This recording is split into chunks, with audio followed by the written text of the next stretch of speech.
Not gonna lie, I thought we've been live for like 20 minutes. Oh, well, luckily, my slurage was down to, I'd say about 20% of normal, so I'll be okay. As for the rest of you, welcome back to Low Energy Videos, the most professional show on the internet in Bizarro Land. I am indeed apologetic because, wait, no, I'm not apologetic. Why would I do that? I could not control my power outage.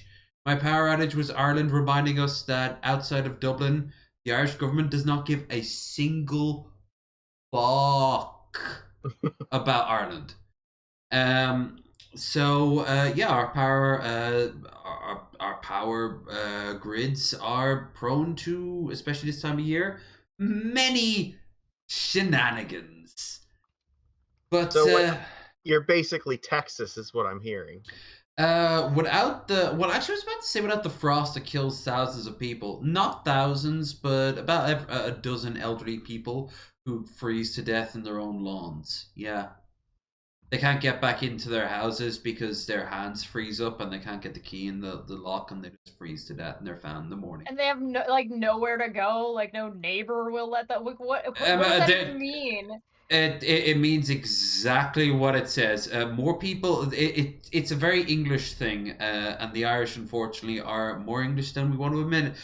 Will be too embarrassed to knock at someone's door and ask for help.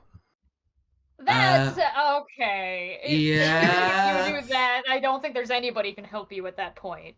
No, it's a cultural thing. Plus, you know what? As someone who's almost frozen to death on numerous occasions, I can tell you, ask for help when you're locked out of your house and choose to freeze to death, then but suffer the embarrassment about me in church. It's a cultural and a generational thing. It's it's social Darwinism, you know, like Oh dear, I appear to have set aflame. No, yeah, shame, isn't it? Quite indeed. How absurd. Yes. One does not make a big deal about it. What are we, Americans? No, not at all. No, quite. My goodness. Almost. Chat, you're gonna there. You're gonna have to be faster, Chad, if you want to beat me to the punch in these fucking one-liners. Hey, Lamau. Absolutely. I'll be looking at chat momentarily. I'm just trying to finish up what half my guests had already given up and broken out games that would have taken up so much time. But I can't blame them. I was deep in local culture about who controls what pub and how much money they spent on it. I'm talking about deep state Irish lore going on right here. You know him. I do. You know, Brad, if I hate Wendy's, if I hated Wendy's so much, then why would I have this Baconator on hand? Some might say you do the opposite of Wendy's. Yeah, answer me that, huh? You know, that's how I know I've made it, is that I have trolls that just show up in the chat. You hate Oh, that's some deep state massage shit, where like it's a false flag done by the Wendy's Corporation. I hate Wendy's XXX69, Wendy's XX69, and every video is tagged Wendy's. If you follow the money back, you'll find that big red controls everything, and it's just you in a Wendy's wig. Yeah, he's actually what's his face from McDonald's, the clown, Ronald. Well, I know he can't be the king because your favorite son is the king, because he is a big Burger King stan, and he gets defensive when that shit's brought up. Well, there's also like the Burger King Tim Hortons merger, which is like the worst thing that ever happened at Tim Hortons. Oh, hi Canada! I didn't know you were there. I'm kind of upset. Yeah, like the closest fast food place to my house used to be a KFC combination A&W, and they just got rid of the A&W half from it, so now it's just a KFC, and I'm so disappointed because I like the A&W. You won't pay $18 for a terrible bucket of popcorn.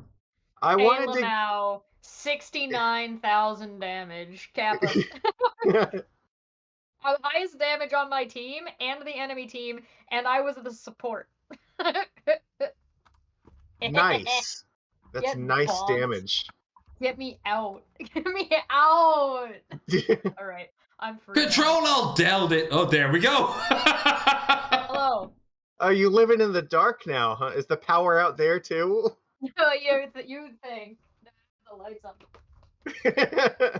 Hello. It got dark between point A and point B. It sure did. That's why the cameras all moved Oh, around. Yeah, this layout is different than last time I was here. Last time you were here, I had the. I can actually briefly show you guys what it is. TDM. There it is. Yeah, romantic go. evening. I haven't made the bed because I didn't think we were.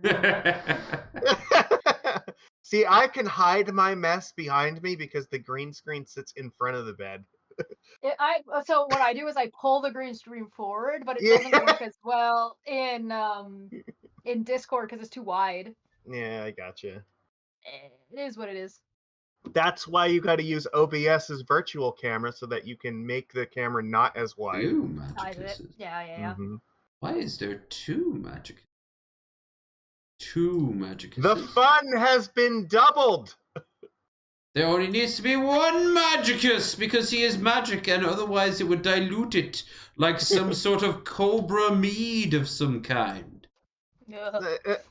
It's just the multi-form technique, okay? That's There just you how are. Is Wow, that what you that is? are a goblin! I forgot that. Yes. No. To me, a goblin is a sort of like these days. It's the overly drunken, sexualized sort of femme gob who she's like, "Oh, yous is tall. I'm taking yous home." Ooh, Yeah. human dick. Yeah, give sticks now. Do We're I? married now. No. Okay, can we Gives back up? babies or cut. What the fuck is a femgob? I have like, I'm not Oh, okay. I I'm didn't think not we'd start with familiar this. with this. Who's putting this? Who's responsible? Who's gonna go do it? I I will. I'm I'll not find familiar some with art. this I'll find genre. some And I YouTube know friendly this- art. I know it's a dangerous question to be asking, but nonetheless. Goblin art. Oh god. She's just basically a female goblin, but everyone kind of wants the mildly trashy, overly sexual, I They're don't give a just, fuck like, girlfriend. Thick as. They're Hispanic Okay. and short. They're short stacks. They're Hispanic short stacks. Okay, wood, yeah. Yeah. Liz, you're showing him baby stuff, and I understand. Yeah. I know. I'm on stream. You're If you can find the picture Hold of the on. girl, yeah, if you can find the picture of the girl in the hot pants making pancakes first thing in the morning in the sweatshirt, from that artist who's like, oh no, I'm caught. You can post. Let me make sure that it wouldn't overlap. Yes, you can go for it. Well, that's on you. Is it gonna overlap? No, they can't see the chat. I'll just send it to Magicus. Here you go. Yeah, that would be for the We'll best. just do that. wow. Solar Asterios, not Asterios, Asteros, is a YouTube channel, and he does some really good spoof art, and they have a lot of Paladin X Goblin, and she's kind of like just he's basically his pocket pussy, and she's okay with this. Yes. I can't help but feel like this is one of those like images where the follow-up image is that it pans up and that you see it's the Goblin Slayer, and then the sword is drawn out immediately. Goblin. Yeah. Sometimes. Oh wait, shit! Am I allowed to mention Goblin Slayer, or is that like a racism against goblins? Oh, it's colossally racist, but it's race play, so it's okay. Yeah, that's like. It's not gonna like traumatize you. We have to accept that. Oh no! Breed out the goblin race! Oh no! I'm here. All alone. A lot of goblins don't actually believe the Goblin Slayer exists. He's like the devil. Okay, I got it. Or Slash. He's like a boogeyman. He lives. Yeah. He lives under and like if you're a bad goblin and you stay out too late and don't come home, the Goblin Slayer's gonna get you. My understanding. In what way do you want him to get you though? Doesn't he consider all goblins to be bad goblins? goblins, though, regardless of Yes. how good you He are. kills children, Correct. so I mean they're goblins. Their idea of like romance exists as far as I will not put your head resting on a rock as I violate you. You know, like Yep. they're goblins. You know, like they don't care. I'm They're learning rabbits. so much Or right now. Mango is frantically in the corner taking notes. Many bookmarks. Many I like saved how images. there's so much important shit going on right now with like a historic war in the Middle East and everything, and it's like this is really what we're focusing on. Like Goblins. I Yes. was going to say Goblin alcohol lives and matter what's too. going on in the Middle East would probably be a bad idea. Yeah, So how about we avoid it tonight? yeah, we're just gonna talk about like goblin titties. Apparently, Hey, that's I think fun. Jared's going to make an appearance later, and Goblin Titty sounds like a pretty good. Okay. Yeah. See, I Have think you guys that heard? Have I you was guys gonna heard the say- Goblin get like mashup song of Trump? Sorry, go ahead. I was gonna say I think Jared might be one of those bad goblins you were talking about. He's more like a Jared is not a hobgoblin or goblin. ogre. He's more like a troll Yeah. or ogre, you know? Yeah. He's more of like the either the ogre or the hill giant, you know, kind of dumb, not so, Heavily like, inbred, and not the very fun type of fleshy, inbreeding. Like doesn't have like good armor or any like tool capacity, but they're just like a big bag of hit points. Yeah, he completely statted it all into endurance. Just like Generally used for like heavy lifting slave labor. I don't think he has a lot of endurance though. Like if Mm. you've ever watched him do his like martial arts, take a minute because he can't like keep doing it. And that was years ago. Now I'd like to see him do it Yeah, again. He's like way older and fatter now, so like I doubt he could even make it the full 60 seconds. Yeah, that's like your ogre or your hill giant. Hold on, let me pull up like an image and we'll do a side by side. Oh, okay. Okay. While you do that, I've got to do the shill. So All let's right. get this Yeah, out of the yeah, way. yeah. So everyone, I do apologize about the late start. It was just a lack of power. The whole village, the whole half county was like cut out in power. And nothing I can do about that. Fucking cope. So, but we're back. So, yay. Not back, but we actually started roughly about the same time as we planned. So, small victories. Anyway, what I want to point out is if you guys enjoyed the stream, do not forget to like, share, and subscribe. Ideally early on to help the algorithm know who the fuck we are, because the algorithm is a strange beast, hard to understand, and very rarely appeased. Now, you gotta show this last image because this is spot I'll on. open up with all this shit, but y'all gotta let me finish. But I got Okay, Kanye. Kanye energy. Low West actually sounds like a kick-ass kung fu dude from the 70s. But up here you will find the stream goal. The stream goal has been very chunkily increased, but we do need to increase it before the end of the year a good bit more. So that's why personally tonight I am aiming for $30. If you guys can help out with $30 in the link down below, big thank you. As a thank you, I will, first of all, I will open with a cocktail of the drinks I will show off in a minute. And then any shots from either drink you guys choose, from either one of the two bottles, plus I've got the beer here. The link down for Streamlabs there below. Don't forget also we have a watch party at the end of the month. Anyone who subscribes over on Twitch can join the watch party on Discord. Discord's free to join anyway. We will be watching Ghost Rider. So anything there, greatly appreciated. Don't forget also that next week we will be in Waterford. I'll be there for 3 days. Expect at least 2 streams. Ideally more than 2, but we'll play it by ear. And finally, the week after, the last Wednesday of the month, Mango will be returning, and we are aiming for, though we cannot guarantee, Dirt Cobain and Danny to be returning to join us. Okay, that is all the standard shilling. Oh, and of course, all our guest links are down there in the description as well. So, there, that is everything. Now, what the hell have you been showing me? Yes. I, Good. I sent Good. you both a picture of an ogre and a picture of a hill giant in that order. So that's an ogre. Yeah. It should be a higher resolution, so you can zoom it in if you need to. Okay, let me just bring that up on And screen. Pop, pop, pop, pop, pop. Screen, there it is. Yeah. Okay. Also, for some reason, Magicus, you're completely like. Oh, that's why. Yeah, There it's we not go. my fault. No, it seldom is, except for when it is. In which case, we double down to blame you because it's cathartic. Wait, the double down, is it back? Don't tell Cobes. He's got enough cholesterol problems as it is.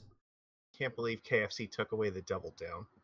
I tried to double down once, love and Double I Down. was indifferent to the damn thing. But I could see why someone with a lot of issues going on could find a new love for it. So yeah. Now I like this one more as Jared, frankly. Yeah, I think okay, so this. that's the hill giant. I Okay. think that Jared is definitely the hill giant. You look at that enormous bulbous gut; it's perfect. Like that's exactly what Jared has going on. Honestly, The I tiny head. think, and the small, like the little bit of hair, but also like the open Ye- mouth, like Yeah, it's great. You know what I mean? And the clothing. I am pretty sure Jared has worn those exact shorts on yeah. his stream before. That was his t-shirt. When he could no longer wear it as a t-shirt, he wrapped it around as a loincloth. So what we're getting at is that all like the ogre is like like has too much going on. Like it looks too smart. Yeah. It looks like it's like knows kind of what it's up to. And Yeah. the hill giant is just like no, it's just the right amount of derp. Dude, when I shave myself bald, I'm the fucking ogre. You know? See, this thing actually looks kind of badass. It's got like an actual spiked clubs. It's like so there's a little bit more effort that went into this weapon. He's wearing more clothing than the other one. He's got these like cool belt armbands going on. Like he's not wearing like shoes, but like some kind of like wrap cloth around his like legs. The Putties. first line of the description of the hill giant is that they are selfish brutes that hunt and raid in constant search of food. Sounds exactly like Jared, does it not? It does. And you can spot a hill Jared, but a hill Jared by by its scent of its numerous farts. This clouds of odor will be like, hill Jareds are nearby. I'm saying tubes. Let's keep it real. They have so the modifier in 5th edition is at 10 is a 0. So anything like below 10 goes into the negatives, anything above, and 0 is considered average, like your average person. Hill giants have a lot of strength, negative dexterity, a good amount of constitution, so like they got that thick. Then you've got intelligence is -3 out of 5. Ooh, God, that hurts. Wisdom Jared. is in the negatives. Wisdom's in the negatives, and charisma is in the negatives. So the only thing he's got going for him is he's thick. Thick boy. Yeah, an intelligence of 5 would make you like mentally deficient, would it? Ladies and gentlemen, 90% of Ohio, male and female. Too dumb to read, likely too dumb to chew your food. Yeah. Like okay. average beasts, like an average, like just like a chicken. Just put a MAGA hat on top of him, and he'll talk about crypto for a few hours. All right. So we got one more intelligence than a chicken.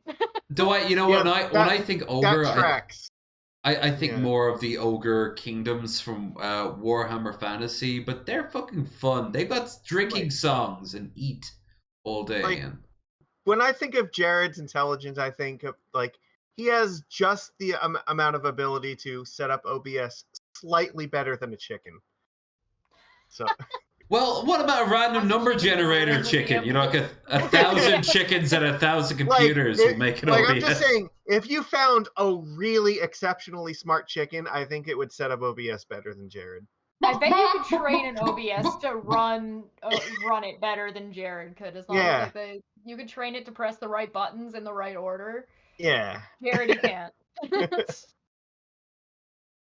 So, tonight we had no real theme. It's just gonna be a very chill one, which is why it's not a big deal that we started a little bit late. But okay, chat beat me to this one. He's like, yeah, the kind of guy you ask, eat any good books lately? No, man, I don't do that vegetarian shit. He's the motherfucker. He kind of looks like the motherfucker who thinks that music peaked with like Kid Rock, you know?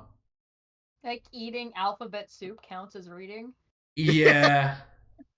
He's not only if you saw the last week Tonight Show with homeschooling that John Oliver put out, he's the one that was like just all chores, but he's the one that like got a note from his doctor saying he couldn't do the chores.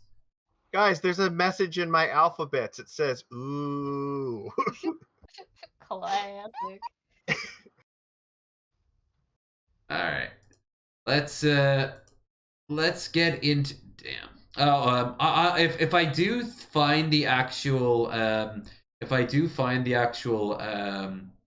hot gobbo girlfriend, like girlfriend, I will like share it because yeah, you gotta, yeah, stuff like this is doing the rounds a lot. Make sure that every image on this screen is okay. That one in particular. Not safe for work. Go ahead. You go. I was gonna say this one that's on here now like has too much of a Jersey Shore vibe for me. Well, a lot of them are just really trashy like Italian American / Hispanic girls. They're heavily coded. There's a lot of them that are also like big titty goth girls. Yes, and I've dated one of them in IRL, and okay. Yeah. You know that the one in like the top left corner, like I kind of like what's going on with that. Like you got the fucking ridiculously powerful goblin.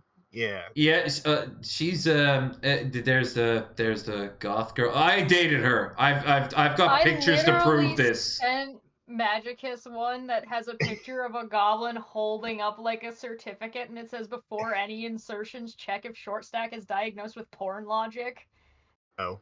the certificate says she's stretched as fuck.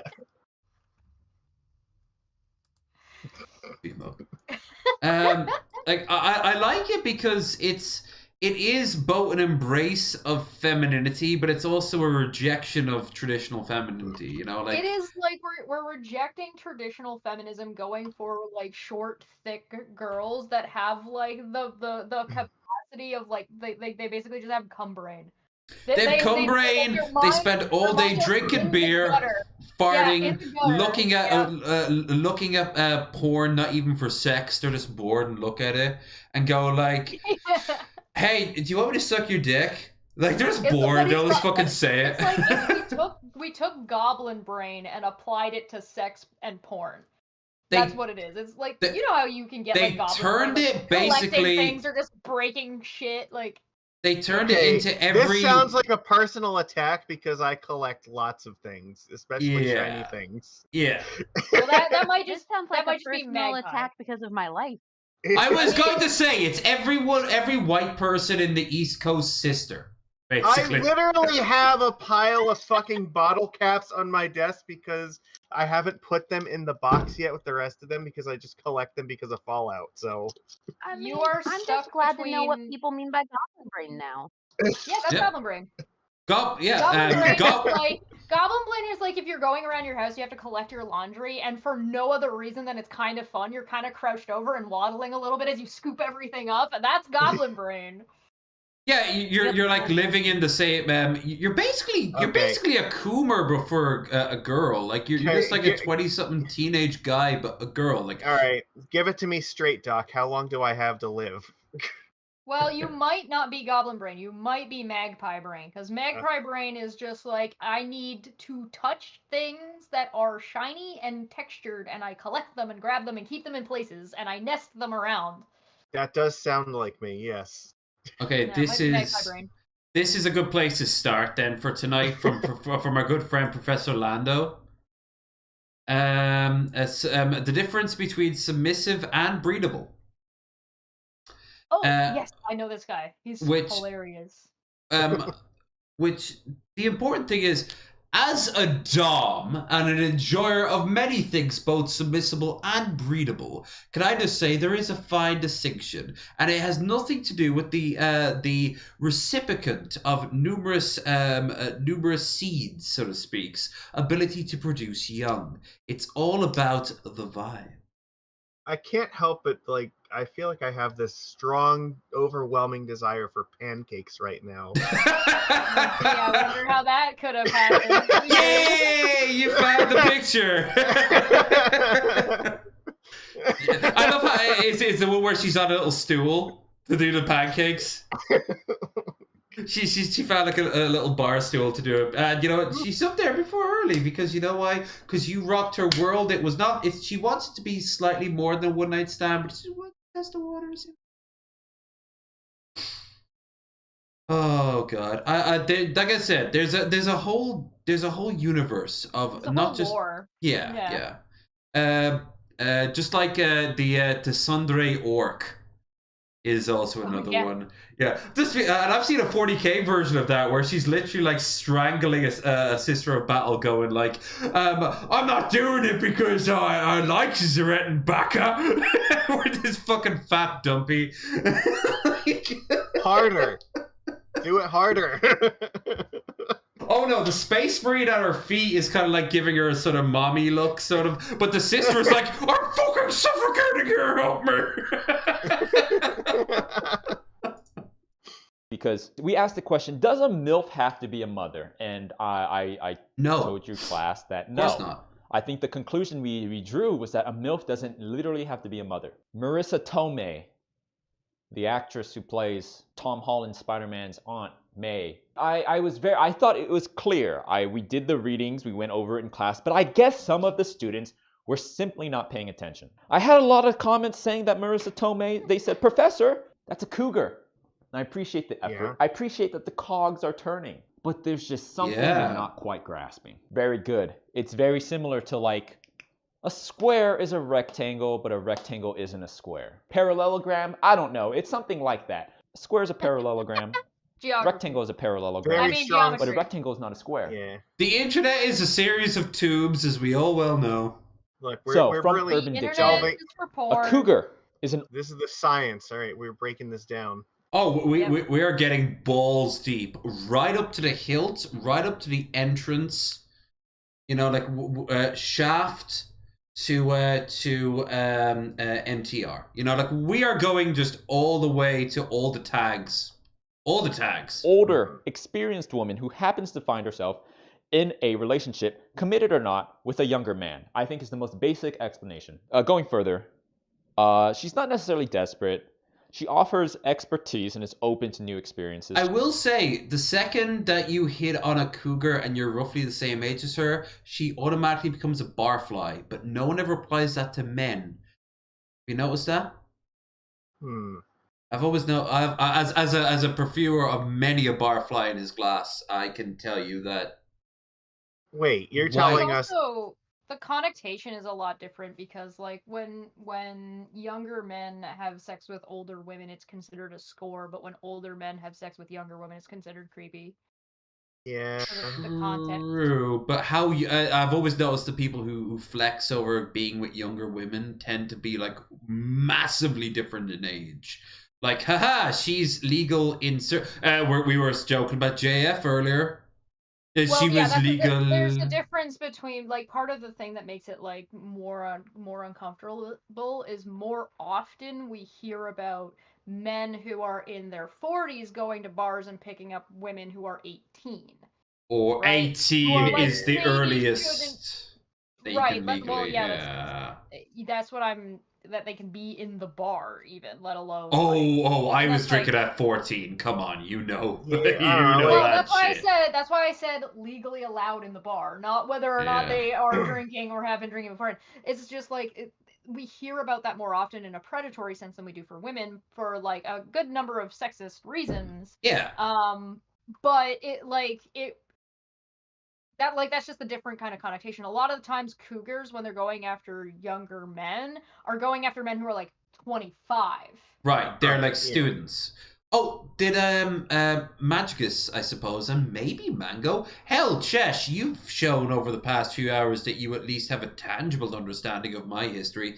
Did I ever tell you guys the time I was in Cleveland in the underground bar there, and I talked to this woman? She was probably, I'm gonna say, about 65, African American, very. There's nowhere else to put this. Alcohol disheveled. And she was alcohol, like she was a wizened, she was a raisin, but not a raisin girl, just a raisin. And she was, alcohol had not done her any services.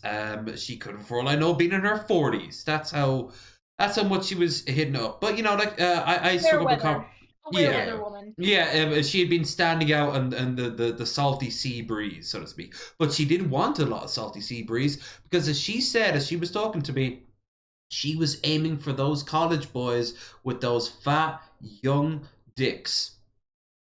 And I was like, oh, okay, fair enough.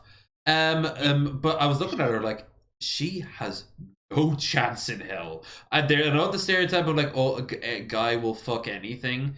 And yeah, but so will a girl. I mean, girls are famous for putting things inside them.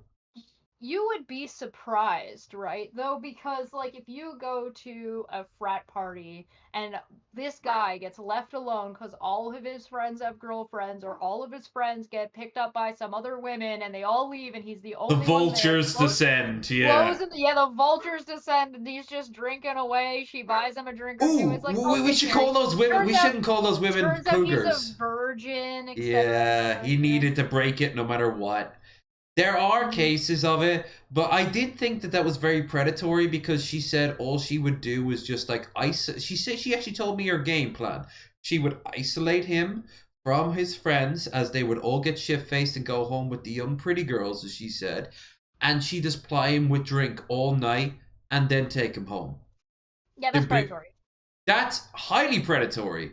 But that wasn't even the weirdest thing I saw on that whole trip. Like, I got hit on by a guy who was in charge of the maintenance of a local hotel. He offered me a job. One of 2 jobs I got offered in that bar while I was there. And so wait, your second story is also at a bar? Why it's am I not surprised? All these stories take place in the bar. Motherfucker, I've drank with Christian Bale. You think I drank that on top of a mountain? No, it was in a fucking bar. I am a man of many talents, but few locales. It just so happens you practice them all at the same place. Yeah, like you know that line in like any show, like, where can we find them? I don't know. Have you checked the pubs? Your boy. How did that thought never occur to me? Like, if you ever lose me in Philadelphia on the trip in March, all you have to do is like, okay, what was the last bar we was at? Okay, was there? He's not there. Was there any bar in between there? Oh, there he is, stagnant out of it. Hi, lads. I was wondering where you were. I found this new crowd. Do you want me to follow? Do you want to follow us? It'd be great. I mean, see what's going on. This is one of those. You're one of those guys who's like, we don't have to polish the bar. Your sleeves do that for us. Motherfucker, my beard did back when I had a beard that made Paul Zigo and TJ Kirk combined sad. Like, I could just sweep this shit up. We literally could. I never interacted with TJ. We literally could not walk like 2 fucking blocks in Philadelphia without you fucking saying, "Oh, here's an Irish pub. Let's go drink." And we're going in Paddy's Day. So what do you think we're gonna do again? Anyway, I'm missing out. Okay, hell, if you can make it up in March, happy to join us. Yeah, it's not too late. Where are you going? Philly. Yeah. Philadelphia. Okay. Yeah, we've got a big crowd. Yeah. Mango said she might be on board. Your favorite son said he's down to clown. He's from Western Pennsylvania. So yeah, I live about an hour north of Philadelphia, so it's not like a huge deal for me to go. So let me think. I gotta look at a map. Missy Ann, Two Guns, Raisin. I offered to John, but it wouldn't be really his scene. Billy Boy Blue and Jay Troy in the chat said they're gonna to make their trip in. Are we gonna get to see Mickey Richards in this one? Oh yes, Mickey as well. I forgot about. He said he wants to come down. I didn't get to see him last time, so I'd really like to. I had my own separate adventure with him in Times Square. Oh, that was great. That I wanted to be on shrooms for that one. Oh, that it was nighttime, Times Square on shrooms. Fuck yes, that's what I want. Because I've done the nature trip enough times on shrooms to know that that's nice. Give me the man-made equivalent. Am I going to have a bad trip or a good trip? I think I'm going to have a good trip. All the colors are going to fuse in together like some sort of cyberpunk mega dream. It'll be brilliant. That was the best usage of 3D I have ever seen in a movie, and it was that Dread movie when they had the drugs. Oh, what's the name of the drug? Tripping on the drug. I don't remember, but it went into 3D and like everything slowed down and like things like. Yeah. I'm like that is the only viable use. The guy kills him as he's about to die. He takes the drug because at least in the last few seconds, he'll just like experience nothingness and everything in full detail. They as a way to like torture him when they kick him off of like and out the window down all the stories. They give him the drug so it slows time down so he experiences falling and dying longer. Yeah, I remember. I just watched that for the first time like a few weeks ago. It's so weird that Karl Urban can actually realize after all these years that he can in fact act. Because I remember him in Xena as fucking as Cupid. And he appeared. Callback. I remember the old. I'm like Aslan from Lion the Witch and the Wardrobe. Like I remember the old ways. I was there when it was written. I remember Xena and Hercules. Karl Urban as well. Well, do you remember Ryan Gosling being young Hercules? Yes. Oh God, that was. That was terrifying. I also remember he was also on that Love Boat teenage ripoff. Whatever that was called. I remember Seth Green made an appearance in season 1 of X-Files as like this teenage as this hippie with his girlfriend. They'd get high on shrooms or LSD or something like that and watch all the Area 51 shit. Karl Urban is one of those people who is like you forget he was there. And it took him years. Yeah. And then when he has his own flagship, he fucking rocks. Yeah, dude, I fucking like seeing him as Billy Butcher is just fucking like incredible. I loved every second of watching The Boys. He was also really fun to watch in Thor Ragnarok. He was pretty funny. I remember that. It was like a bit comedy role. I think he was spoofing his character in Lord of the Rings. You remember he was kind of because remember like your staff like with that huge beard. They gave him a colossal beard. I remember that. And he's always looking up at Gandalf. Well, he's the leader of the Riders. Oh no, yes, you're right. I was thinking of the guy who was in charge of Gandalf. No, Gandalf looks down at the. No, he is one of the Rohirrim. He is in charge of Theoden's palace outside the front of it, like your staff. He asked for his staff. Yeah, it's like you wouldn't pot an old man with his walking stick, would you? But I mixed him up. Yes, instead he's like, your king stands alone, never alone. Yeah, he pulls out the sword next to him. He's the Erwin's the girl, not Erwin. That's his brother, her brother. Yeah, her cousin because she's daughter to Theoden. He is the cousin. That's why he's not next to. I always thought that she was adopted after like her parents died to an orc raid or some shit like that, didn't she? Maybe that might be more than I'm recalling, but yeah, that was great when he realizes Wormtongue isn't there for the treasure; he's there for her. That's why he's betraying it. He's like, I've seen how. Yeah, he makes this connection and he just like slams him up against the wall and goes like, I've seen how you watch my sister. Or my cousin or whatever. Yeah. I need to grab another cider. I'll be right back. Fuck yeah. Maybe they're sisters. Maybe. I don't know. It's a long time. Or on in the third film when is it Meryn or Pippin who stays with the Rohirrim? Mary rides with the girl who stabs the king. The king Shadow Ghoul. They basically mock and shame him to like convince him to run away because they don't want him to have to deal with the horrors of the war. And she points out that he has every right to fight for what he believes in. Same as her. After Aragorn gives her the exact same speech. Right? Aragorn says that to because she has no agency because Tolkien doesn't know how to write women. Right. And because of like the way they do it in the movie is a little bit better because they show her wanting to have agency, and so like they're able to bring that forward a little bit. But Oh god, Shelob. There is actual like papers out there that Shelob's a representation of his fear of like vaginas. Like Shelob and Ungoliant. Yeah. There's nothing I enjoy hearing about more than men's fear of vagina. It amuses me. I suppose you know who Walter Fate is, do you? Or Fatal Walter? Sounds familiar. Lucas Werner's greatest foe. He does like nice guy videos where they make fun of like nice guys on Reddit and random clips. We might watch one of his videos. He's a good friend of the show. He's been on it a few times. He's got a very, let's call it, distinct voice. You'll hear it as soon as you do, and you're like, oh. But he does some great stuff. But a lot of that you can tell these people don't like women. They're terrified of women. They're fucking. Oh yeah. I remember listening to an incel once. I think Jeff Holiday like showed it on one of his videos or one of his live streams.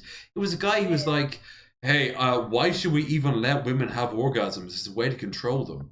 We'll decide when they have orgasms. All that matters to make babies is that we have orgasms. That's how they'll love us through the control.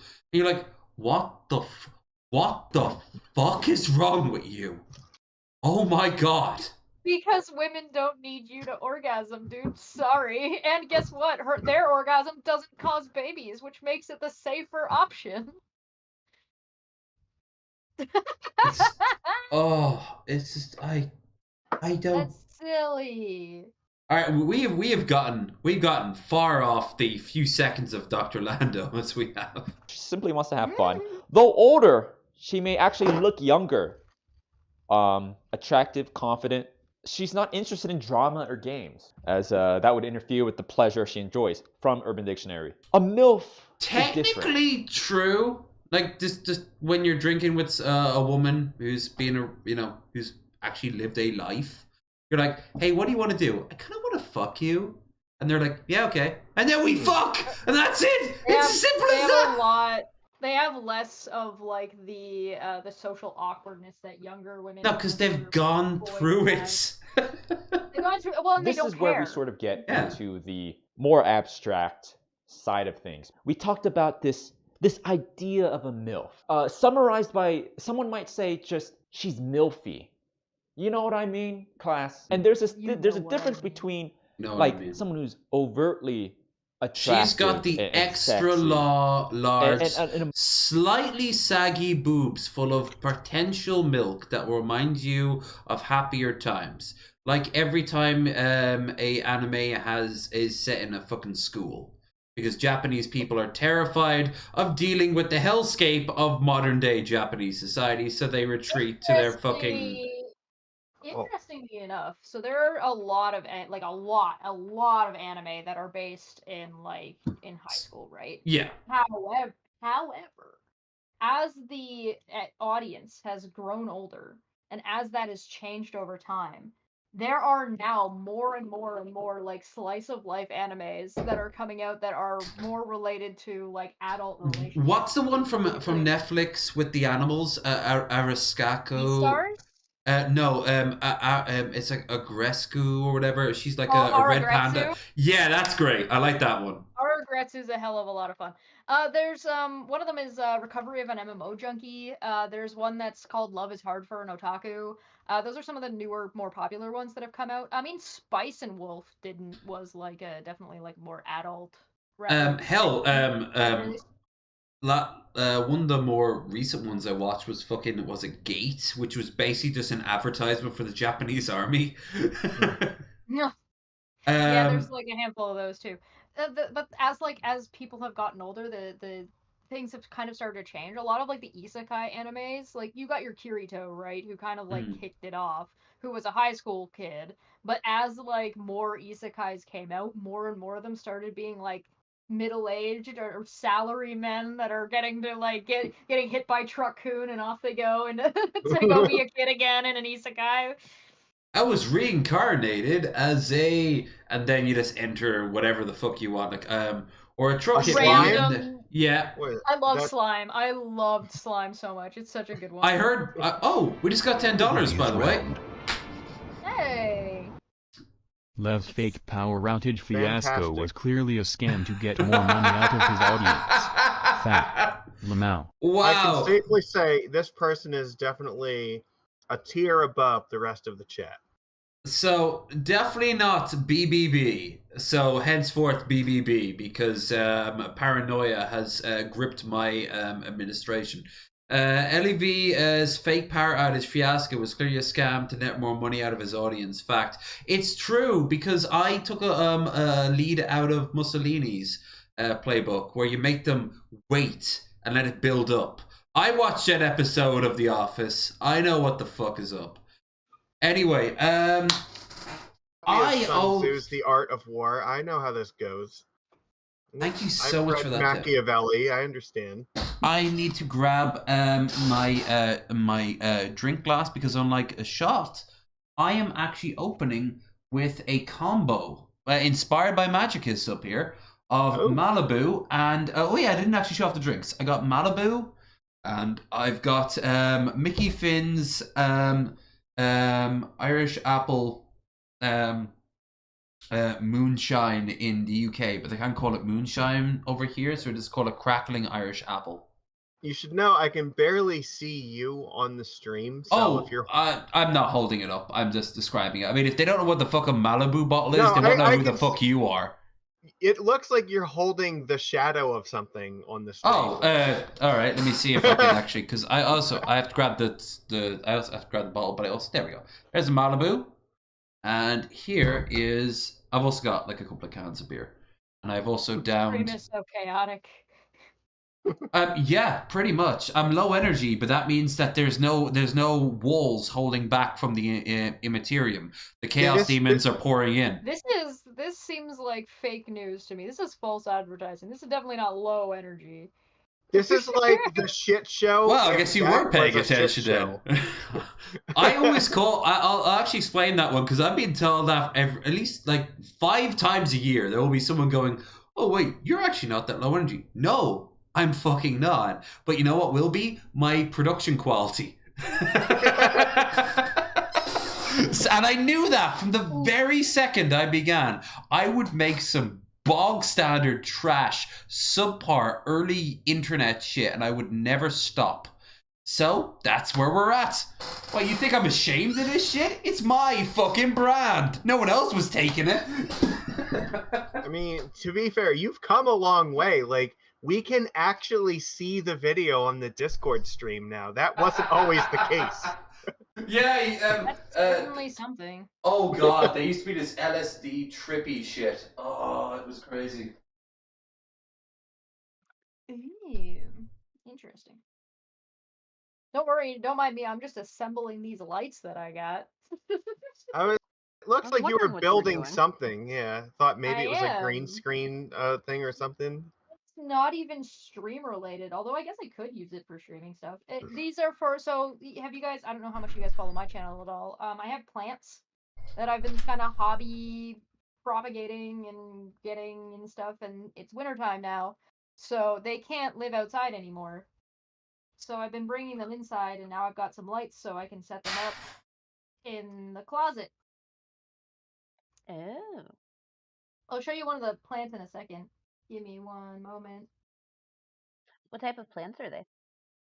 All types. Right now I have about 5 sprouting tomatoes. It is definitely off season for them, so they're not exactly like I said. They need to be inside and need to be like under light. That's what the light's for. But I got this boy, which when I bought it was like about this big.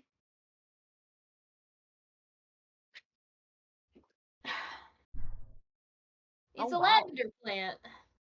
So I have 2 different kinds of lavender. I've got this one and I've got a shorter one that's like a rose lavender. This one's like a Spanish lavender. Or it's the other way around. I can't. Joe Lavender, I returned. Joe Lavender. Oh shit, sorry about that, folks. Yeah, tech issues. Boop, there we are. Yay! Wait, tech issues on this show? Come on, that's never happened. Next we're gonna see rampant alcoholism and aggressive sexual statements of intent. Right, yeah, like, come on, that's just ridiculous. I'll wait until you guys can see it before I. Oh no, they can see it now. Yeah, you're on the screen. Yeah, we can see the plant and stream. So I got this big one. I got a shorter one. I have a jade plant, but that one's doing fine where it is, so I'm not gonna have to move that one. The tomato plant is definitely gonna have to move into there. I have 2 like kind of like just leafy house plants. They live in the bathroom for now. I've got another one that's downstairs that I'm probably gonna bring upstairs because I think they got overwatered and they were starting to drown. So I moved them outside and they started recovering, but this one's not totally done resprouting all of its leaves yet. So I'm gonna put that one under the light because I think it's gonna need the extra help.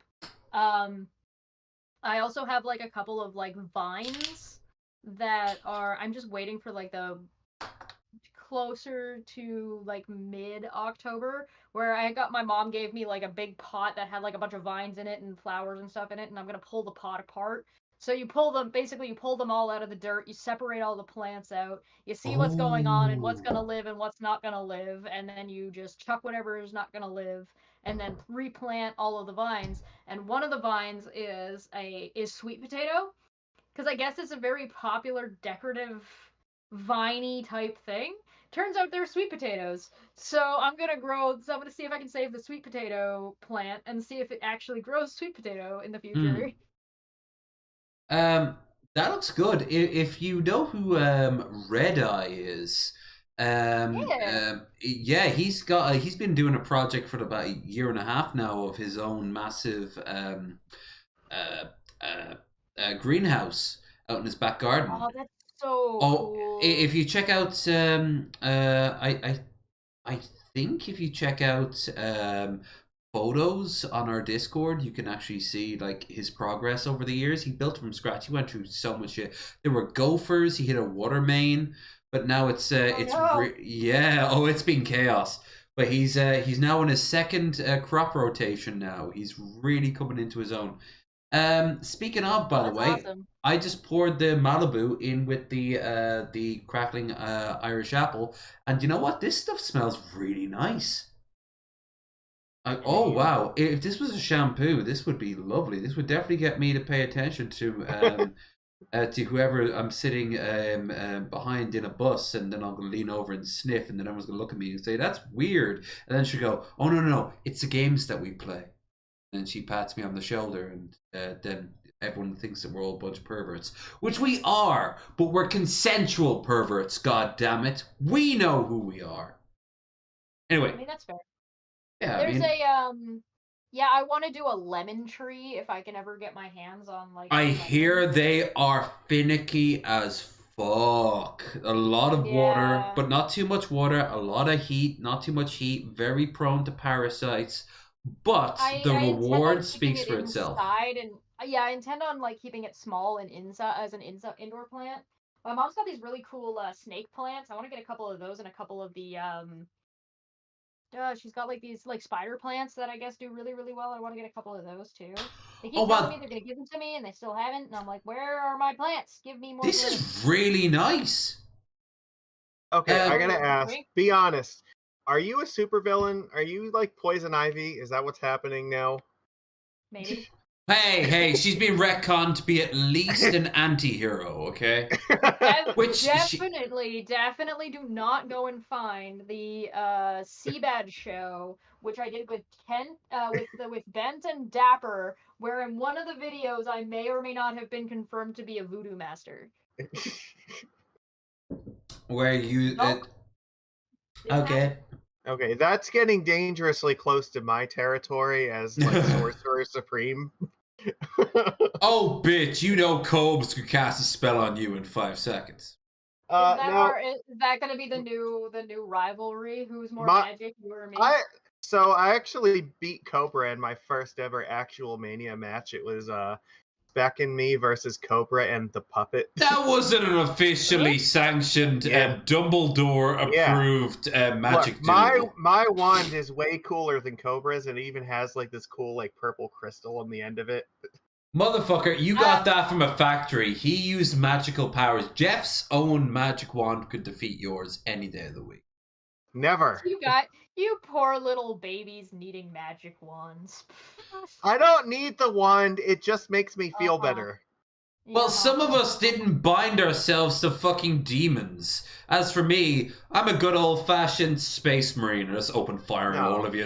Die, witches! Really, though, my preferred weapon is the Dark Moon Greatsword, which I do have over on my weapon wall. Nice. You're white! Really? I had no idea. Yeah. Quick congratulations to Red Eye for all the peppers. I would love to see peppers are such it's been a thing of beauty to watch him grow, because there's a lot of like personal story behind that. Like he just Red,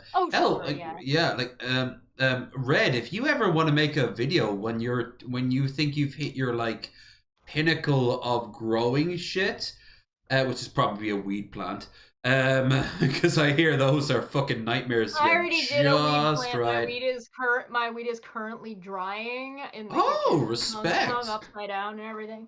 I know a guy who's like his mom has like 3 or 4 of them that are big tall bushes now. So I'm gonna see if I can get some seeds from him in like a couple of months when they start like spitting out seeds. Again, I hear they are very particular. Over here, every farmer, even the ones that outright declare like smoking is a sin, they'll subtly go and plant a little one to see if they can do it. And they're not that bad. It depends on the strain. Some of them are really particular, some of them aren't. Hey, that's pretty good. Hey, look at you using the power of lighting. Okay, no pun intended, but it literally looks like night and day. Yeah. It's supposed to. They're like actual daytime light. These are supposed to simulate sunlight. They're supposed to. Boy, howdy! I sure like when my guests show me up on my own show. We're pretty derp. Bro, this is my literal job, though. Look, I know. It's got a timer. You can cycle it. If you just turn it on, it stays on for 3 hours. You can time it to 6. You can rotate it. You can turn one side or the other side off. Whoa! So it basically becomes a little sun. Yeah, and you can time it for 12 hours if you want. That's fucking cool. How much of that? Where do you get that? Amazon? Amazon. It was Prime Day. I got it for like $40. Ah!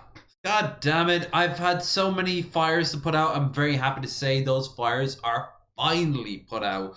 And now I have rent and a trip to focus on. But besides that, I know, it's a song that never ends. How many of those fires were literal fires? I really want to do lettuce. One, actually. All right, you know what? Fuck my opinion. What does Lando think? MILF. What I don't like about people saying that my analysis of Marissa Tomei as a MILF is incorrect and that she is a cougar is because I think the main thing is that a cougar is looking for it. Like the animal that it references, the cougar's on the hunt. The cougar is in the jungle. Barfly. It's Barfly is on the hunt. The younger male. But a MILF is subdued behind this veneer of maturity and caringness. It's almost like a forbidden fruit type thing, right? Like, oh, that's naughty. That's not allowed. But a cougar is on the hunt.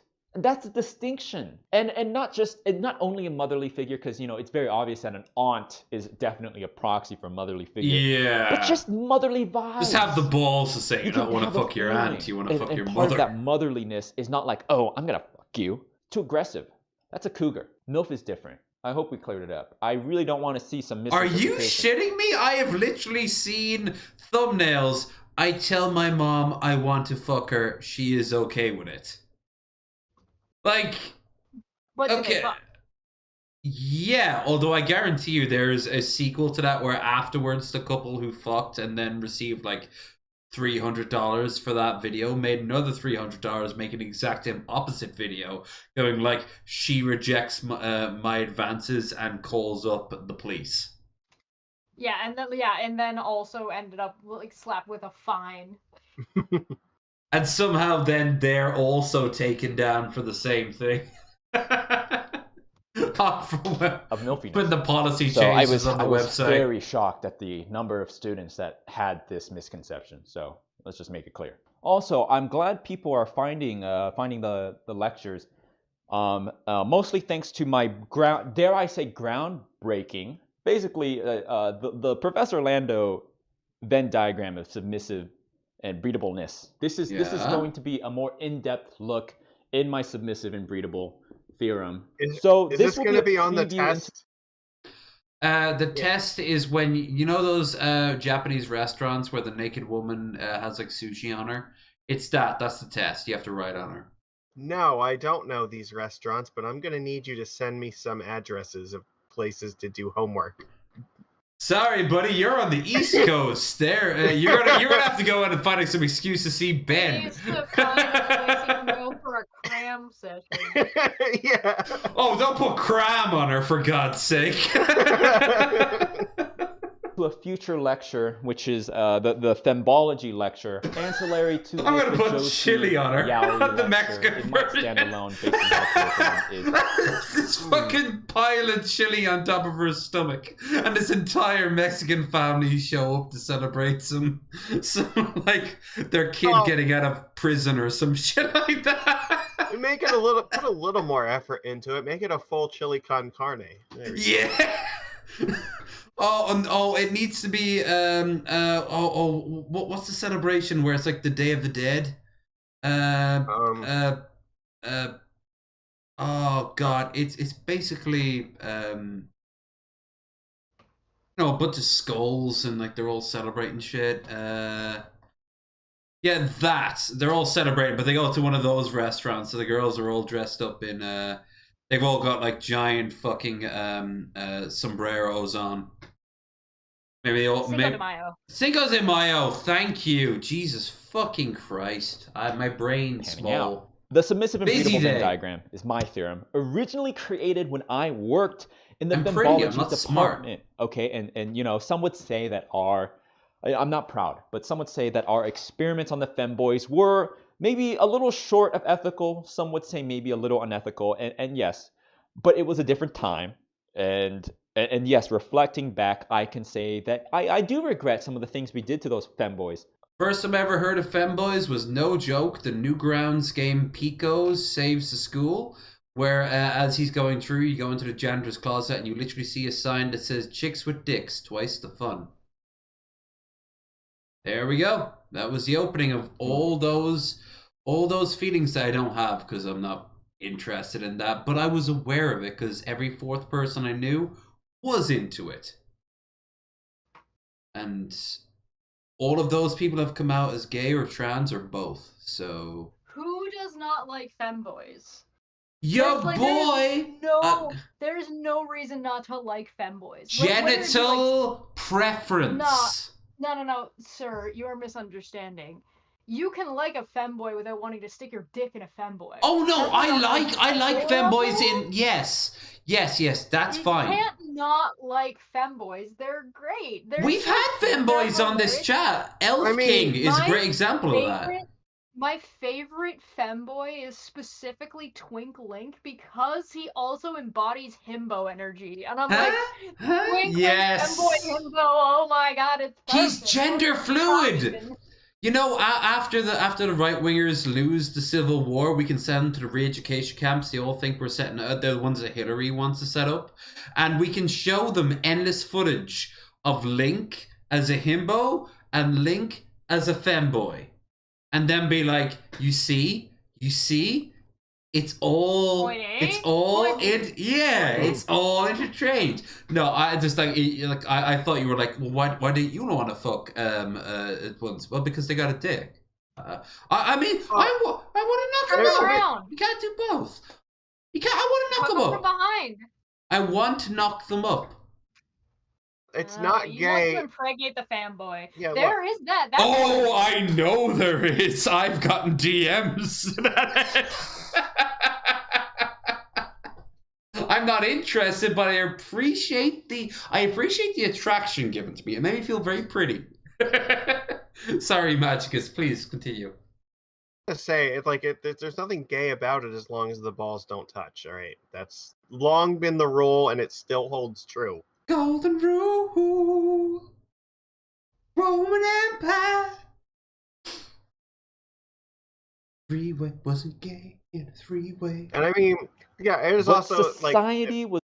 I was gonna say it's very possible to like something without wanting to stick your dick in it. Like, I enjoy this Baconator, but I wouldn't stick my dick in it. That's. Don't lie to me. Yeah, come on, man. There's a degree. There's a fucking scale. You're nowhere near the worst end of the scale, but it exists.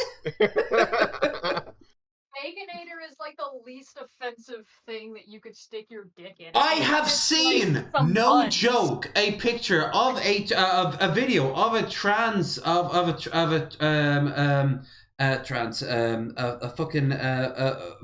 femboy, and they were well, maybe both, I don't know their details, but they had a pumpkin that they heated up and they would fuck it on the thing.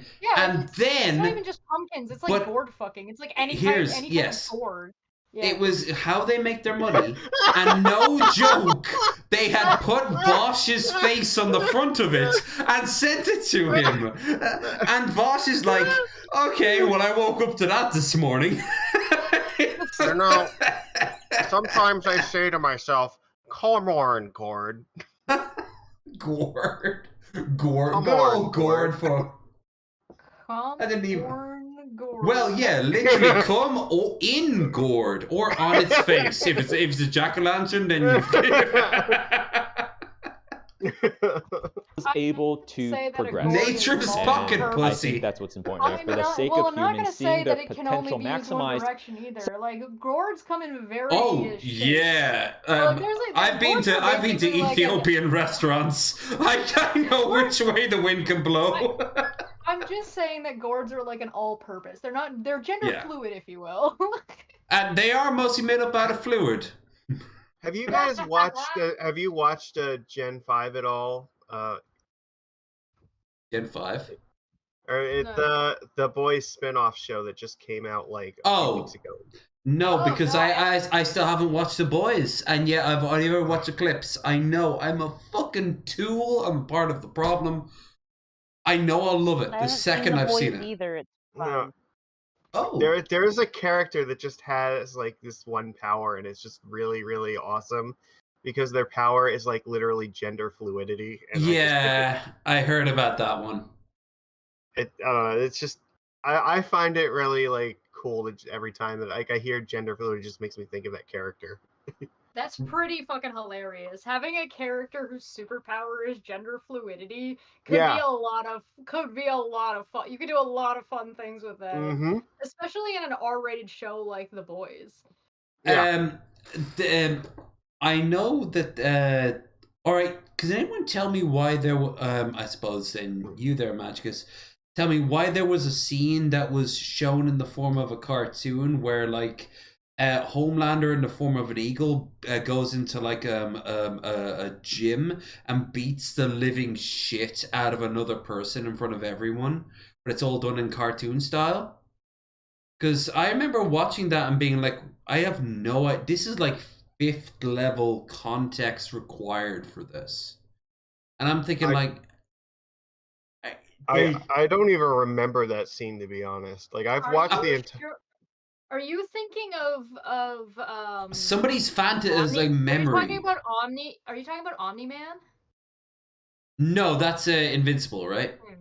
Yeah. Yes. No, that's no. This is if I remember right, like there's a character who kind of like goes into like memories, and they're sitting on a chair and they're looking at like a big wall, and that wall becomes like a screen, and they see memories in the form of cartoons.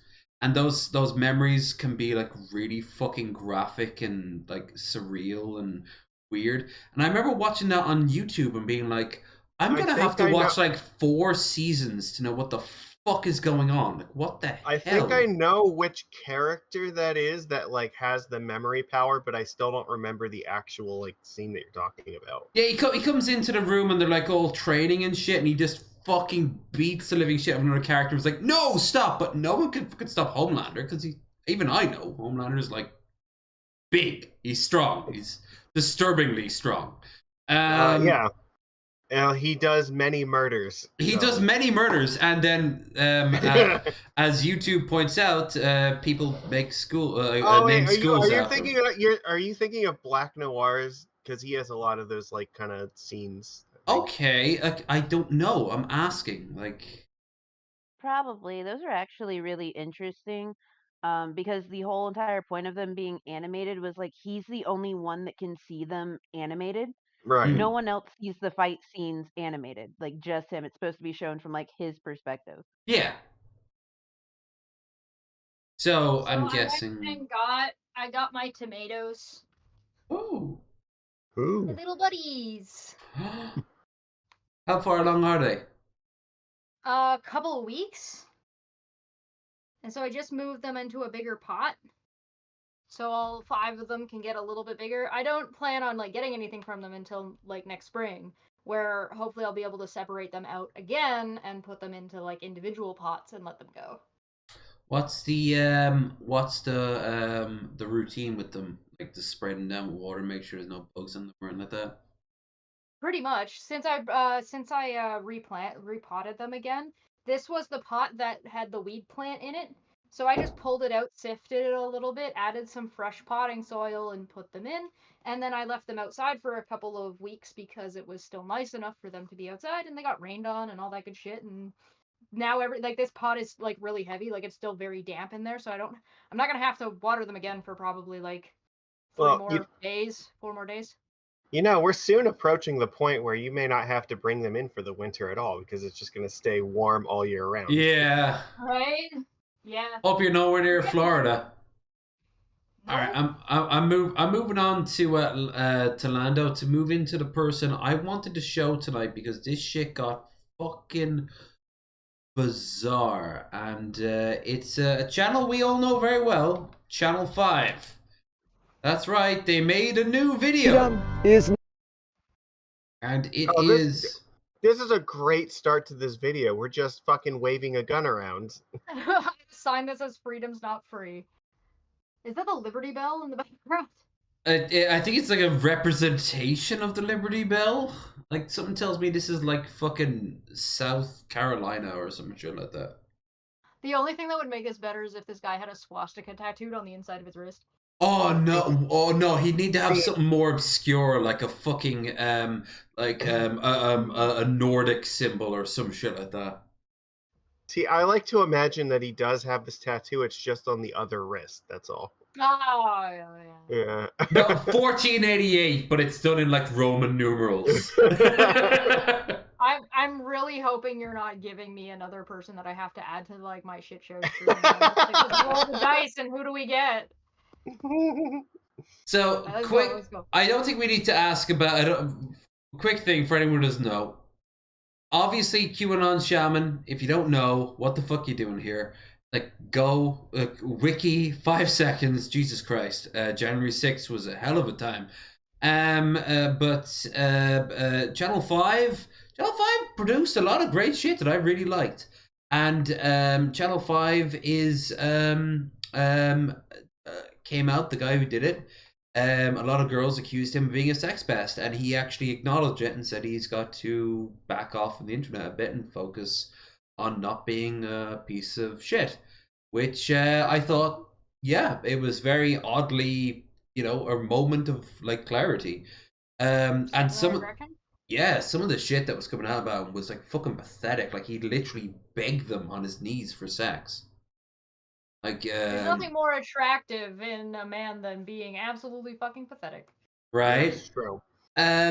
So like, and he'd say stuff like, "If you don't talk to me, I'll kill myself." Like stuff that you'd hear from like a teenager. We do not negotiate with terrorists. Yeah, that's fucking real panty soaker shit right there. Right? I don't know how. Oh yes, kill yourself. Mango. I'm gonna enjoy myself thinking about that. Yep. Mango left the chat, so you guys are all fucked up. So before we go on, I gotta reset you. But anyway, but I gotta give him credit. Like he acknowledged what he did was really wrong. Yeah, especially in this day and age, which is such a low fucking bar. Different argument, different time. Admitting the problem is the first step. Unfortunately, it's also not the last step. So no, yeah. So I don't have a problem. Continues doing what they were doing. Hi, Cobes. Like Cobes knows how to fix. Cobes knows how to fix himself. He doesn't fucking fix himself. It is what it is, chat. What up to? I don't need to have a drink to have a good time and just glowers at the camera for the next 2 hours. Apparently, I found out that like I can do Cobes' voice like 70% of the way there, and I did not think that was a skill that I had. Okay, tell me I'm wrong. Does Cobes not sound kind of like Marge from The Simpsons, but like pitch shifted? Yes. Homie! Yeah, I can see it. Oh, I can hear it rather. And I also find it easier to do his voice, especially when he's doing a freak out, because it's easier to like get the screams and everything. Yeah, he's only got so much. We're happy, chat. You got what you wanted.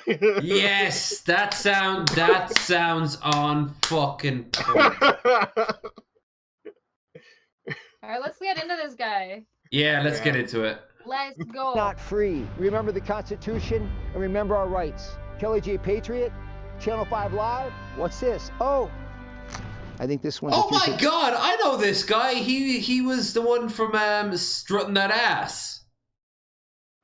Strutting that ass, strutting that ass, strutting that ass.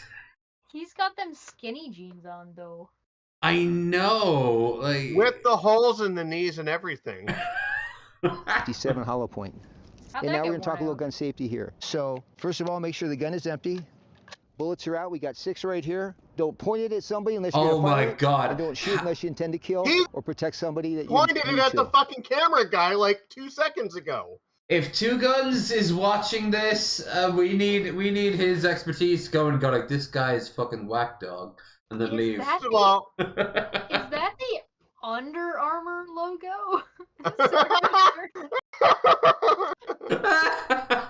I think it is actually. It cleans and protects.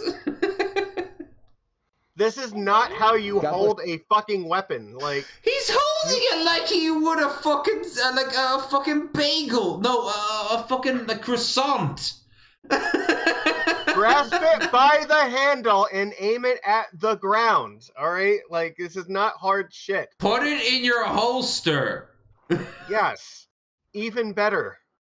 Or for this guy in particular, once again, sell it to somebody who knows how to fucking handle it more responsibly than you. No, he needs to be paranoid on his 15th bone broth mix of the day.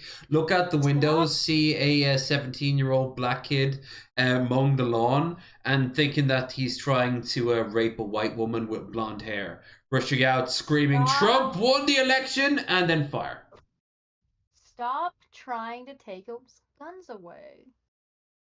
No, you're right. We should stop trying and start doing. You know what I learned from Jon Stewart? More guns makes us more safe, right? That's the logic that was here. the takeaway. Yeah, that was the so takeaway. we need to give more guns to more people, and that will solve the problem. I had this conversation with Egghead and Jeff Holiday on my channel about guns. Oh, and Jeff. Yeah, and the result of that conversation ended up with we ought to arm every homeless person. Yes. I've heard Keffel say this argument. I've heard Voss say this argument. See, I agree with this plan actually, and I think I've suggested this on multiple occasions. It's just they're missing the critical step. You're supposed to put the homeless people on the shores of Europe first before you arm them, and then tell them that there are drugs on the other side of the continent. And then you know, we're not going to send them to Israel. Well, they'll get there eventually. Like they'll make their way across. Make their way through Israel all the way. It'll solve all of our. I mean, literally all of our problems will the be solved. Eurozone will take its 20% commission. We are communists after all, and taxes are theft. So put them on a beach on Europe somewhere with a shopping cart and then as much ammo as they can carry, and just tell them there are drugs on the other end of the fucking continent, and you're fine. That'll solve it. The conversation ended pretty goofy, but it was actually like up until like we were like, okay, we're done with the conversation, now we're just goofing. It was actually a pretty interesting conversation about like what gun regulations actually are, and if the issue is actually that we need more regulations, or do we just actually need to enforce the regulations appropriately that we have. So that was like especially since like you've got Jeff being Jeff and Egghead being Egghead and me being Canadian, and it's like I don't fucking know what's wrong with you guys. See, it's hard because like I know Jeff is one of the people that's actually like a responsible gun owner. So anytime that like you're gonna say like I make a criticism about like people not owning guns, it's like how do you say this in a way that's not gonna imply that it's like I don't think you should own guns? It's no, I don't care if you do. There's a lot of other people that I care about not having them that really should. Hell, isn't Jeff a part of the Three Arrows militia? This comes from, I personally don't own any guns, but there are definitely many, many guns in this household. So, yeah, for starters, like if there is gonna, I've heard this from so many people on the left, except for people who think that like working with the Republicans to defeat moderate Democrats will make America better. That we call them tankies and or plants from Christian conservatives, and like you just gotta wonder like where does the logic come in? But more importantly, who do you trust when the bullet starts flying? You trust your neighbors because they're the only other people nearby you. Because exactly, you gotta get to know real fucking crazy neighbors. Yeah, you gotta get to know your neighbors, and that means you gotta make a little note. If the bullets start flying, these people will come together. These people will come against you. You need to start fucking prepping because if there is a civil war, the right will almost certainly lose, but not before they can burst. Yeah. Learning how to grow your own tomatoes is definitely one way to solve that problem. Hell, that also solves climate change, so fuck yeah. I feel like I could probably bribe people with guns to not kill me if I have a useful skill. Hey, that's a very good point. So, I don't know. I'll just say, like, for me, I feel like brew alcohol and you will always be secured. Tomato paste. I can make pizza. Look, I just feel like if requiring you to have like a license to drive a car does not impede your freedom of movement, requiring you to like have a fucking like license to have a gun is not impeding your ability to own a gun. It's like I think that, it's reasonable to say that people should have to at least demonstrate they know how to fucking properly operate it before they can have it. So. Yeah, but counter argument is then you just see all these like what almost looks like trash code filling the screen, and this loud pitch, and that's the counter argument. And then, I don't know, something about Jesus and the Jews controlling the banks. That counter-argument is literally all they have, and that applies to literally every argument over everything, so I'm not really worried about It's freedom, like this, I know I was gonna. I said don't mention the fucking. Don't mention the war. But like, it's actually is a good comparison. Like the amount of right-wing lunatics who are currently ecstatic that Israel, a ethno-state, a militaristic ethno-state, is about to fucking annihilate Palestine. Not Hamas. I'm okay with Hamas getting wiped out, but not fucking Palestine. I don't want those people to die because those people don't have a say in the people with guns pointing at and saying that you are all going to be servants of Allah. Now we're going to go to war. And you're like, do we have a say in the matter? No. And then people with bigger guns start killing them and then turn on you and say, so you're a servant of Allah? No? Well, counter argument. And then they open fire. Well, yeah, no. That also, you would have to keep in mind Israel's conscription and required service in the military. So yeah, depending, like male and female too. Yes, it's for I think it's 28 years if you're male, 25 years if you're female. I knew a girl who did her service. It's sexist, but anyway, the there's a let's pretend it's not Palestine, right? If Israel were to take over another area that had, I don't know, Italy. It doesn't have to be geographic. It doesn't have to geographically make sense. Let's say it's Italy. Then all of a sudden, everybody in Italy now has to fall under the rules and the conscription of Israel, whether they want it to or not. Yeah. I've been to Israel twice in my life, and I've also seen the West Bank and the Golden Heights, and Giza too. And right now, as I'm speaking, as this is being recorded, the last generator in the city has run out of fuel. Now it's personal generators and nothing. When they go, all they have is whatever the ironically enough, whatever Hamas can smuggle in, which will just ironically enough increase control over the region. But they have bigger problems. There's about 1/3 angry Israeli troops amassed on the border by the end of this stream. So this has been the historic thing with this. Like every time, like Palestine does something like bad, but it's like this many people have died, and then Israel responds, and it's like this many people have fucking died as they lash out after Israel does horrible things, and they lash out often horrifically too, because lashing out is not nice. It's not proportionate. No, it is not. It still results in the majority of those Israel. People that are dying are civilians. Oh, right. Vast majority, and people. There's also like a thing going on too, where in this particular case, it's the Hamas attack and the response has lined up very well with Netanyahu's thingamajig, his whole power. He was trying to basically turn it into an autocracy, a dictatorship. And the country was freaking out. This is giving me strong Falkland Island invasion vibes, especially because Hamas was at one point funded, no joke, by Israel. They've openly admitted that. Yeah. Well, how many people know that this is something that has been going on since the 1967? I think you can go back even further to the fucking 50s when they got their independence, but oh sure, but specifically encroaching on land.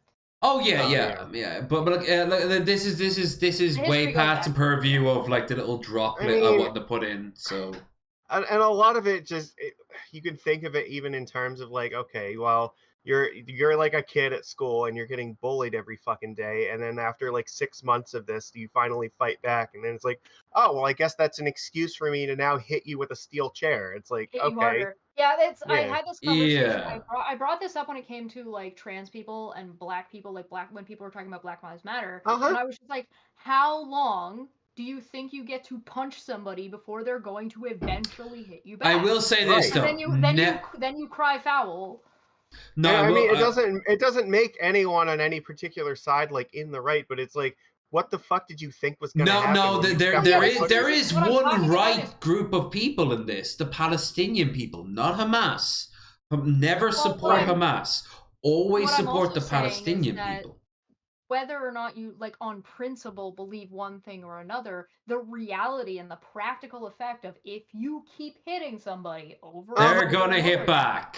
they're gonna hit you back eventually to alleviate the like to get you to fucking Some stop. people have said that like more Jewish civilians died here. The most civilians died here since the Holocaust, and I've been I've been big into my military history since I was like a fucking teenager, and yeah, I guess that's kind of true. But at the exact same time, if I start hearing about white phosphorus being fired on like hospitals and shit like that, I can't support Israel on that.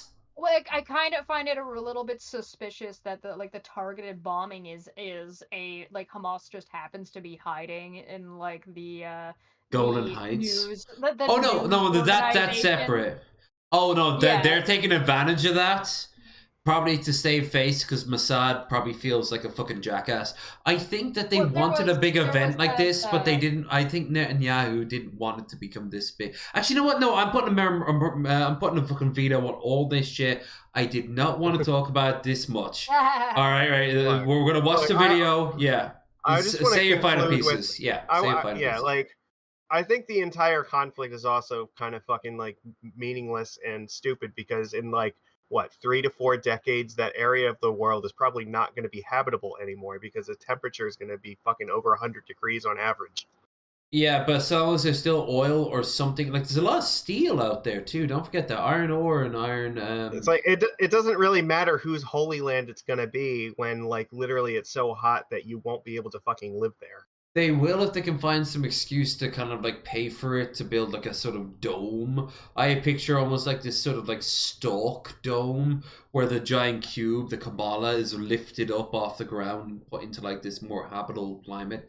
It's gonna be ridiculous because it's gonna require vast sums of money. Was it Dar es Salaam, the channel you show me, the Salat, the crazy the crazy like the fucking wall across like the Middle East. Yeah, shit like that. I think they're gonna take that. Thunderfoot did a video like talking about like how fucking stupid of an idea it was. Nightmare. Yeah. It's like one, this is not physically possible, but and yeah, like Chesh, two, even if it was, it'd be terrible. But anyway, Chesh, say your piece, and then we gotta move on, or else I'm the Lord of Tangents. I will never let a shit die unless I physically pull myself out of it. And if I've got people with me, especially people who also like tangents, I'm like, no. If I have any control over this world, we cannot get mired in the fucking marsh. Oh. Are you suggesting that we personally do not have the ability to solve a conflict that's been going on for hundreds of years? No, I'm saying that you don't have the ability to solve a conflict that's been going on for hundreds of thousands of years. So. But Mark, Chesh, please say your final piece, and then we can move on. Oh, you're sending a link or something? Talking or? Oh, can you hear me? Here. Oh, okay. Oh, sorry about that. My thing went to crap. That was probably my end. Yeah, say your piece, and then we have to move on. And I mean that. Yeah, no, I'm gonna have to leave soon, actually. If I had to do my my piece, I guess I would say that I think it's important for people to look at the actual facts of the matter, rather than whoever believes what about what land. I think it's also kind of important to maybe, if you're going to talk about this, it's important to recognize there's a really big difference between what the Israeli government is doing and what its people want, or what Jewish people around the world want. Yeah, Zionism is not Judaism. Yeah, there is massive, there are a lot of worldwide protests that are being organized by Jewish people against what the Israeli government is doing to the Palestinian people. And so I think, like, if you're going to have these discussions, and I think this is an important discussion to have. I'm not one of those people who thinks that this is too complicated, we can't talk about it. I think that's silly. But I do think if you're going to talk about it, please do spend some time to understand the facts of the matter, have a little bit of empathy or sympathy for the people who don't even really want anything to do with this, and it's just their government making these shitty decisions that they have to go along with, and keep in mind, like, just that if this is not an issue of, there comes a line is when your religion or your religious excuses for, like, just shitting all over human rights is different, and criticizing this government and its decisions and utilizing and weaponizing religion to do that thing is not the general feeling of most people that may or may not follow that religion, because the government and the people are not the same thing, especially in today's day and age. Fair enough. Hi, United States citizen. I know all about that. Right? It's like, what? I've never seen a person in power just shit all over some other country's human rights for its own ends and means. Lists all of the United States presidents since Reagan. It was like, Reagan be damned, try Truman. It's like, I don't think there's been a president in my lifetime that has represented my interests. Oh, yeah. All right. Chesh, pop out whenever you feel like, and we shall just get on with this. Yes, thank you so much for having me. J2A. My fingers are messed up, kind of like that. Kelly J2A. God bless America. Oh, and I'd be very wrong to say, and you want to plug before you decide to go on your own? Oh, no, it's fine. The link, people have been kind enough to put my After 6 months on hiatus, alone in the Mojave Desert, I got a call from an old friend. Hey, Andrew, this is Kelly. Hope you're doing well. Kelly J. Patriot, Sonara's cousin from Orange County. Kelly, know what's up? He took that dude, when he went after the Hoteps. He walked around the Hoteps, the rally, and it was all just a bunch of, like, self-conscious white 17 to 20-year-olds. And they were all like, he was like, hey, man, I want reparation. Give me $20. And then he got like $70 out of it. But it's saying, like, I'm black and I need reparations. And they'd reach into their pockets and give it to him. Like, and he was, and of course, it was all Ghazi Koto's organization.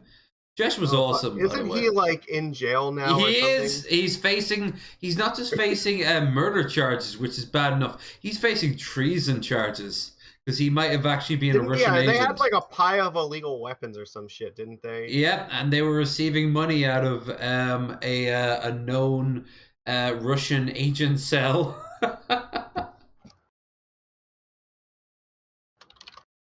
Oh, again, I want to apologize tonight, guys, for everything that's been going on. It did not go as planned, neither did last week's. You just got to roll with it. If you've been enjoying it so far, thank you so much. Don't forget to like, share, and subscribe. And anyone who's ever watched this show should know that, like, nothing ever goes to fucking 100%. No, though it's worse than that. Sometimes things do go week after week perfectly fine. It lulls you into a false sense of security. Oh yeah. You gotta break it all down in order to build it back up. So truth. We set the expectations low tonight. Then next time when things just go fine, then it'll be like, wow, this is the best show of the last month. Motherfucker, next week I'm gonna be in a different city, walking down streets I don't know with my phone on a fucking tripod. And what's more, my phone has water damage on it, so it's been acting schizophrenic. Oh, that's good. That's fantastic. That only happened over the last, like, 48 hours. It's been glorious to behold. Great. Yeah. Wonderful. But anyway, if anyone wants to help out with the stream goal, not only will it help us get us to the fan meetup in March, Philadelphia, you'll also get to see me in a bathtub full of beer before the end of the year. I'm hoping for another 20 quid tonight, thanks to the amazing definitely not Billy Blue. If anyone could raise an extra 20, I will do a shot of your choice, coconut or apple. Just have to say it in the comments, and I will have a shot of it. Surprise for me.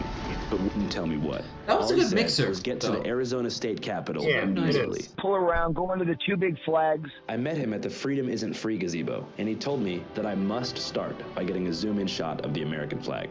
Why? All right, Kelly, I'm zooming in. These men died for us. God bless America.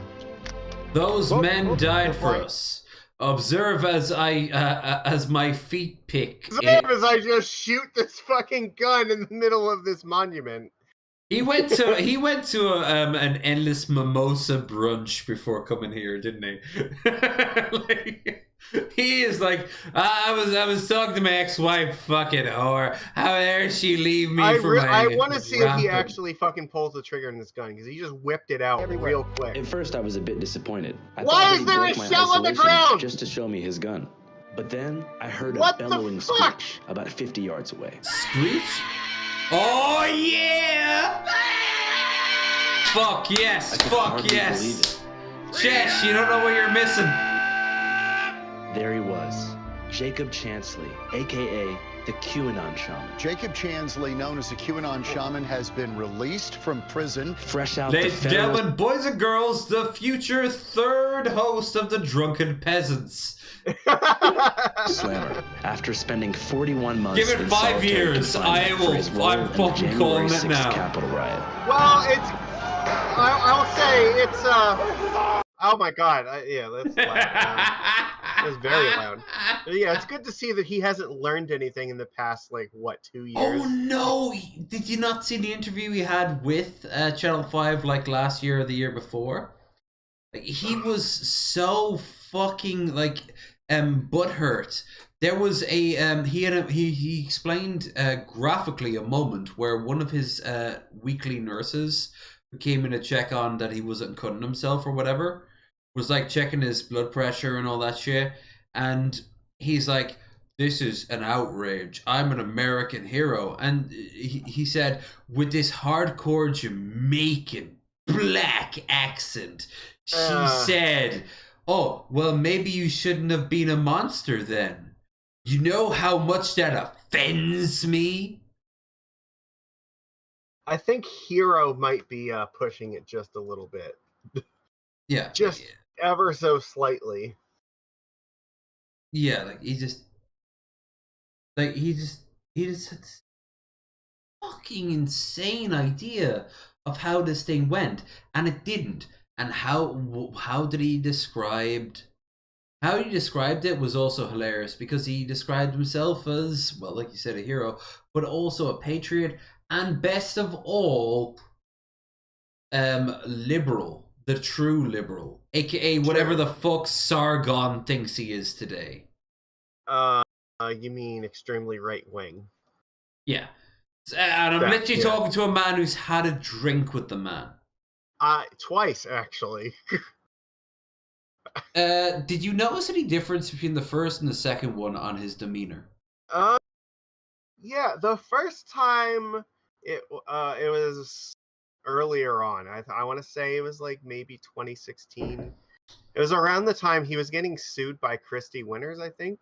Yeah, and he had to like come to New York in order to like deal with the lawsuit. But he wasn't like completely fucking insane at that point. And like it was a smaller group of people. There was maybe like a dozen of us there, and so like I actually got to spend a fair bit of time like actually like talking to him, and we were there for like probably 3-4 hours. So the second time was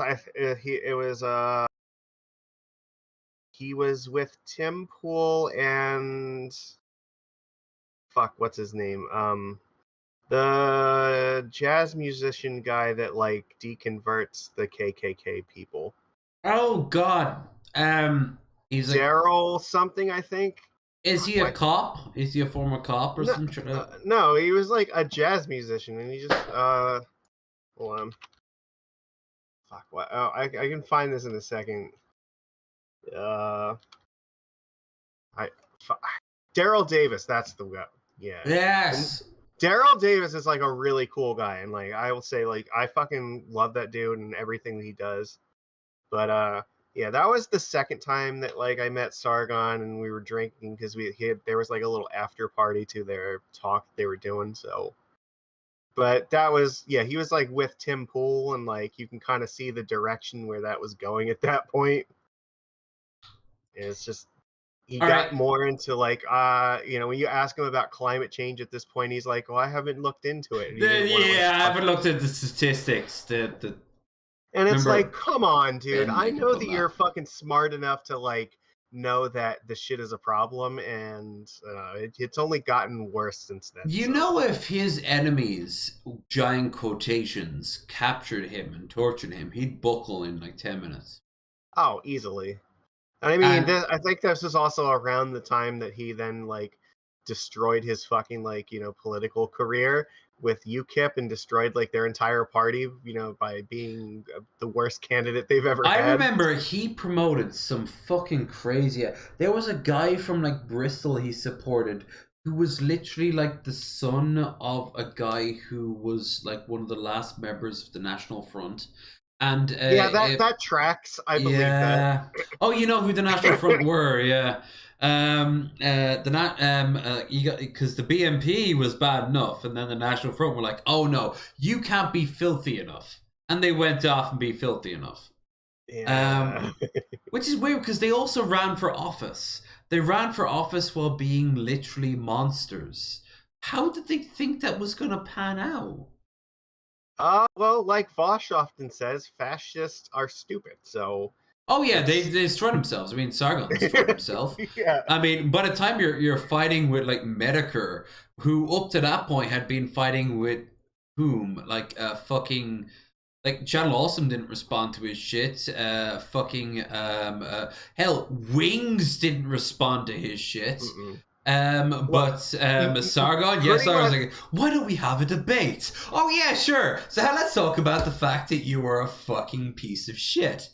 Look, Medicare may not be like a very politically correct person by any means whatsoever. He doesn't need to be. He's gonna die in like 5 years. He's also like more often than not been correct on a lot of the shit that he's said, and like I can't recall a single time where he's ever been on stream and like lost the argument to whoever he was grilling. So no, he gets shit wrong with certain, like his whole thing with furries really did paint them in a bad light. Yeah. Same with Internet Historian, who openly has admitted that like his thing, Furfest is not the representation of furries, but it is a representation of a certain group of furries. That's probably because I think he spent most of his time like looking at kind of the worst elements of like each group, and it's like there are definitely a lot of people in that community that like are terrible in the fucking bad end of the pool. So I think one of them has a kid dedicated to me at this point now, so I can guarantee that. Like if you're coloring your opinion based on like the worst representatives of like any group, it's like I understand, why he might be so against like a bunch of these different people. So yeah, there was so much shit going on, but then like he would go on and talk about like people who generally like we could all get around. That guy who was obsessed with his half sister and ate his own shit. That guy comes to mind. I one of the things I really liked that Jim did was like around the 2016 election. Or the Danny Phantom dude. So Medicare had like a bunch of people just able to call into his fucking stream, and it was just like, okay, pick whichever political candidate you support here in 2016 and like fucking sell us on why anybody should vote for this person. And he like had people from like every fucking side and like every fucking candidate, whether they're Democrat or Republican or whatever else. And it's like every single one of them, he managed to just like fucking embarrass the person. It's like, like all of the stupid, ridiculous shit that the person you're supporting is like done and said, right? And it's like, yeah, it's just, I don't know. He has this natural ability to just fucking destroy and like pick apart. Like, that shows the times. Like nowadays, you'd have people like, he's base as fuck the way he wants to kill off all the black people. Like, what the fuck would Medicare be able to respond to them with that? And go, oh, you're a scumbag. Why? Because you're going to be shot alongside them. Like, okay, I guess this nuance is dead now. Yes, it is. You helped kill it. I'm sorry, but you were a part of the problem, not the solution. He has this, like, sixth sense of where it's like, any fucking weakness that you show, it's like, he'll just fucking pounce on it and, like, expose it, so... Yeah, it's one of my fucking favorite I was there. It. It was one of the few times I ever popped in when he did the whole mundane Sargon, maths. Like that. The boulder boy. I'm so glad that Matt had his fucking redemption arc from that too, though. Oh god, yeah. He openly admits when he was like, "Oh, wow, that was a horrible thing I did." Yeah, and his redemption arc started with the fucking Ethan Ralph stream too, which is just fucking amazing. It's like, watch somebody just like dig the hole fucking like 20 feet deeper like every minute.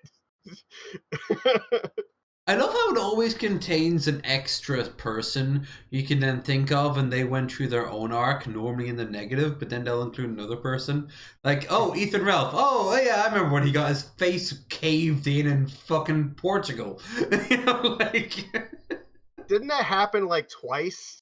Yes, he went back for round 2, and the best part of it is that I showed this to Raisin Girl a few weeks ago. Oh my god! And she's like, "What is wrong with this guy? Does he not understand? These two guys are physically they're not built, but they're at least healthy enough to fucking destroy him." And he keeps getting up and being like, "Oh, what's the problem? You scared of me?" He's got like his like shirt is up over his stomach, blood's flowing down from his nose, he's lost like 2 teeth, and then they're like, they don't even want to hurt him anymore, they feel sorry for him, and they're telling him, leave us alone, please, we don't know what to do with you other than to hurt you again, we thought one would be enough, we guessed you were normal. But, like, I guess the moral of my story is that, like, Sargon never had a fucking chance against Medicare. Like, it was just never gonna happen. Well, it was a wider thing about Sargon. Like, never support demagogues. No. That's all. Yeah, like that's all Sargon is. Not was, but still is, because he's still hanging out with Milk Boy over there. Billy Boy Blue Mango had hotel Wi-Fi just kind of disappear on her. So yeah. She's going through shit so much more important than anything we're doing right now that it's really cool that she showed up. Not only that, she's going to show up the week after next, so we'll have some time with her too. I need to pee. Please hold on for it. All right, cool. This is your opportunity, chat. What do you want to know? I can answer. And they can see it for once, so go for it. This is your once-in-a-lifetime opportunity. I can answer any question. I don't know. Tell me. I'm watching. What are your most burning desires? What do you want to know? Do do do do do do do do do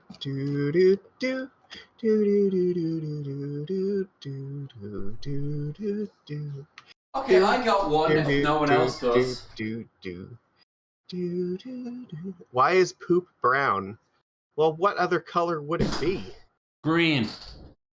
It is green sometimes. Wow, I'm actually impressed he didn't bring an Irish thing into this. So why do bad things happen to good people? Random statistical chance. That's why. Yeah, roll those fucking dice and you'll see what you see. Although I will say that good people tend to be slightly more naive and more shocked that bad things happen to them. Where more cynical, shitty people are more prepared for the horrors of life. It's more of a vindication. Also, there is no God and there's no good or evil, so people just do whatever. Yeah, it's arbitrary, you know, like, what about a society that's completely legalistic? And every time somebody is, let's just say you went to the shop and you're like 5-10 cent owed to the cashier, but you don't have it. Most cashiers will just wave you away. Oh, no, you're going to get the chair. Why? Because you broke the law. Now, in that society, you are as evil as a mass murdering cannibal. Because I it's don't all care if it's about... what I didn't promise you answers that were going to make you feel warm and good inside. I just promised you answers. If To you be want fair, that, why are you around atheists? I didn't even promise you that they would be correct answers, but I went above and beyond and gave you a real answer. He tried for you, Billy. Boy, Yeah. blue. And yet, I've seldom seen a blue color from you. I've only ever seen more of a sort of imperial purple, or like maybe at most deep navy blue. That's not blue to me. Blue is the whole trifecta. Well, not trifecta. I wouldn't imply three. The whole collage of blue. Like, where's the palette? What's this fucking Rick and Morty speech? It's like everything's random. Nobody chose to be here. I literally have the poster of that hanging up on my wall right now. Nobody exists on purpose. Nobody longs everywhere. Everyone's gonna die. Come watch TV? ? Yeah. So I'm sorry. The world doesn't make sense, and it's never going to. Yeah. And if it does, you know what? Then you're a deist, and if it's true, okay, that still doesn't change the core dynamic.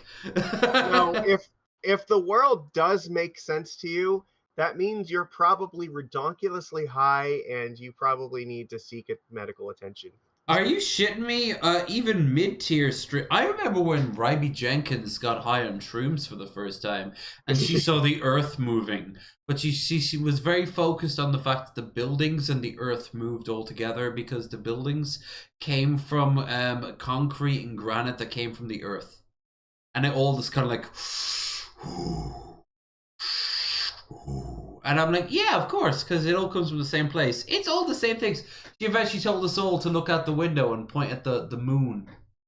And like, it's the same moon! It's the same moon! That's also true. It could be a simulation if it makes sense. So consider that a possibility. Watch one of the latest Kyrgyzstan videos on are we just dead galaxies trying to recreate itself.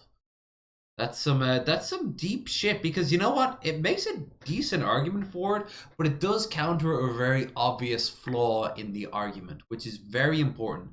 Because how many of those religious anti-atheist videos never gave a good argument? They would always be like a premise, being like, well, you say that there's no such thing as right and wrong, and yet people never do wrong more than they do right. Ha ha, I am literally trying to sound like Brett right now. No, there are plenty of people who do more wrong than they do right. Every time I show something that is not copyright, okay, that's me doing wrong. Every time I don't recycle, that is me doing wrong. Every time I eat more calories than my body needs, it's me doing wrong. Who says what's wrong? Where? How? Yeah, you have to kind of define what wrong even means first, and there's no objective way to do that. The Ten Commandments? Okay. How does that deal with foreign trade? Because even at the time, forget like all the modern day shit with nuclear powers and shit. How do you deal with like immigrant communities in those locations? Are they servants of the people, the king of that town, or are they servants of the people who they grow with? Like, you're building a colony on my shores? That's my shore. We agreed on that. Oh, your 10 Commandments didn't say that? But they're the only rules you ever need. Yeah, and it's like, if you're going to hold the 10 Commandments as your source of right and wrong, I mean, slavery is not one of the things that the 10 Commandments says is wrong. Nor is rape.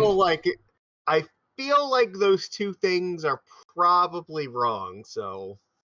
Lots. That is also just my opinion, so that's not objective by any means. The Mormons used to, until after the massacre they took part in, I forget the name of it, but not Wounded Knee natives. Although this massacre also they made agreements with local like native tribes to attack on one side and a group of like American troops to be killed on the other. I forget the name of the massacre, but afterwards America was like, okay, Utah, you want to be even remotely what you look like? We're going to need a scapegoat, and a whole lot of laws change. But one of which was literally like they justified slavery because there's a line in the Bible that the children of a particular person was punished because their skin was turned dark, and they would always be lesser than the children of Israel. What is it? My favorite part of the Bible, I think it's Exodus 21. It gives you instructions on how to appropriately beat your slaves. If they step out of line, by the way, is a rip-off of the laws of Hammurabi. The shit out of them. As long as they get better within about 1 to 3 days, if they can walk it off, then it's fine. You're okay. The Greeks and Romans were great for it because as time went on, they came up with less and less excuses and more understandings that slavery is not a natural part of life. It is a punishment, which means that it should be transitory at best, aka the least time you have being a slave is the best time. Henceforth, the best way of having slavery is to not have slavery. So, free all the slaves. And that's what they did. And then I've been doing a one-shot run over on Twitch. Subscribe down there, motherfuckers, if you like your Crusader Kings, of the recreation of the Roman Empire. And we've been playing Gibbon's Decline and Fall of the Roman Empire, which was written in the 1700s. It's considered the de facto view of how we view the Roman Empire. Like a lot of the stereotypes we think of the Romans came from this book. It's massive. It's absolutely huge. It's 63 parts on YouTube, and each one is about 3 hours long. And it's glorious. It's fantastic, but it's also inherently fucked up and a product of its time, which is fun because as a historian, you can enjoy it for the history for Rome, but also the history of early 1800s mindsets. But above all else, they talk about how, like, the fucking how slavery, while not welcome, was better in Rome than anywhere else because they gave you freedom. How about a place where they don't have slaves? Full stop. Where if the worst you are told to do is you tore down this building in the war, you lost the war, you get to rebuild the building. You rebuild the building? Okay, cool. Now, you leave. You just go. You just go somewhere else. We don't care. Just go. Leave us. Go. But before, like, trains and cars and shit like that, that would be like a lifetime journey. You could argue it made someone else's problem. That's what happened with the Huns. But still, it's a fascinating idea. I just hate all these ideas of return to tradition, when in reality, tradition fucking sucked. Yeah, it does. It's the same reason that, like, I don't understand, like, why a lot of people want to return, like, the United States to the 50s era. It's like, you really think that was, like, some fucking, like, bastion of, like, U.S. history that's freedom and sunshine and rainbows for everyone? It's like, I think you might want to go and, like, see, like, the legislation that fucking passed in, like, the decade after that. Post-war, it was full of people, if you were wealthy, white, served in the war, and again wealthy, Protestant, you will do pretty and straight, of course, you will do amazingly well. And of course men, but I suppose that's well, yeah. Well, I mean, wealthy white landowners has been like the fucking, favorite group of America since its fucking founding. I've heard arguments that America only seceded because of England's increased abolitionist movement. That's frankly revisionist bullshit. But there would have been an element in the South because I've read enough journals from the people who lived there, like John Adams, or fucking Washington, people like that. And sure enough, they all said that, like, there was a faction at all times in Philadelphia being like, yes, well, the South, normally led by Jefferson, well, the South's all well and good for that, but what about our slaves? How are we going to get more slaves?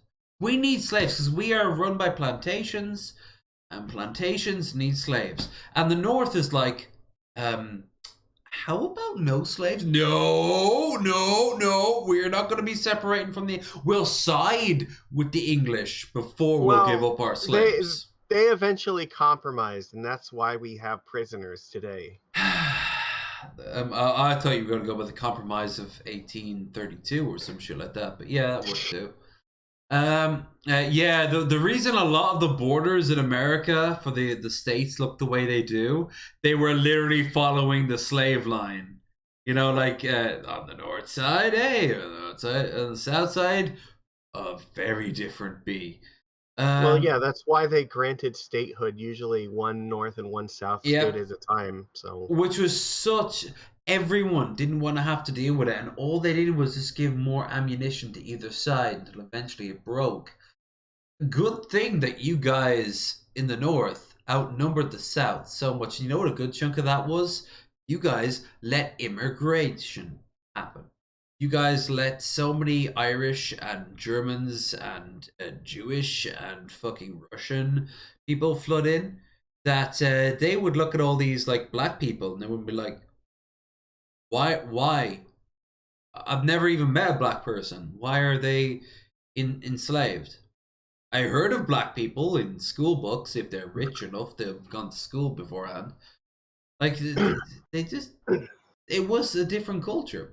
I mean, that's why if you ever hear an Irish person say, we were slaves just like the blacks, Irish people give you permission to beat the living shit out of Negroes, they are not welcome in the ethno-state because they do not have they're women with the big buttocks and the large breasts with much milk. Will result in many high IQ babies so long as they are women. So then they can be passed around like rewards to the other white males in my ethno-states. That way we will destroy the Negroni race. And all the while you're looking at him like, wow, so you passed college, did you? He has a PhD in, like, what is it, biochemistry or something? He sat down in a room full of people and, like, a really high-functioning, like, fucking scientists and, like, professors and shit like that in like, a big break room and had a conversation with them. And this shit would have been brought up. I don't know how it would have been brought up, but it would have. And you can just imagine the looks they gave him. They were like, so, biology does what? And the guy asking him is probably someone who the year prior got a Nobel Prize in biology. You know, like, yeah. And he's like, yes, because genetics works this way and that way. They do not have the same phenotype as the white race. It's Lucas Werner with more words. Telomeres, telomeres, telomeres, telomeres. All right, let's get on with it. I think we're on another ridiculous tangent. Since his release, he's yet to talk to the media, but for some reason, he wanted to talk to me. Hi. What's up, man? How you doing? Because you were the only one who asked for an interview that wasn't hardcore right-wing extremist, and he got the vibe. Also, the mustache. I'm normally not for a mustache on a guy who normally has a Jufro, but he actually makes it work a little bit, just a bit. I don't know what crime that this dude has committed, but like he's definitely committed some heinous crime. I can just tell. But under one condition. He said that before our interview, he'd like to perform a shamanic hymn he wrote behind bars, a war song commemorating his victory against the deep state. His victory? He went to jail for like 2 years. He said that he was shocked to find out that he couldn't have his phone in prison. It's a weird ass way to declare victory. He cried for a month. Yeah. But I will allow Asian women if they think white men are attractive. I do not wish to control the genome of my interstate, you fat curly-haired motherfucker. I do not wish that. You can go back to your garbage island. I will be over here with Mama Jeff. He does bad things to me. He does the things, and I don't like them. With potatoes. Your dick, JF. You know, a part of me hopes that, like, Mama will be, like, completely separated from him, found alive and well, completely separated, and she'll have, like, an interview with, like, this otherwise unknown podcast. Not me, just some obscure Canadian podcast. And they're like, hey, welcome to Quebec today. And we have here with someone some of you might know, Mama Jeff. Hello. I'm going to tell you all about him. And over like JF, 90 minutes, she just goes into every JF is detail. my kingy. I love you, JF. He dropped me off, and he said he would do the thing with his tongue to my legs, because I like my legs to be licked. He licked the legs. But I had to spray paint all over the building first. But I don't know how to spell kings, apparently.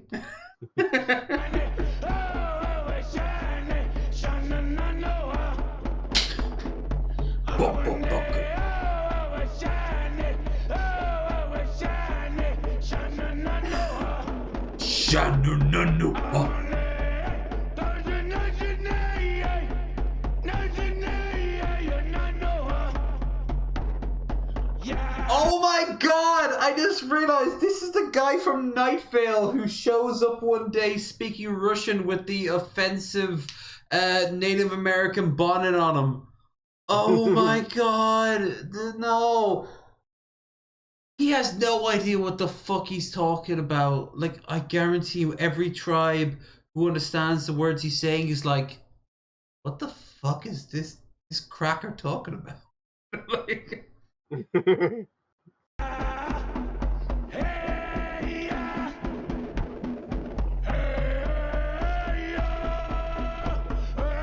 It does kind of sound like the Kiwi war dance on rugby, though.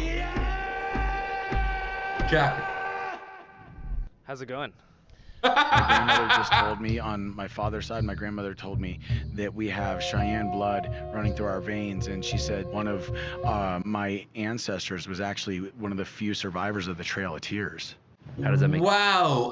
First of all, citation needed. I'm sorry, I'm not taking this on Facebook. The few survivors, many people survived the Trail of Tears because it was literally a mass exodus of a people. The problem was that many people died more than it was necessary. Of course, the whole trail was unnecessary. Second of all, you say that while you literally have white nationalist logos embedded on your fucking flesh. Yeah, that's not great. Third of all, and this is beautiful, Johnny Depp says what? You feel? Very proud of my heritage. Typically, Native Americans wear headdresses where they have to earn all the feathers. This is not something that I was given by a Native American tribe or anything. That's because none of them I believe over the course of my 10-year shamanic journey, I've earned my feathers. What are your top feather earning moments, you think? Oh man, 6.5 years of working with kids, troubled teen boys in group homes. Times where I went out to the desert and damn near died going on a vision quest. Going through everything I... That's called you being stupid, driving out to your fucking dealer in the middle of summer. Then you don't realize that your fucking car does not have enough gas. It stops. You've got no water. And you think that, hey, the natives drink water from this cactus. Oh! Try to deep throat a cactus, it doesn't work. Well, I actually went on a vision quest on Drunken Peasants like a couple weeks ago. And when I woke up, it felt like I was in the middle of the desert, but I think I was actually on my floor next to a bucket of puke. A vision quest, or... Oh, by the way, did you do your shot when we got that donation prior? I did not do any shots tonight. I have drank like 3 fucking ciders so far. 4th. Yeah, by the way, folks, if anyone donates, I will do a shot of your choice of Malibu or Mickey Finn's.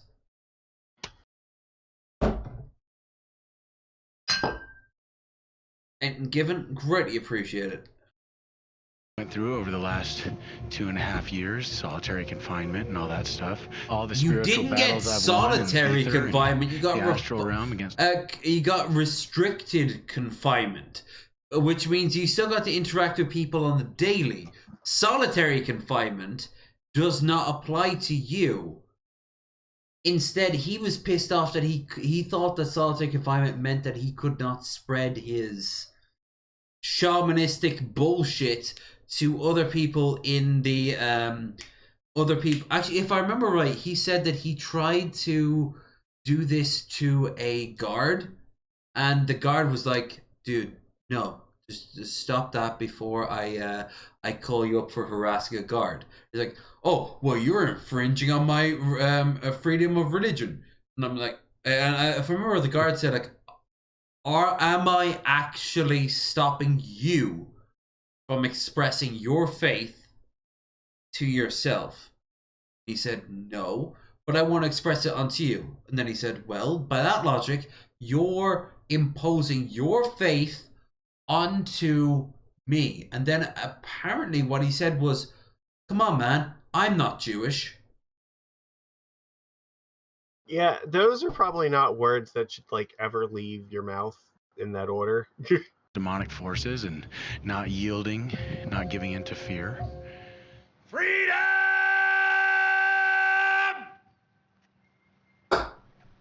For sure. Anything else you want to say? Transgenderism, which Baphomet is androgynous, and Yay, Satanism Baphomet! are kind of paired together. It's a globalist movement to create Satanism is fucking dope. Convert to Satanism, order. kids. And it's really unfortunate because there's a lot of good transgender people out there. I have a lot of friends. Burn your church to the ground. They don't want to stand out and force society to bend to their will. They just want to blend in. There's something called the Corporate Equity Index at CEI. HRC's Corporate Equality Index rates workplaces. Oh no, with the trans flag, this is like a workers. I'm proud giant target. Announced that Walmart scored 100 on the CEI. Not a single fucking Aryan among them. What has the world become when, I'm surprised that anyone... I'm just not going to finish that sentence because if I do, then that's going to be like at least 3 racisms. Yes, leave that to me. I will be the Jesus of racism tonight. Give me your burdens. Oh, yeah. You just write onto my back the racism you want to say. Now, about them Tanzanians. For the 5th consecutive year. Okay, look at this. They got some gay pride swim trunks at Walmart. Oh, this dude, we looked at him. As the bar of accountability when there was no bar at all. And basically what it is these organizations. They're so freaked out by non-passing trans people. Do you want to fuck every fucking person, man or woman, you ever see? Or do you acknowledge that some people are not aesthetically pleasing to you? Look, Lev, I've got to be honest. Yeah. I do not want to fuck you. I'm sorry. I just don't have it in me. Ladies and gentlemen, I would like to announce my retirement from YouTube after my many years attempt to try to seduce Lord Magicus. Yeah, look, I like anyone else, like I'll fuck them, obviously, because anyone else, you fucking slag. Yeah, maybe I'm too good for you. Yeah, look, that's just how it works. Like I learned it from watching these people, but like I learned it from watching you, Dad. I just don't feel in a strong urge to fuck you. So I guess we're both gonna have to find a way to live with that. You know what, Magicus? I think you just are terrified of strong masculine telomeres. And I literally use them like bullwhips, by the way, to grab zygotes and genomes together. It's like wrangling in Pokemon.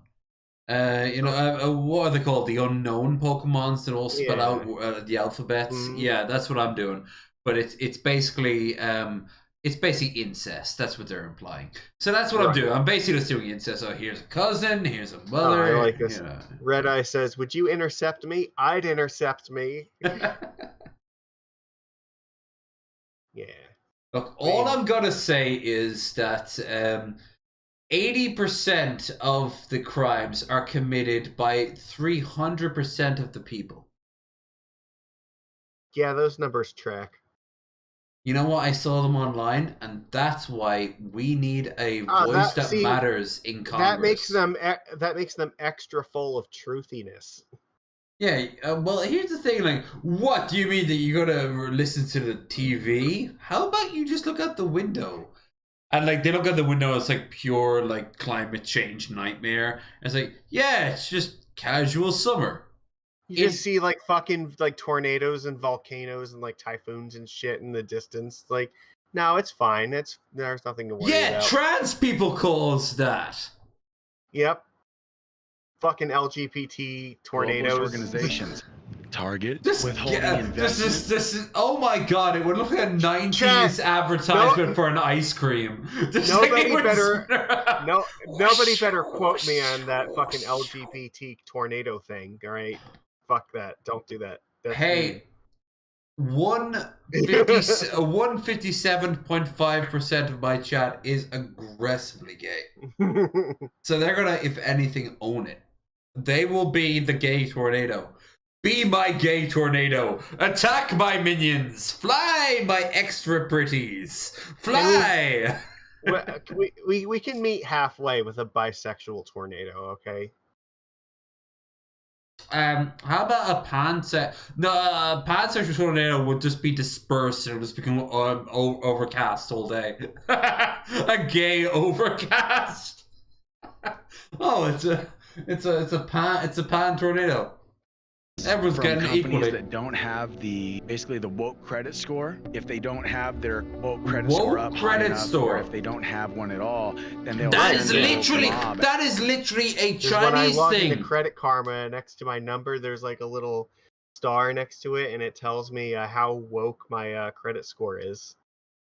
You froze, by the way, and I checked, and that was like that. You froze, by the way, and it wasn't actually me this time. I think you died. I can't hear you. Oh.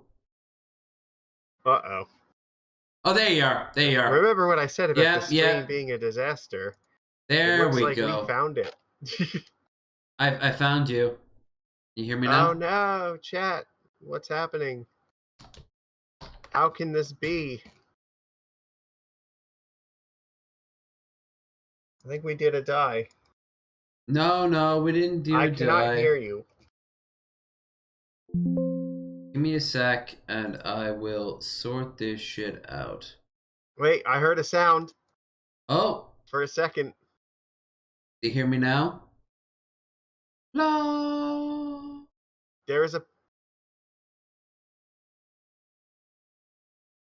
Hold on, I'm gonna, I guess I have to leave this call and come back because something's not working.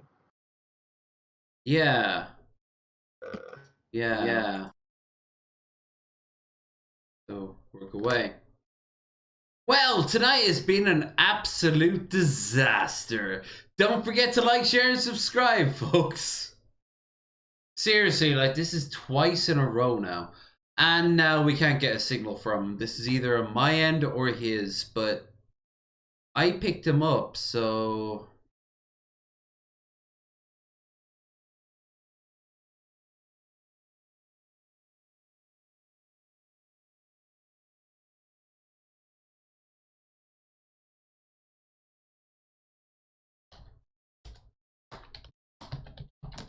Wait, I think I hear there something. There we go. We're alive, chat. We made it. There we go. I can hear you, and you know what else? I could hear you before. That's the weird part. I think that was on a U end. I guess that's possible. That would track. I don't know. What's the weather conditions? What is there excess Wi-Fi usage in your place, or? No, there is not. All right. Well, you know what? Let's not dwell and let's keep going. Did you get everything you needed? Yeah, I just wanted a picture. Okay. Thanks. These are the symbols for the planets. These are pyramids with vortexes above them. We got the sun and the moon here. He's got a Hunger Games t-shirt. Oh my god. Talk about out of style. Talk about 2012, 13? When did the Hunger Games become a thing? That's a Mockingjay either way. Why do all these people have like fucking insane beliefs like this? Because they need to vindicate it by doubling down. You see, if you just say that like the world is not the way you see it, and everyone's like, of course, well then you're not special. You have to make yourself more special. But they're not. They're so fucking. We did the opposite. We looked at the world and went like, something special about this. This is it. But oh really, fuck. He's a creep and he's a weirdo. What am I doing here? I don't belong here. Hey. From what I've heard from family, I have Viking ancestry as well as Native American Cheyenne blood running through my veins. Is that something you can like feel? Oh yeah. I can feel the Cheyenne. It often overlaps my Scottish. My Scottish has to wait its turn as the Cheyenne just moves by. It's like a train. It's like a train system, you know. It's just so racist. I happen to have Cheyenne blood running through my veins, so please tell me more about how it is wearing something my ancestors wore for quite some time is an insult to my heritage. I do love the idea of this though, because there's a lot of people on the left who really idolize any minority, even if they say the most vile, disgusting shit on the planet. Jesse Lee Peterson is a good example of that. Jesse Lee Peterson is black and he remembered Jim Crow, but he's a scumbag. Amazing. Amazing if I had a brick. Amazing. Do you love Jim Crow? I bet he loved Jim Crow, and then it stopped. He's like, but do you love Daddy. Jim Crow? Oh god, have you ever heard the 80s end of day sync version of that, where him and he was asking Destiny? I have not, no. All right, I gotta show you that before we move on, because hell, what's consistency? Consistency is a big goop. You should watch this stream that says Majicus and Mango on it. That seemed pretty cool. Yeah, that actually sounds amazing. Amazing. Amazing. Come on. Can I get an amazing in the chat? Here it is.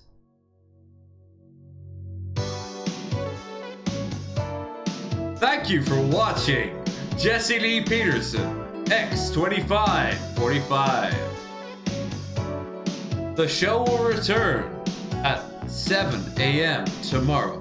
God bless. That's a woman's name. You were raised by your daddy and mama. That makes you half man and half woman. You are a beta. You're not a real beta. I just have one question for your beta. There's just one thing I want to know. Destiny, do you love black people? Just answer the question, Destiny. Do you love all people? Do you really love the black Destiny? Do you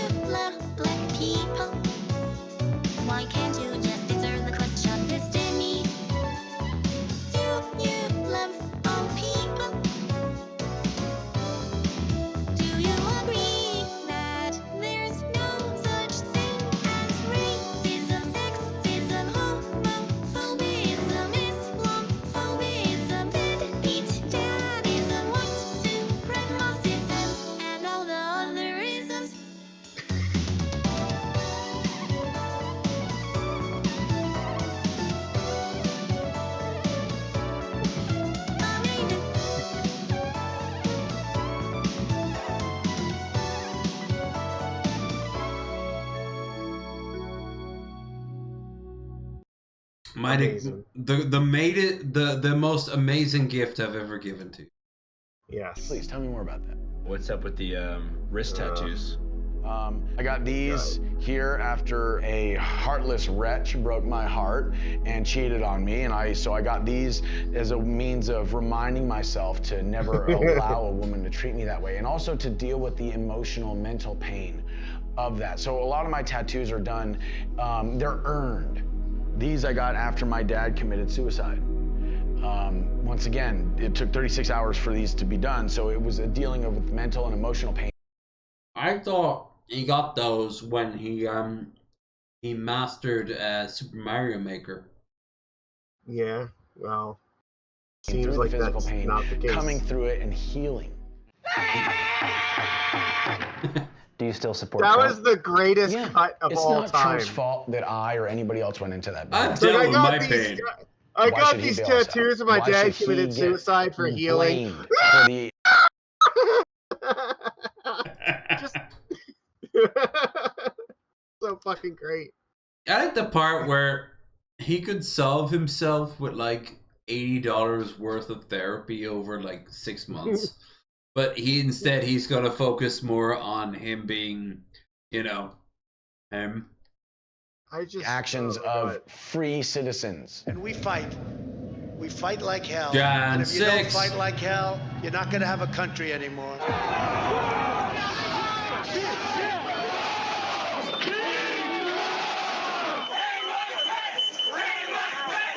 Do I feel like he could have done more? I mean, he could have done something like started a lawyer fund for all the J6ers and donated a large sum of... A lawyer fund. He lost all his lawyers defending himself.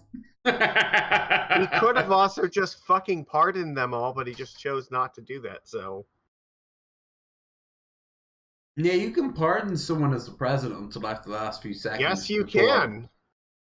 Like an hour before you're not president anymore, you can still pardon like 500 Yeah, people. there's like literally like no you can pardon the most heinous fucking crimes if you choose to. That's just how being president works. Money to kind of set a trend. Isn't that what happened to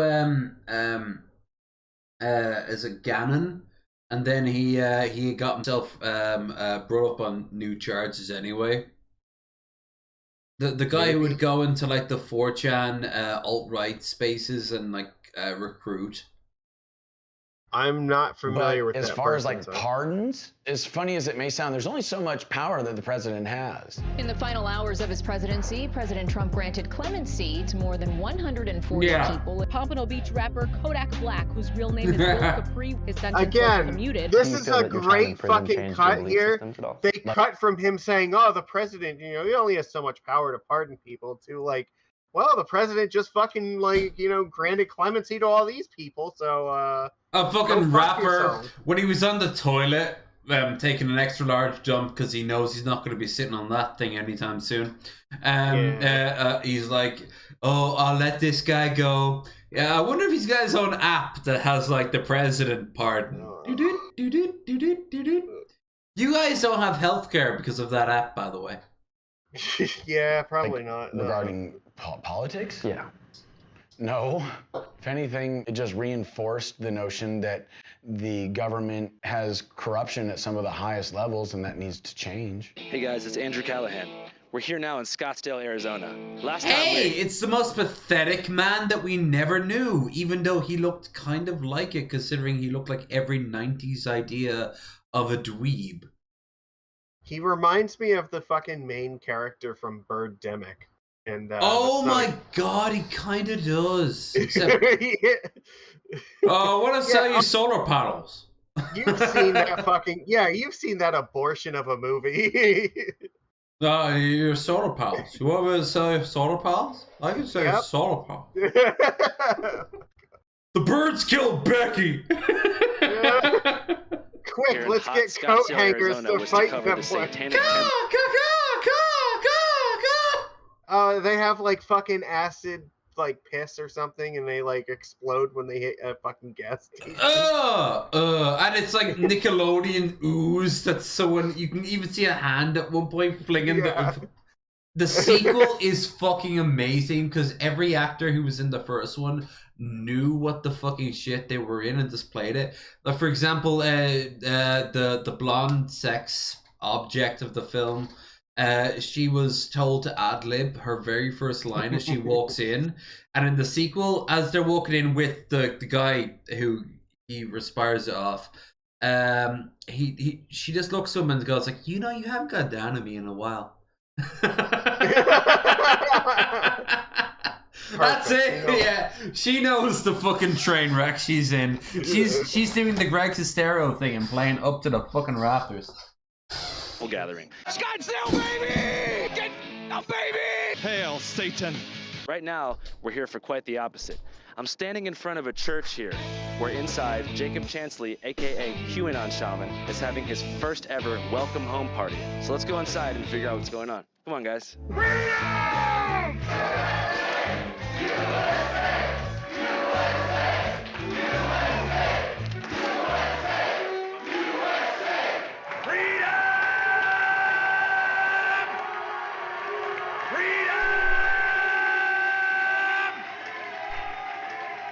Thank you all so much for showing up. It is truly an honor and a pleasure to shake your hands and give you all. Oh my God! Why is it? I remember a lot. Okay, you know what? I was gonna ask, why is every single person in this building a fucking like retired white person? But I think we know the answer to that question. Yeah, I mean, what we gotta find?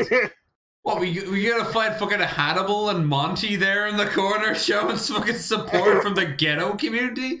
Like, honestly, I feel like they might go to something like this just to fucking witness how. Oh, they would play it. Yeah, they would play that shit close to their chest.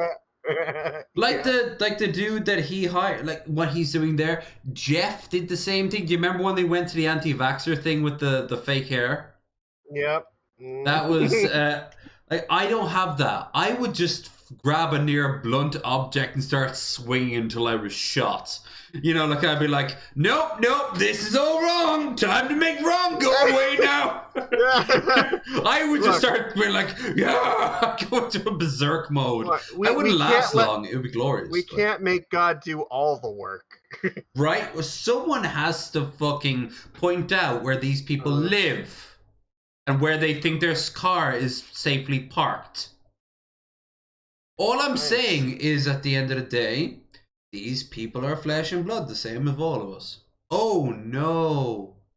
I think my flesh and blood is, like, on the brink of E right now. Oh, no. Are you off? I am getting really tired. That's fair enough. Oh, wow. It has nearly been 3 hours. It's been all over the place, fucking chaos. It's that, and I also only slept for like 5 hours and then drank some fucking alcohol on top of it. Is not helping. Honestly, if you gotta go, that's fine. But you know what? I'm not feeling it. I think I might keep on going. What do you say, chat? You okay with keeping me company for the next few hours? I'm not gonna lie. I am hoping to raise that extra 20. But if not, then either still, I've got nothing better to do. So I've got tons of booze, I got a little bit of food, and I've got tons of content to watch. What do you guys think? And chat. Either way, Majicus, if you gotta leg it, like. Yeah, I think that I need to like lay down and fucking sleep for a while. You see, I'm not Ben. I will not force you to get sick on screen. I will just heavily imply and mock you if you do not. And that's why you are so weak and pathetic to back out now at the moment of truth. But I mean, that's what a Majicus does, I suppose. I only have like the ability to do that once every few months. Yeah, getting old sucks. Yeah, I mean, in all fairness, I normally. The last one that I did was like the worst one of my entire life. Like I have never felt closer to death than when I woke up on the floor ridiculously dehydrated next to a fucking trash can that was like literally half full of fucking puke. Ben explained it to me. Well, he explained it to the chat. Like he said, like afterwards you talked around the chat for a bit, and then you just went off and just passed out. Here's the thing. Yeah, here's what. I went go into on. the Discord afterwards for a while, and then I threw up twice into the trash can in the Discord call, and then at some point after that, and I don't know exactly when, I just literally passed out on the floor, and then I woke up like 2 hours later or some shit, and it took me a few minutes because I heard people still in the Discord waiting to see if I was gonna get back up, and it took me a few minutes, but as soon as I sat up, I threw up again, and then I limped my way downstairs to the bathroom, and I did not come back upstairs until like 12 hours later. So that was definitely a low point for me. Weirdly, you mimicked what Raisin Girl did. She downed a bunch of wine on stream, and she was holding herself pretty goddamn well. So well that I didn't think she was more than mildly tipsy. And she said, I gotta go to the toilet real quick. She got up. 2 hours later, I ended a stream. 5 hours later, she came back to me and went like, what happened was I went in, I went to the toilet afterwards as I was cleaning up. I got sick, and I'm like, okay, that happens to everyone. And then she continued to get sick, and then she went into the bathroom, like the actual the bath, and she sat down, got sick, put the shower on, passed out in the shower. Yeah, I did. That was a tempting option to me, but fortunately, most of it made it into the trash can, but like 5% of it didn't, and the cleanup for that was fucking horrific. So I think if I'm ever gonna get sick, it's gonna be on this this bathtub stream that I got in the works, because I mean, come on, I'm gonna be in a bathtub full of beer. I mean, like, I gotta drink that shit. I can't drink it all. We all know that. So what's going to happen? Well, have we you all ever know. drank fucking Bailey's from a shoe? Yes, actually, I have a woman's shoe because she was passing it around, and I was the 9th guy. It was New Year's. It was. I thought it was fancy. I thought back on it, and I'm like, oh fuck, no.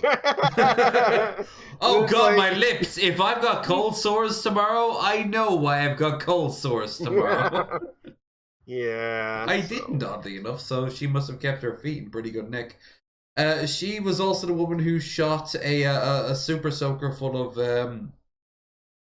Wicked Blue down my throat as well. She went like, open wide, and it's going, huh? I think she was getting vengeance on every boyfriend who didn't tell her when he was coming. Like, I think that was how she was getting her vengeance. See, I've figured out that the point at which I lost was when I started changing the amount that I was drinking for, and then immediately after lowering the amount, then I also took a shot for free, and that was the fucking death knell right there. Because from that point on, it was just suicide. Yeah. Yeah, don't drink liquor and a bottle of wine at the same time. It's not a good plan. Well, but you pace yourself when you combo it into a big, like, sort of even a big stream. Yeah, I drank an entire bottle of Bunratty and like then 12 shots or something like that. It was not a good time. I mean, it was a good time up until I fell on the floor and passed out. So is that Merlot? Bunratty? No, it's a mead. Oh, okay, because you said wine, so I thought. Well, mead is a honey wine. I know, but believe it or not, we don't consider it the same way over here, and we're the ones who fucking invented it. Like, to us, a wine is a wine. You have to have Can we back up for a second? How the fuck do you not know what Bunratty is? Like, shouldn't you know the name alone? No! You said that, like, I remember the first mead you ever had was proudly Irish. I was like, what? Bunratty Castle. Listen, Bunratty Castle is located in fucking Ireland. So, like, why do you not know that name? All right. Did you have a link? Post it.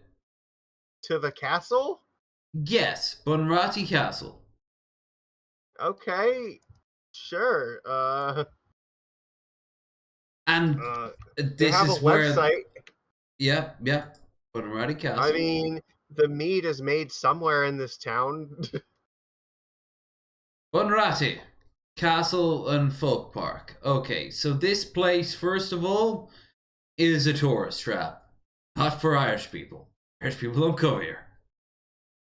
I'm just saying you should know the name Bunratty because there's a fucking castle. I know it, but you know what? You could have described a place from fucking Belgium and northern Denmark to 5 minutes down the road. You need to get more specific. Look at like how fucking Irish this bottle is. It literally says the drink of the High Kings of Ireland. Really? I wonder why that is. Because I've drank with people who claim to have ancestry to Irish kings, and they've never drank Bunratty. So, yeah, maybe you somebody has been hipped in on the hype. Little bit of hyppity. Ooh.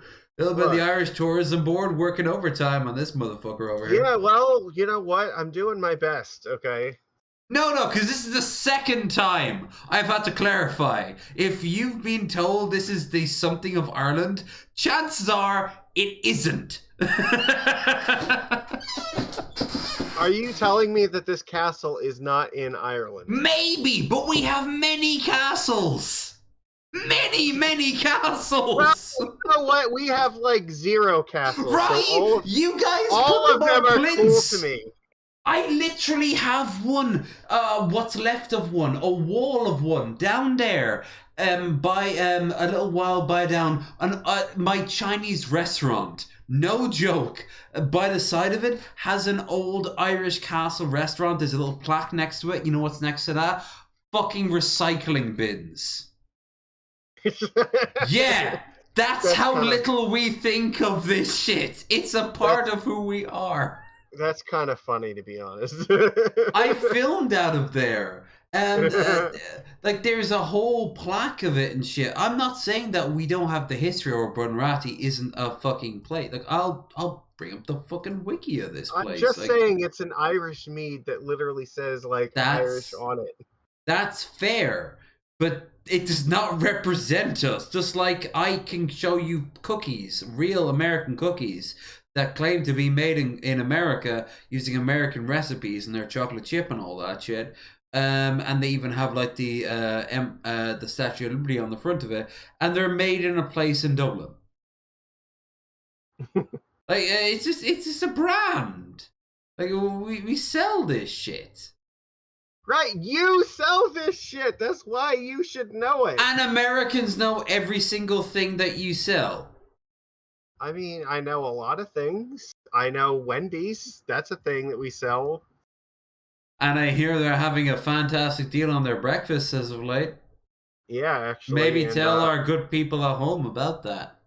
Well, I'll give you this. There's a little birdie told me that sometime in the next few weeks they're going to be launching a new barbecue burger coming out. So.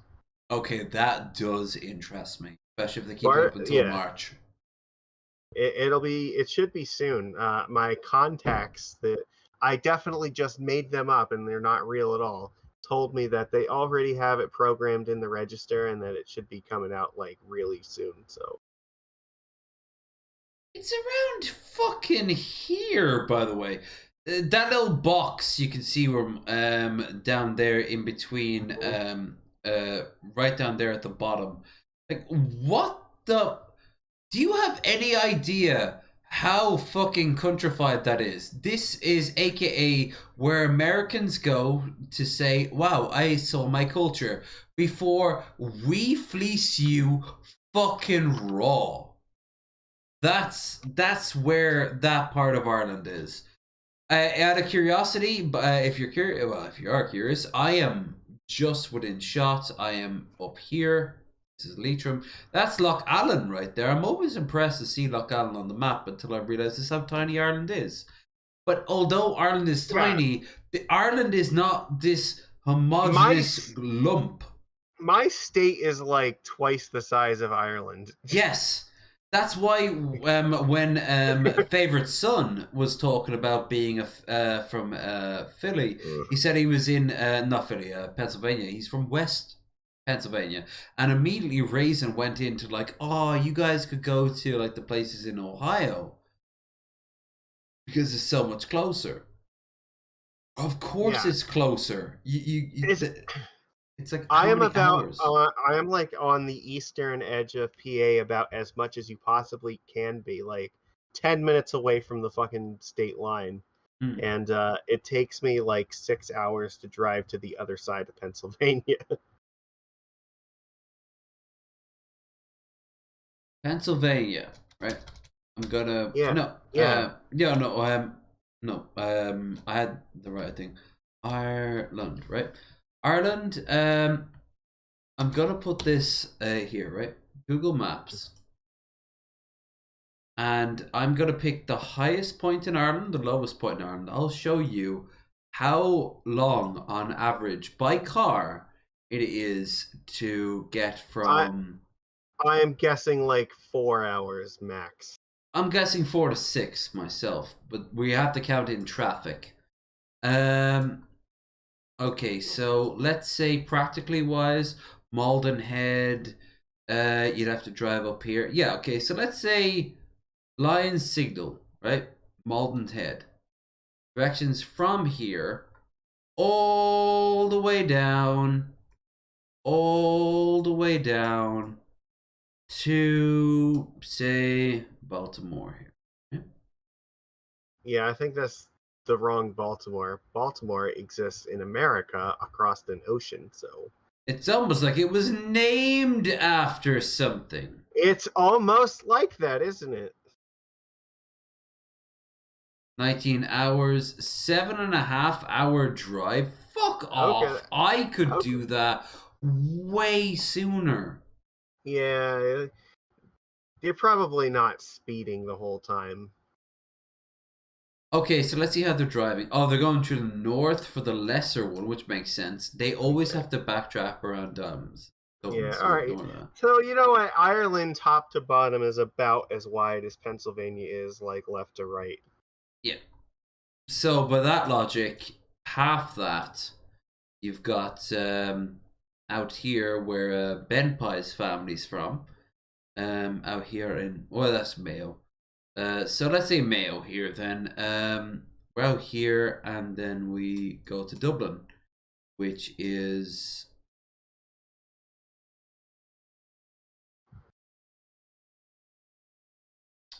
and of course it has connected the whole damn thing. By the way, yeah, more or less they say the whole trip will take 1 day. No, because I've traveled from Dublin to Carrick in under 2 hours in a car. Yeah. And as for a train, like, it doesn't work like that. I'm guessing they're counting like an average. So I knock 2 hours off that 7 hour thing. That's my personal experience. What I will say is Ireland is famously small, and yet we produce like mass quantities of people who just want to explore shit. But you know what? When we get back to Ireland, we don't think of going down to the countryside. Why? Because we've seen all of Ireland. Especially if you're in Dublin. If you're in Dublin, you've seen two things. Dublin and the colour green. Once you've seen the colour green, you don't need to go out to the countryside. You can just spend your entire life in Dublin. And a lot of people spend their entire life in Dublin, except for, oh, you know, when I was in my 20s, I worked for 5 years off in fucking Australia or New Zealand. Okay, that's like, a bit of an extreme. It's like the Midwest in the United States with like cornfields. Like once you've seen one of them, you've seen literally all of them. I've driven more than once through the Midwest from Cleveland to through Indiana, through Chicago, Des Moines, and down to Omaha. And yeah, Yeah, that shit is corn-centric, but also you guys never point out that you can see buffalo. It's very rare, but you can see buffalo. Occasional buffalo herd. That's pretty cool. Again, like, this is the thing. Like, you guys are obsessed over castles. I want to see a fucking buffalo. Buffalo's a living creature. Yeah, but castles are cooler. Oh, castles are fucking dope as shit. I'm going to a castle next week. I'm going to be going to the Round Tower, the first Norman structure built in Ireland, in Waterford, and I've shown the if not last month, then the month before, the Brooks Castle in one of the Boyle, in Boyle, and it was absolutely cool. But like, the thing is, I love history, but you know, you see one giant pile of shit, you see them all. Frankly, I don't know how else to say it. Like, I guess we become complacent, but you guys don't get to have that. You get to experience that shit. Anyway, well, yeah, I was gonna say, you sound pretty tired, Seabass. I'm like on the verge of collapse right now, so it's been fun hanging out with you once again, and I hope we do this again soon. We'll probably do it at least one more time before the end of the year. Hopefully this time without so many fucking nuance, fucking bullshit, fucking bullshits. Alright, everybody, I'll see you later. Bye. Now, only the true fans remain.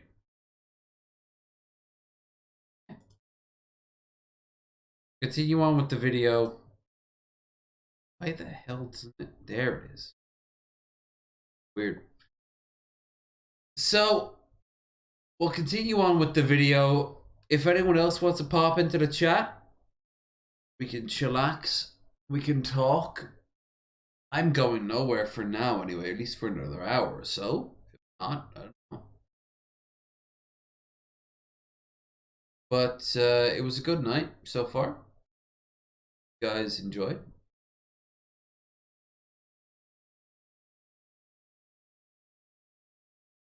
Come on. Glencairn is a castle-like mansion. That right there, we don't like in Ireland. We don't like the castle-like mansions. Fuck off with that noise.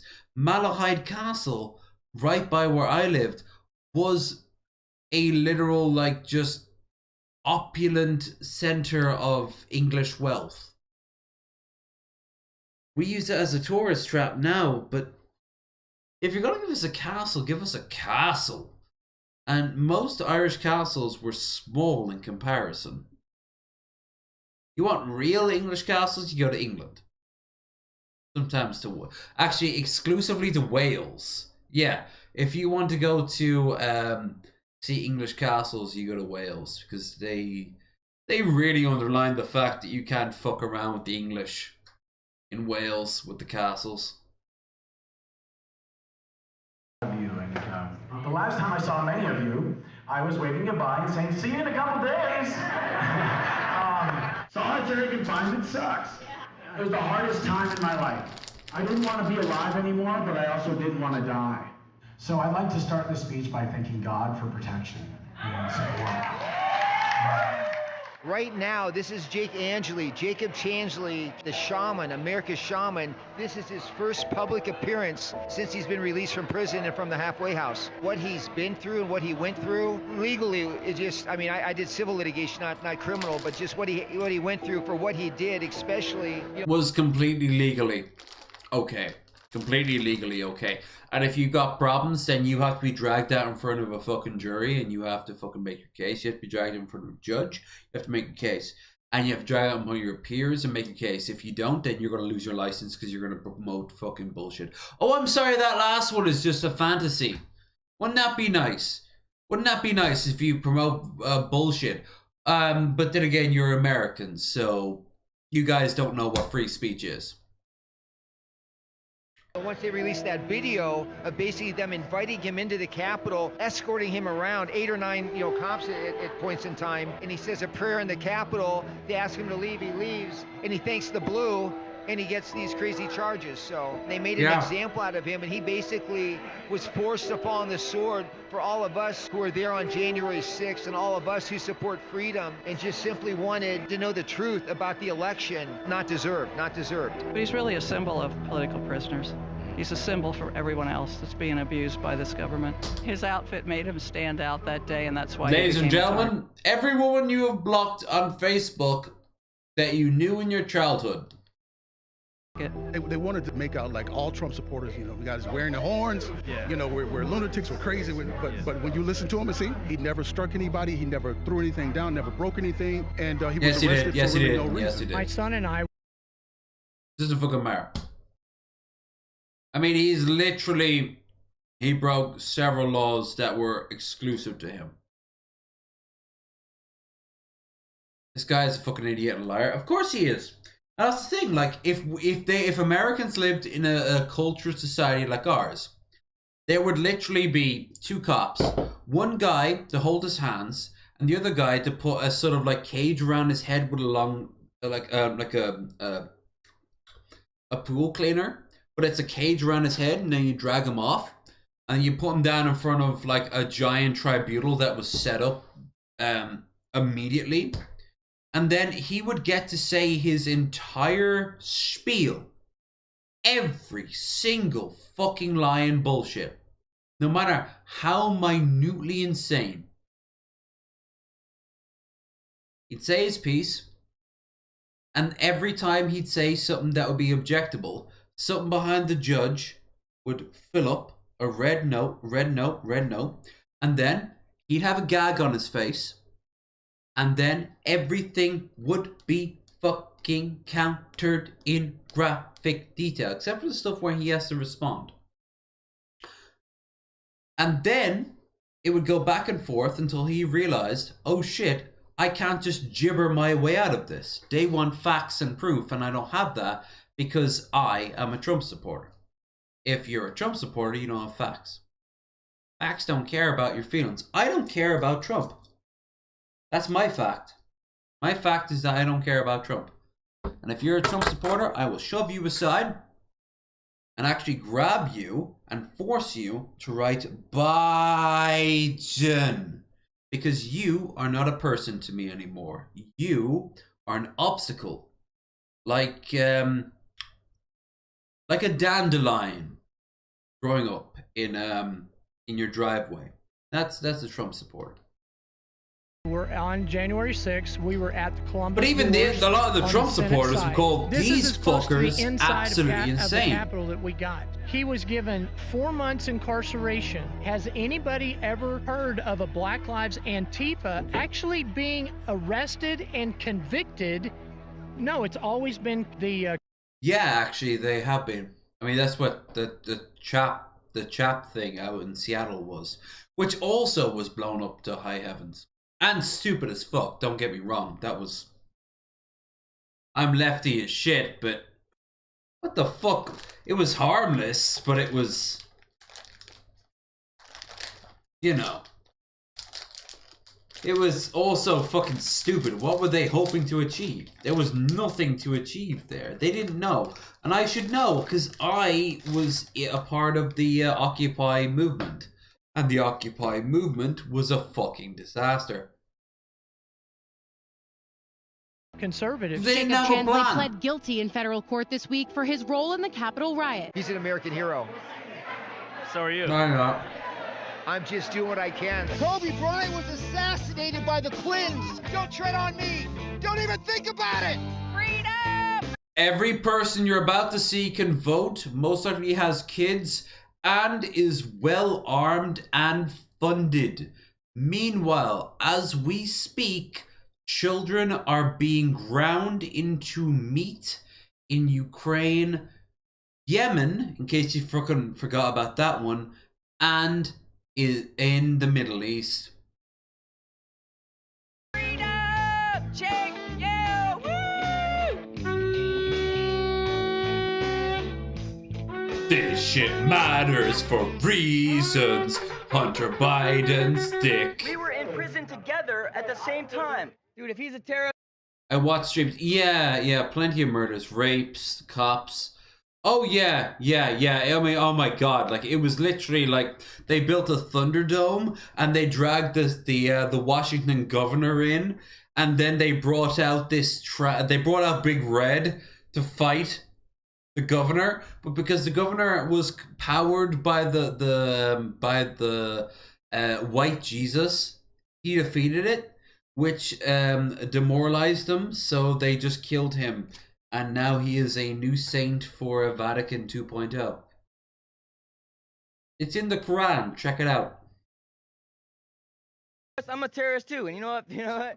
If this is terrorism, make the most of it. If standing up for the rights and standing up for our children is terrorism, make the most of it. And you know what? This is the first time I've ever publicly said this in front of cameras or anything. Dave Griswold is the self-professed owner-operator of Midnight Productions. Midnight Productions is the syndicate right here in Maricopa County that has been murdering children live on film on the dark web. The child snuff film industry is a very real thing. And when it comes to humans, what Jake... Of course it is, mate. You should know. You're probably a member of it. Yesterday, a very famous libertarian online, or infamous, depending on who you ask, got himself arrested. Lebanon, was it Yeah, Lebanese. He's not actually from Lebanon, but it's like a township in America called Lebanon. Charged with possession of child porn.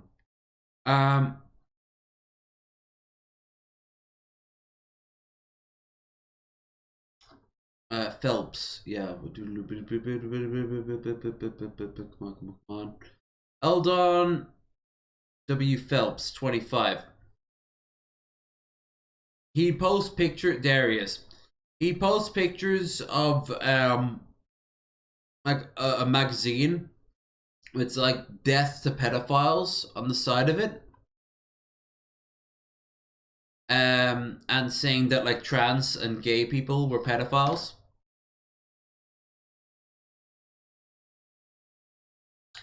Libertarianism, folks. Taxes are theft. No, baby, honey. You wouldn't know how to fucking put those words together without a school system, and that school system was funded by good old-fashioned taxes.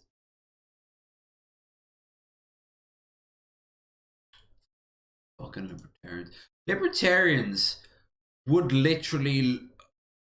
Oh, I don't think I've ever seen this picture of it. Look at the size of his fucking head. Respect to his arms, though. I will give massive respect to this pedophile's arms.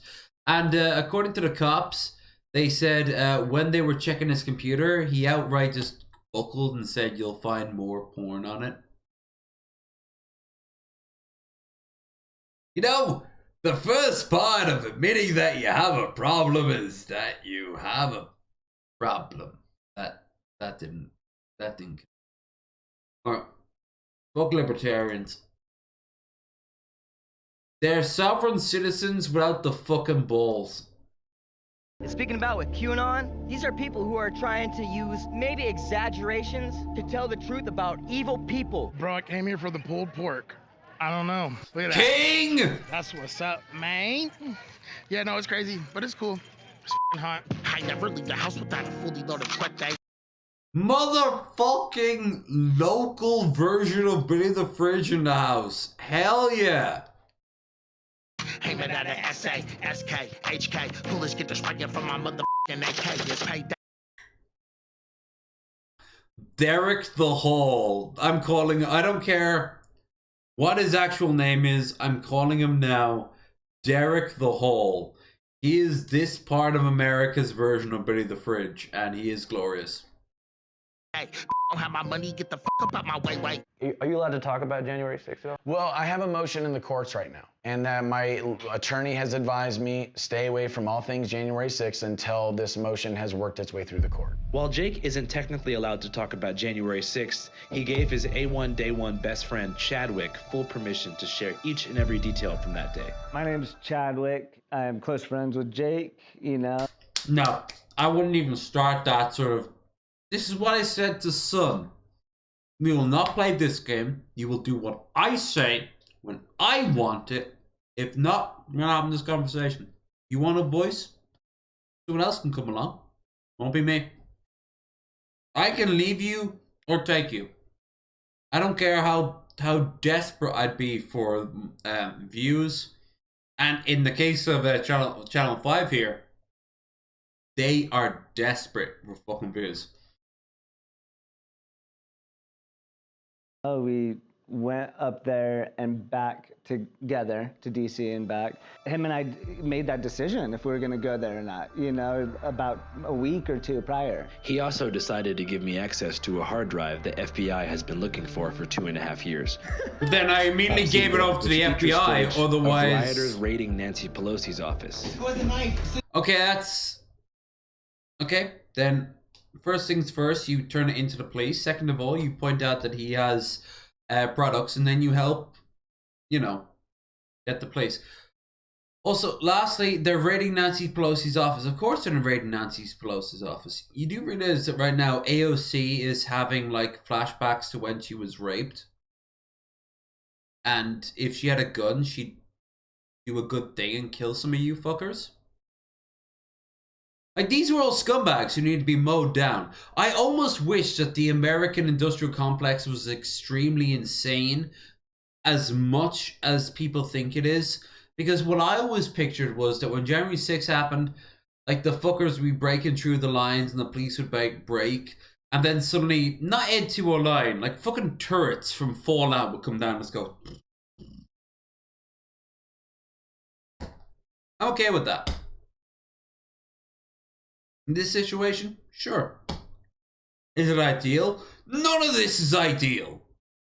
Police is preserving fucking freedom and sending a message. We're stronger than you think than we think you are. Where? Yeah, they are. But you know, in reality, the FBI looked at that and went like, no, we already have this. We already have this. We already have this. Like, there's nothing here that the FBI is going to come back over and look.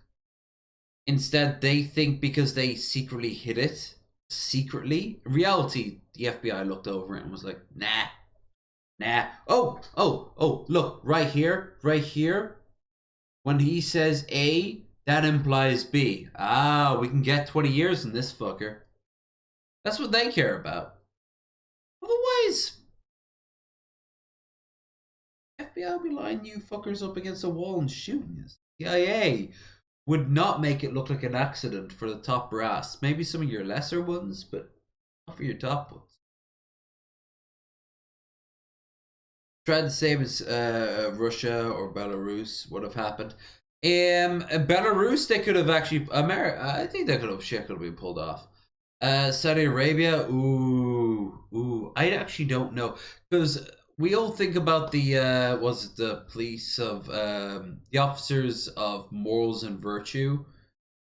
But Saudi Arabia does have an active and very successful internal service. As for Russia, Russia is a police state. And the problem with invading a police state with agents is, you know, can't really do it very well. You need an outsider working in, but immediately then you're like, okay, this is a ploy from the outside trying to reach in. It's hard to do that. Regime change is when that shit happens the most. When Kim Jong-un's dad died, that was a good time to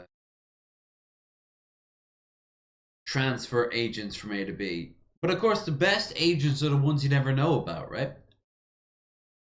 Right now, Europe is full of Russian agents. America has numerous agents in Russia. Russia, China, and Russia have numerous agents working everywhere.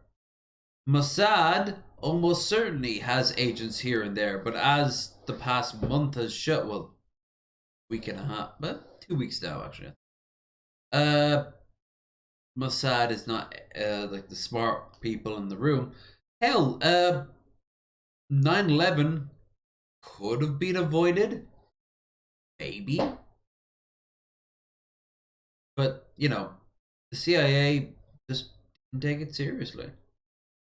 You gotta make those judgment calls. Stupid in hindsight, as you were. Right now, Red, there are Chinese agents in your country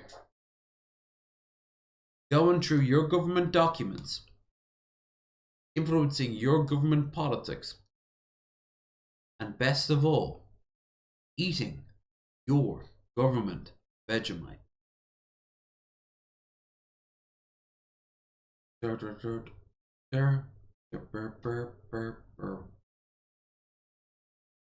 Scissors. Look for scissors and knife. A letter opener. Open this up. I need some. Right there, scissors. What are we doing? We're gonna open this up looking for intel. We emergency escape hood. It says emergency escape hood. Within a few minutes, they located a congressman's escape hood, as well as a map of evacuation routes, which would have led rioters to underground tunnels, where congressmen had been led by the Capitol Police to hide. Chadwick realized what was going on, so decided to step in. Guys, it's over. Come on. There was an official purge, dumbass. Never forget, there's always the route. You never know.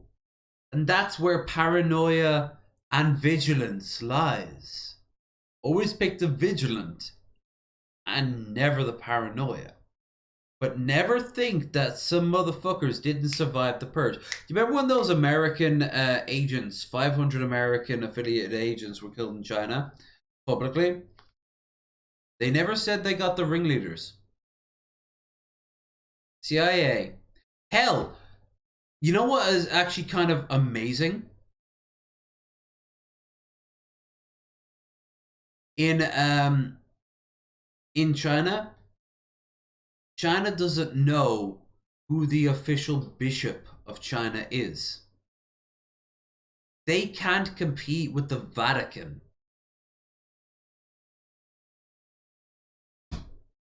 When you need to, you can sneak in behind enemy lines. Yeah, you booted a mass majority of people out. Can you guarantee? Did you have the literal paper that said this is every single agent we had in Australia? No, because you didn't fucking raid the Central Security Bureau in fucking Beijing. You have no idea how many agents they have. And hell, that was a few years ago. Who's to say they're not starting up a new one? Who's to say that that wasn't even fucking planned? You could go deep and deep and deep and deep. And there's a cutoff point, of course. But what I'm saying is, like, when it comes to espionage, that shit, you never take anything by default at face value. You defeated 500 agents? Maybe. But did you catch every last person in charge of that? And can you guarantee it in the future? No. No one can. You're going to have to get to the source of it. Ireland right now, I'm guessing 3 to 4 Russian agents and about 2 Chinese agents. I feel sorry for the Chinese agents of Ireland right now. They must have the boringest job in the world. It's over. Come on. Let's go. Come on. I'm there for my channel to get great documentation of this day of who knows what's going to happen. And I did see from where I could. I bet he had a different people doing script terrible planned things. if you guys had won, huh? There was violent people. Let's not. Who knows what was going to happen? Maybe we're going to start killing off all the Jews or something. Could you imagine that? Country, you need to get it. This is not a peaceful protest. So how would you describe Jake's role on the 6th? Oh man, Jake's role on the 6th, I would say was a type of like just protector or maybe like voice amplifier. Freedom! What we were doing there in DC, we had been. The whole point of espionage is that you don't know, right? I'm not trying to put a new level of McCarthyism paranoia into the Australian people. I'm just saying, I know you guys took a big old slice out of the Chinese business, but A, they'll be back, and B, they're gonna still have a foothold. How? I don't know, I'm not a spy. But it stands to reason that you can't automatically grab every single agent. Unless, of course, and you wouldn't make a big deal about it if you did. Not to this degree. Rather, it was a victory. It was a chance to puff up your chest and go, not today, Beijing, as you kind of like stand behind a fucking kangaroo on one side and the Australian flag on the other, you know, with a big fucking Gallipoli hat. But, you know, 20, 30, 40 years from now, you're gonna have a government that probably won't outright claim to be a part of China. Or maybe, you know, parts of China will be speaking a distinctly Australian accent. Who the fuck knows? Let's say keep vigilant. 5 months before January 6th, Chad and Jake entered the Arizona state capitol to protest Here's the thing masked though, I don't bandits. want to line up. I want to make that very clear. You guys fucking did call them out. That was very good. It was through the banking system, right? They were kind of buying off massive properties. Same in New Zealand with people trying, increasingly finding it hard to find a home because Chinese banks were doing that.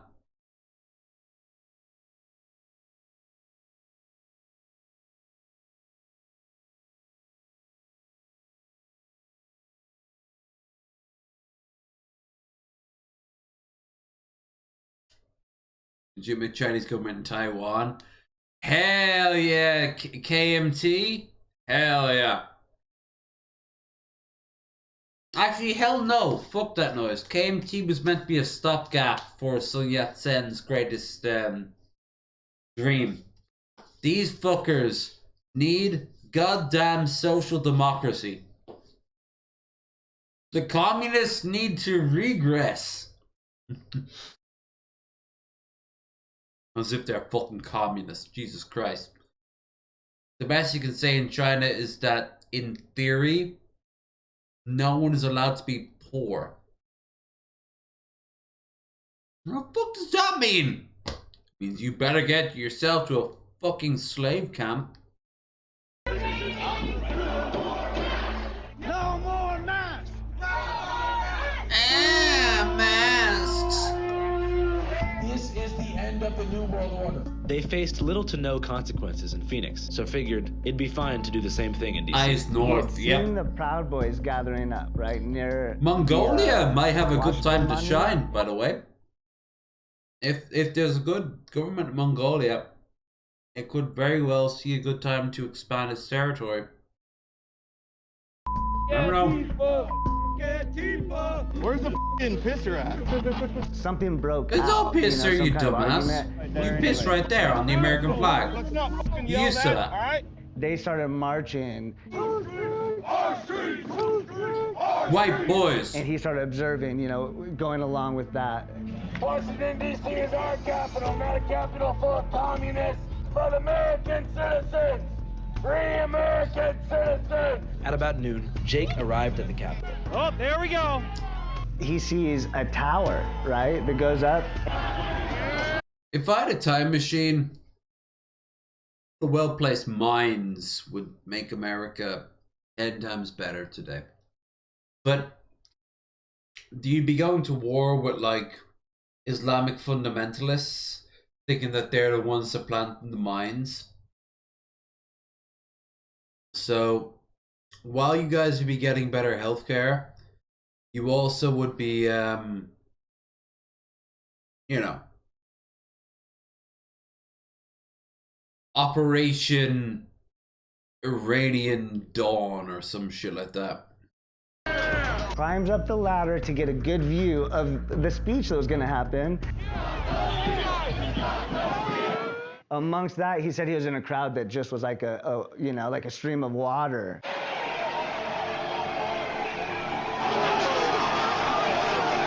A stream of water.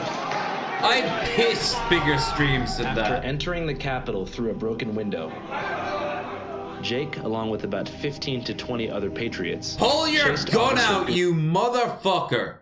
I'm sorry, I look at the cup, sometimes I'm thinking like, make examples. Start opening fire.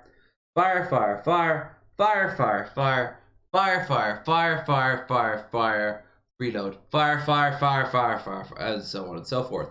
Keep fire. Draw them away. They'll be terrified. Reality just got real. And then they should ideally hear assault rifle fire and explosions. And then I guess she went ahead wouldn't get married. I don't know. men through the building. Why are there no guys around here that I like? Because they're all died in January 6th. Fuck's sake. I look at these douche nuggets and all I see is this. They are victims. I want to make this abundantly clear. They are victims of like bullshit and misinterpretation, but it's not the same thing. It's just,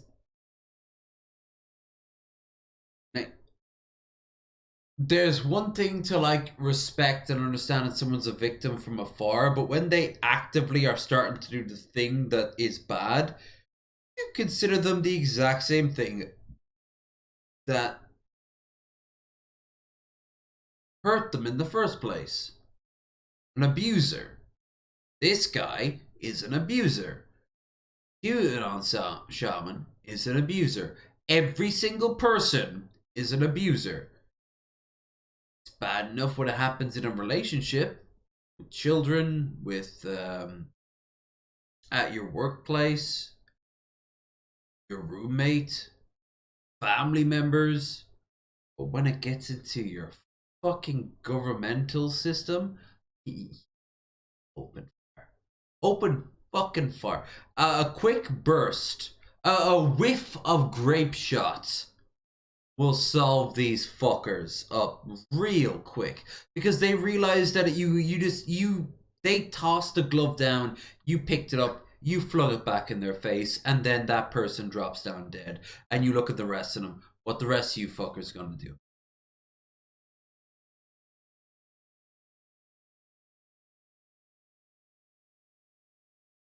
Studies punked Russia and treaty signing. I remember this. It showed the footage. Group dudes got arrested.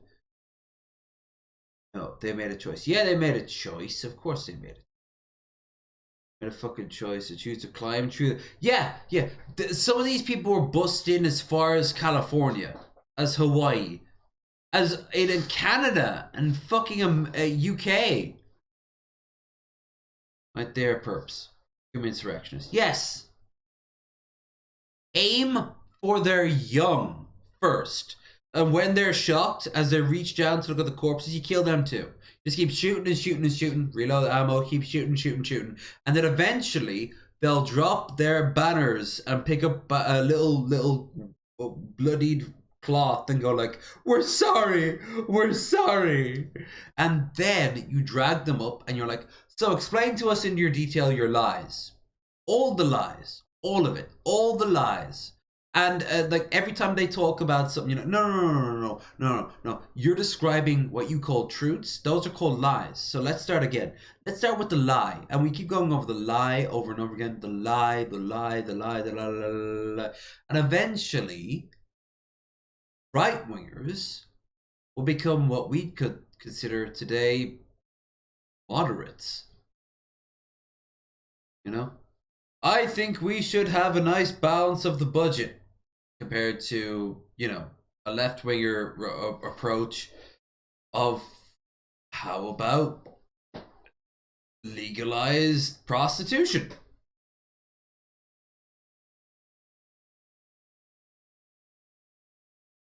It's just, I don't have no respect for them. And I don't respect anyone who respects them too. If you have a friend or a family member who was in January 6th, I hope that Thanksgiving was extra awkward.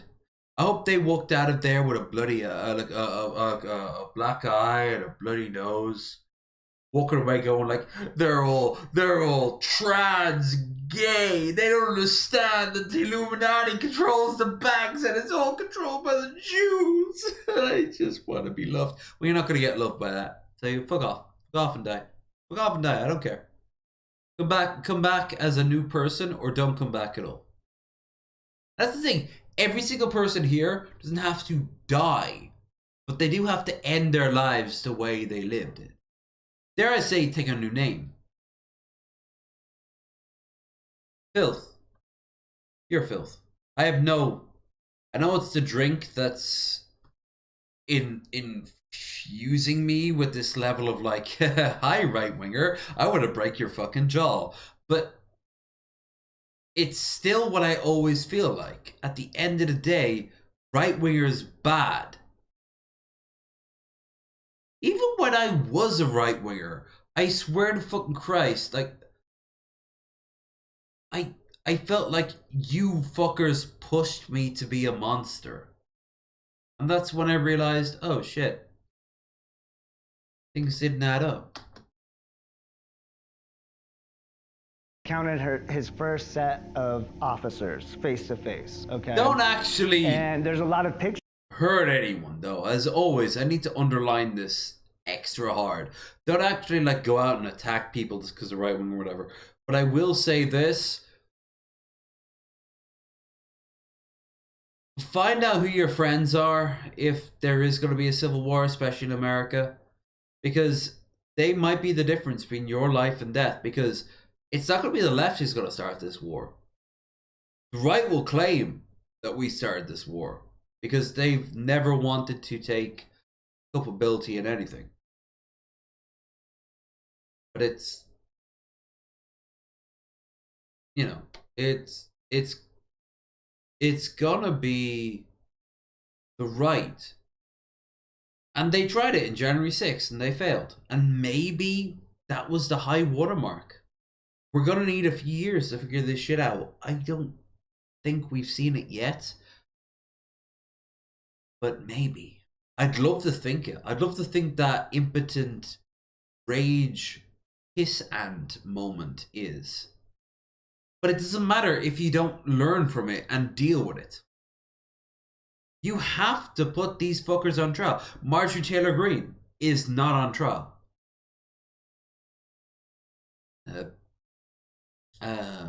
Bannon is not on trial.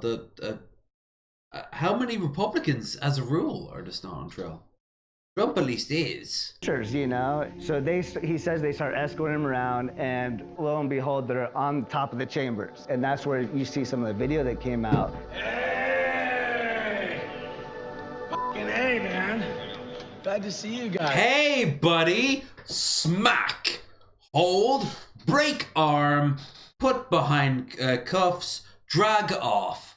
deal with disciplinary action, I'd fucking take the risk. Now, this is where every douchebag on the world would think, and a part of me agrees. In reality, hey, brother, trans lives matter. What? Trans lives matter. What? To say that over and over again, you box them in a corner. Trans lives matter. Trans lives matter. Trans lives matter. It's like, he'd be in a corner, just like freaking the fuck out. That's how you win it. That's how you smart. Like, I want to I want to be vicious in this situation. But that's not how you're going to change hearts and minds. It's how you're going to remove problems. It's not going to change hearts and minds. The end goal is to have everyone, even your enemies, admit that you are right. Dare I say, it's the gold ducat attitude. You guys are patriots. Look at this guy. He's got covered in blood. God bless you. I got shot in the face with some kind of plastic. 4 months. He went on fucking websites and like tried to promote people to right-wing extremist groups. And he got 4 months. Then again, I watched footage from Critical earlier this week, and it was a guy in New Zealand. I'm sure you saw this there, Red, with the samurai sword. A little bit of house arrest. It wasn't even full house arrest. Any chance I could get you guys to leave the Senate wing? We will. I've been making sure they ain't disrespecting the place. Okay, just want to let you guys know, this is like the sacredest place. I saw other people rummaging through paperwork, search for intel, and stuff like that.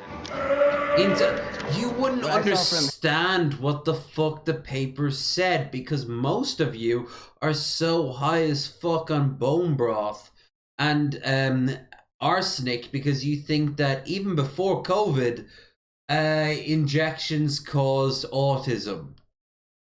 Him is asking everyone to bow their heads and pray. Thank you, divine, omniscient, omnipotent, and omnipresent creator God, for blessing each and every one of us here and now. Yeah, we saw He this said a footage prayer. already.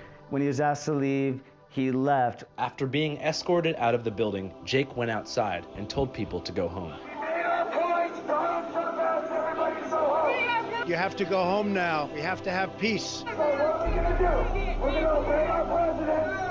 I love their idea of it, where they just showed up to Congress and sat down, had a little prayer meeting, and they shook people's hands. Yeah, that's how that happened. That's how that happened, Eric July. Fucking shoe on head. Fucking Sargon, Nick Fuentes. Actually, Nick would openly admit that what they were trying to do was steal the government. They said Ben Shapiro would say that, like, well, I know you guys want to do a prayer meeting, but you shouldn't have done that because my lawyers say you shouldn't have done that. The best friend edited version of events. Oh my, I know, right? This is why I don't like enablers. Enablers feed into the worst values. So what you do is you remove the enabler and you leave the person stark, naked, and afraid under the light of reality. And every time they move, there's a little cattle prod that pokes them back into the exact same spot they were before. And eventually they have to confront the thing that they fear. Respect your landmarks! Respect the Capitol! He tells me, hey, respect the Capitol! Meet me at the car. Okay. Jake and Chad You literally held a fucking... You were going to have a mock trial for AOC and Ilham Omar.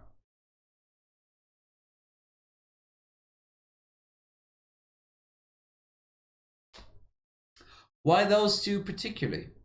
In fact, there was a lot of people online saying they wanted to rape AOC before they killed her.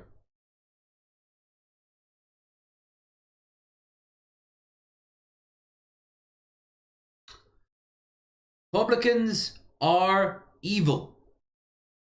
They always have been, but they increasingly realized that they couldn't do it with the mask on, So they let the mask slip a bit, and then he's found to their shock that they were in fact nothing but the mask. And the body was this screaming lunatic going, Jeebus, the Jews, blacks,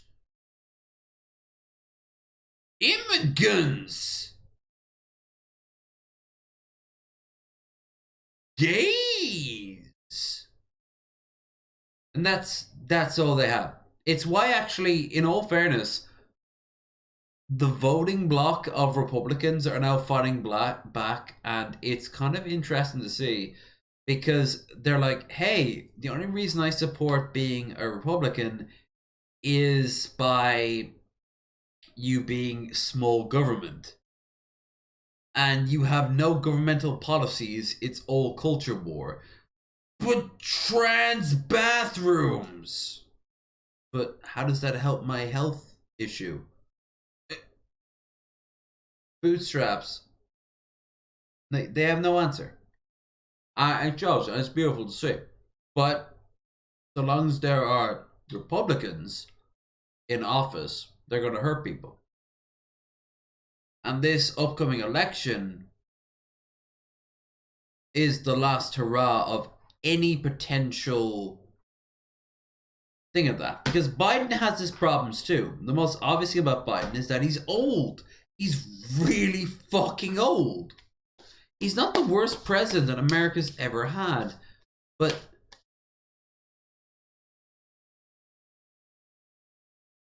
it doesn't change the fact that placeholder presidents don't endear love.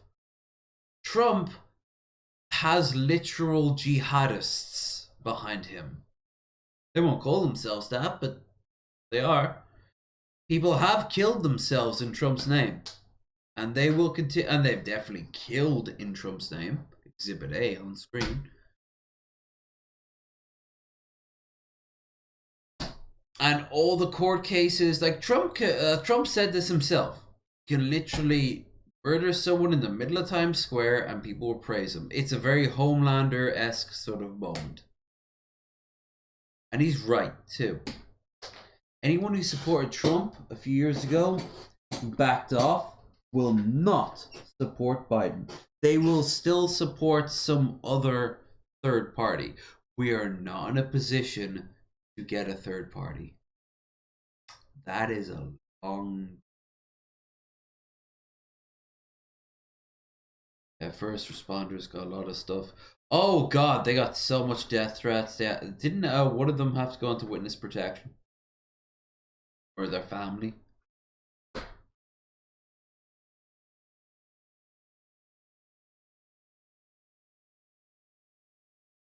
He worked with Sanders, but that's a dead side of the Republican Party. I'd say now it's 80-20%. And the votes will confirm it. And before you say, but what about all the non-voting Republicans? That don't matter. They don't matter. If you don't vote, you don't matter. That's it. That's the whole fucking point.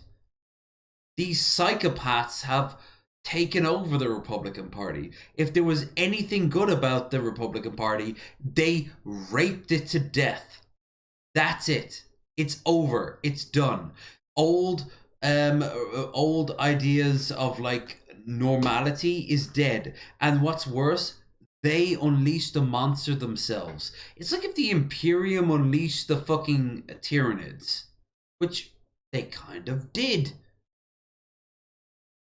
I don't feel sympathy for them. You fucking called these monsters to you. Congratulations. I'm the one. You're the one. We're all the one who has to deal with this shit. But none of you are going to be the victims if you supported Reagan. If you supported fucking Bush. No. I take that last one back. Bush, yeah, there's some arguments made pro Bush. True. Like, you want small government? Fair enough. But what about taxes? What about healthcare? What about racial equality? What about sexual equality, about gender equality. Hell, like when Reagan was in charge, it was only recent that women got equal rights in the courts.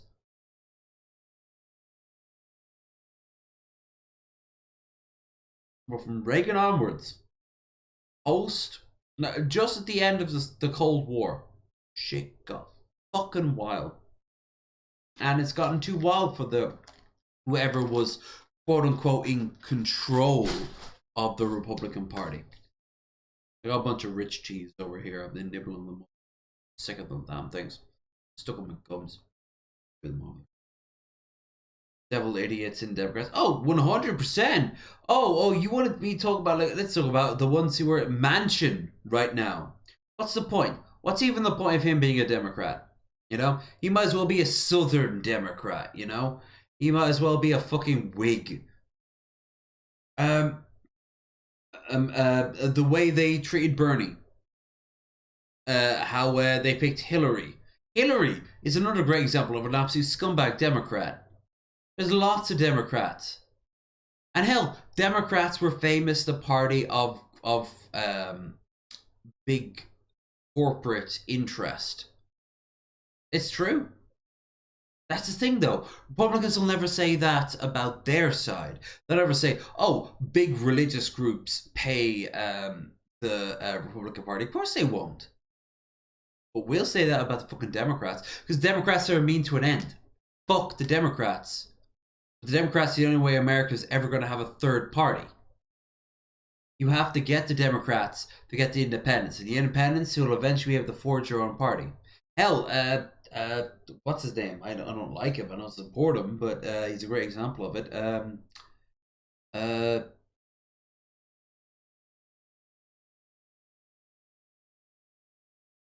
Kennedy, the latest Kennedy politician. He's going for independent vote. He won't get the American vote. You can't, because after all, you have to convince also the Electoral College. A thing that the only people who want to keep that going is the fucking Republicans. It doesn't represent America. You want to have yourself an electoral vote? Then have a plebiscite. America has a plebiscite, and then it's immediately squashed. Oh, well, my constituents want me to vote this guy. But I was paid $50,000 to vote. So, bleep. Hi. No. Fuck American politics. If you can even call it democracy. It's an oligarchy. And perhaps it always has been. But there is always a potential of growth. And every once in a while there's been a populace. A real populace, not based on hate. Fucking Teddy Roosevelt wasn't based on hate. He literally bull moosed his way into the fucking White House. 6 p.m. to embark on a long 33-hour drive back to Phoenix. The next morning, Jake's world was turned upside down. So what'd you do on January 7th? That was quite the story. My life transformed over less than 24 hours. My phone number had gone public. I was getting all sorts of weird messages and calls. I had family telling me the FBI was looking for me. My friend, somebody texted me and said, your son was photographed in the Capitol. I'm like, what? I was surprised, but I'm not surprised. You know what I mean? I have known since Jacob was a little boy that he was going to do something really big and great. Okay, well, we can agree he did something very big. Great. Yeah, if he won. Even by your own standards, he's a failure. So... yeah, if you support his politics, you're still supporting the idea that he promoted something that fell apart. Like, they thought this would happen like a Pure Fix film, where like people will just stop being gay because it's something they want to do. Trump did it. Trump was on, yes, Trump compared to Hillary. I mean, South Park summed it up best. Trump didn't really think he was going to win. Because he all thought, in the back of his mind, he thought Bernie was going to be the one who was going to get elected. Because he was making genuine fucking suggestions. Real changes. Real goddamn fucking movement. And the Democrats were like, yo, Hill Dog, want to be president? Hell, you don't have to worry. It's only Trump. Who the fuck would vote for Trump? Oh my lordy goodness. Okay. So she goes off and she does Pokemon Go to the polls. And then next minute you know, she loses. And America does not get what it wants, including the right-wingers. They were never happy in 4 fucking years of presidency. Again, it's always important to point out that a president is always considered a failure if he's a single-term president. Except, if I remember right, wasn't Washington a single-term president? By the way, the best presidents are ones that do a lot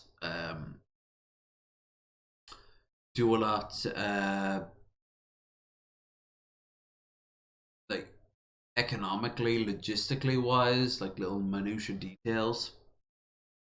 And it's seldom that you get a president like FDR or, I mean, Kennedy wasn't a great president. He was kind of a fuck up.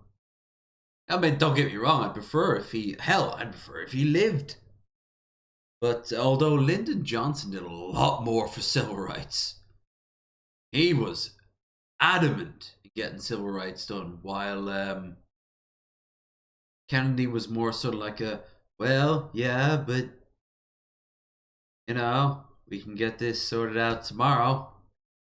We had this Vietnam War thing to sort out today, where Lyndon actually had the reverse idea, which was, let's get Vietnam sorted out no matter what, which he also fucked up by increasing it in certain places, and then Nixon came along and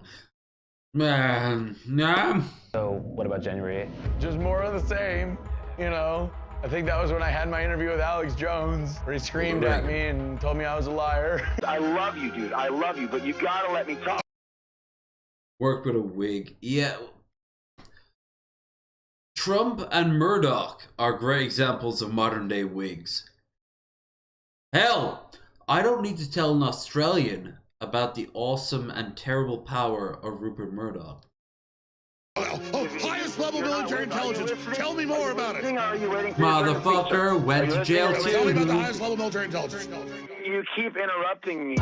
Because you're lying. You're full of shit. I will not suffer your Q people after this. Someone just walks up behind him, slits his throat, walks on off. Boom. Now that's a message you don't need to say anymore. Honestly, fuck the right. I feel at times like I just need to ship myself out to the nearest war zone and vent myself on evil directly. I get myself killed in a mortar strike in 15 minutes. Because by the way, mortars and grenades and shit like that, it means you never get your actual shot. And here's the thing, there's tons of right-wing streamers who said the exact same thing in reverse. I have to be better. When I'm drunk and I'm all alone, looking at right-wingers, damn right. Damn right I want to. I look at them and all my frustration on how they think, how they act, how they are. But then I remember, wait, don't they think the same about us? Of course they do. But they then add Jesus to it.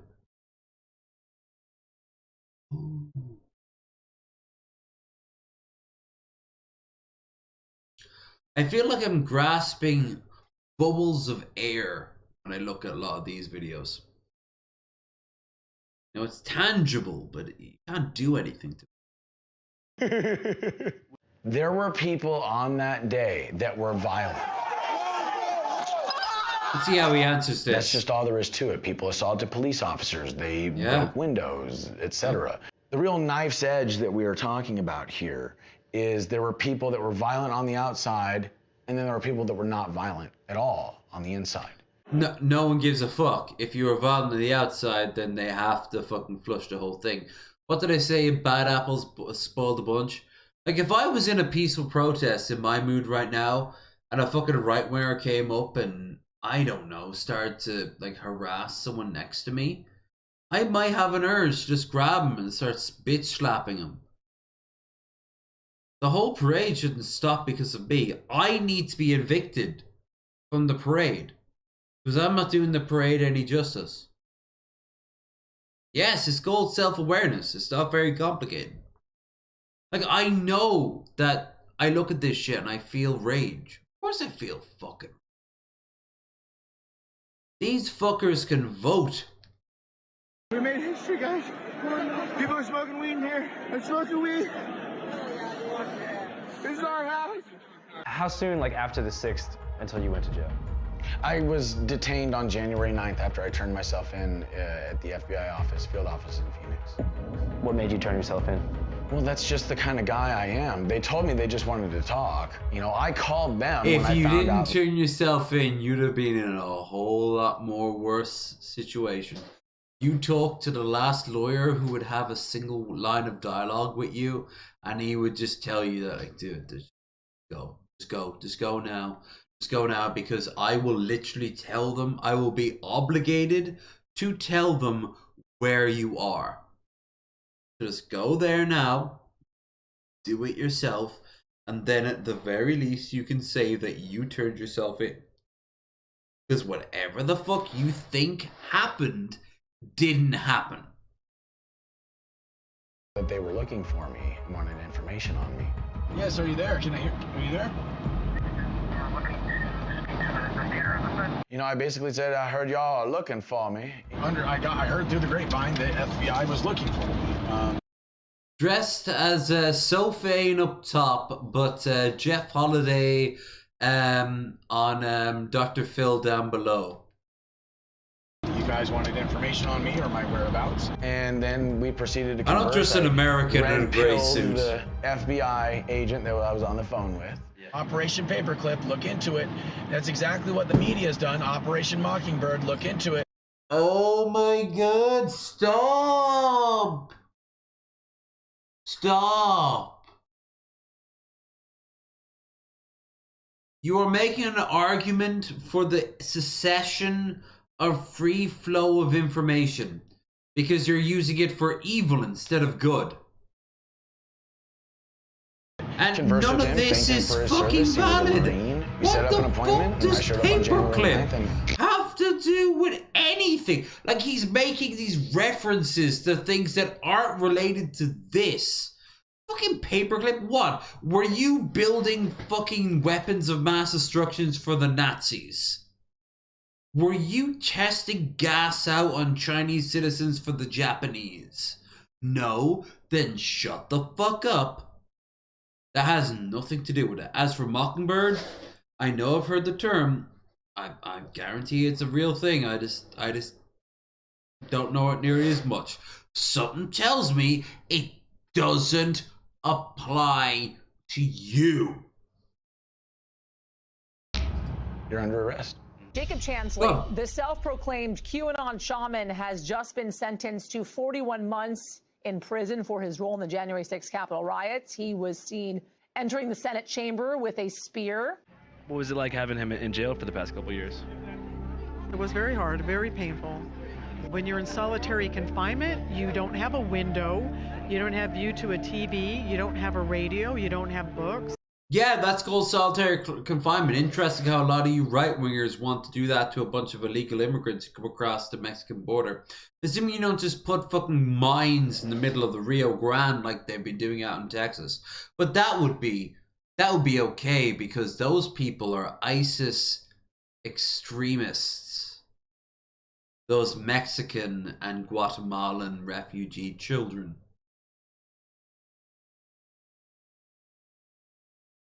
The cartels sent that 70-year-old woman across the border with her great-grandchild strapped to her back, just as she steps on a landmine.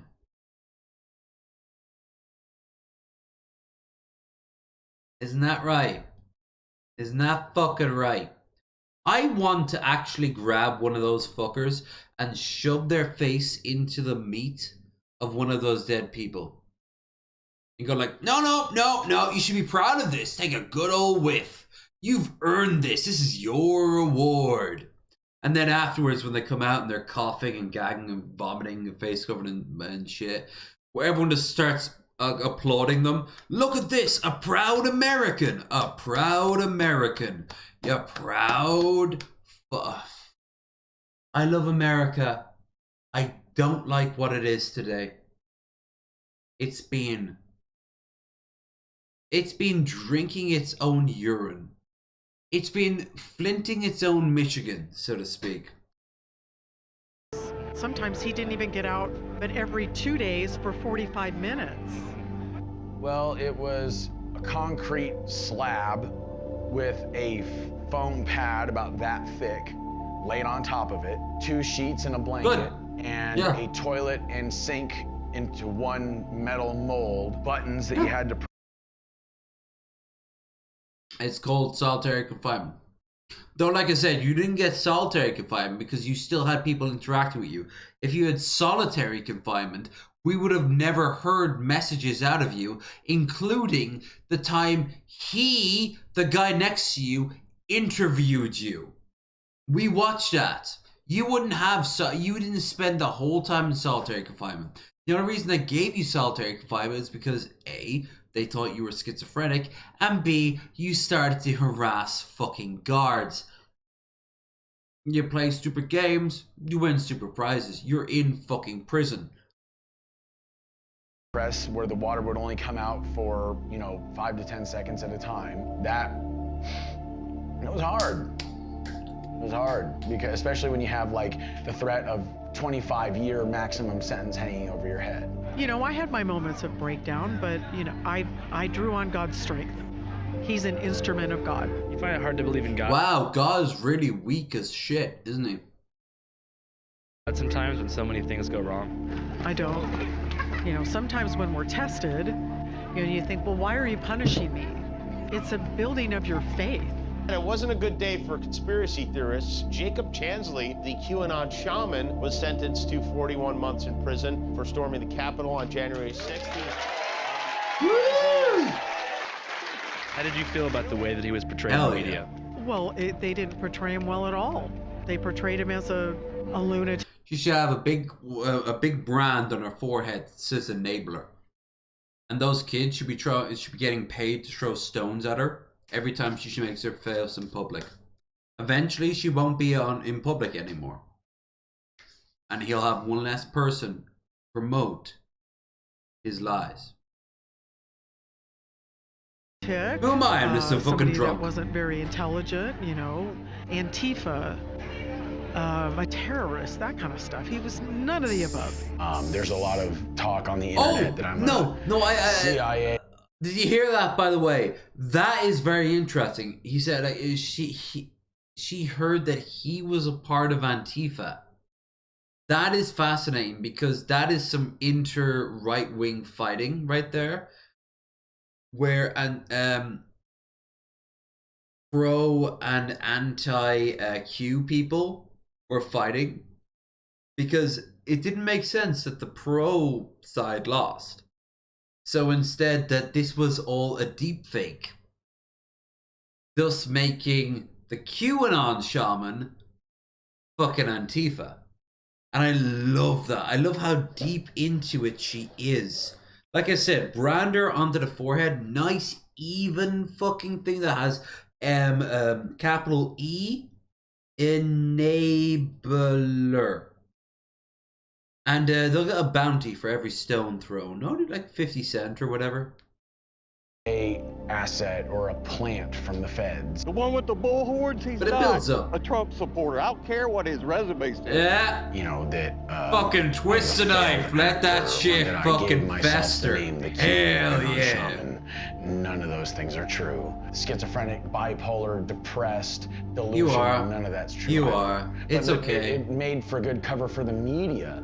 No, it isn't. ran No, And then little there's- one. Little one, no. No. No. You backed the wrong horse in the culture war you started. Just because you started a war, did you actually think that you were going to win it?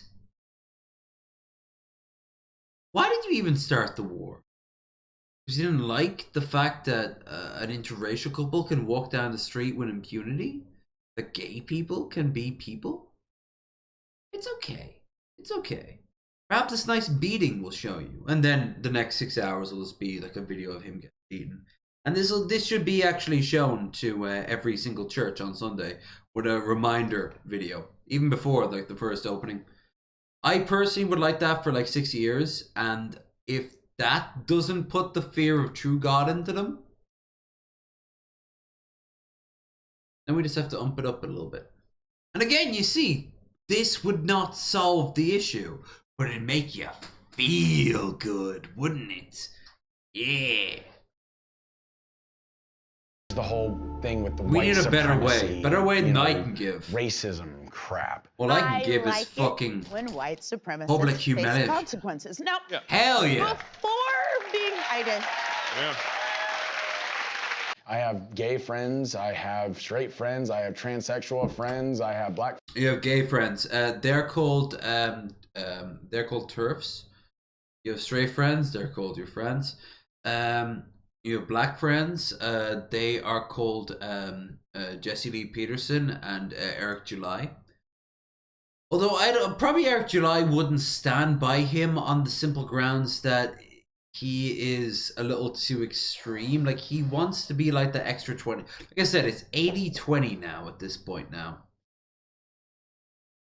Friends, white friends, Mexican friends, Asian friends, you know, I don't discriminate. Friends, name, give me those names. Despite claiming to have I would a not let him get away transracial, with partially gay core friend group, Jake later admitted to me that Chadwick was the only one of his friends who called him when he was locked up. The others publicly denounced him, or silently disappeared from his life, leaving their old buddy behind to walk his new path alone. A lot of people turned their back on him when he needed them to be there for him. Even some of his very, very like long time friends. He's the Darth Liddy.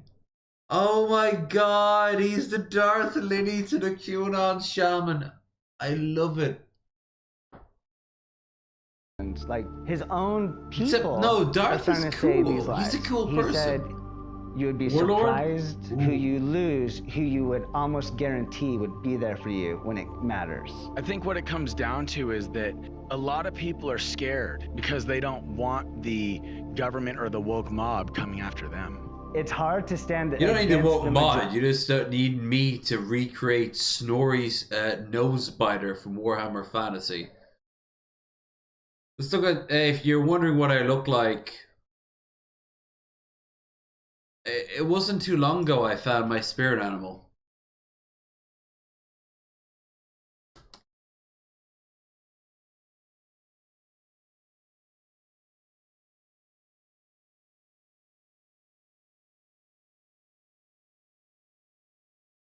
If you ever ask where I am emotionally right now, it's this image. That's where I'm at. Is it positive? Is it negative? In many ways, it's very negative. I didn't want to get this far. But I've tried. I've tried every other way.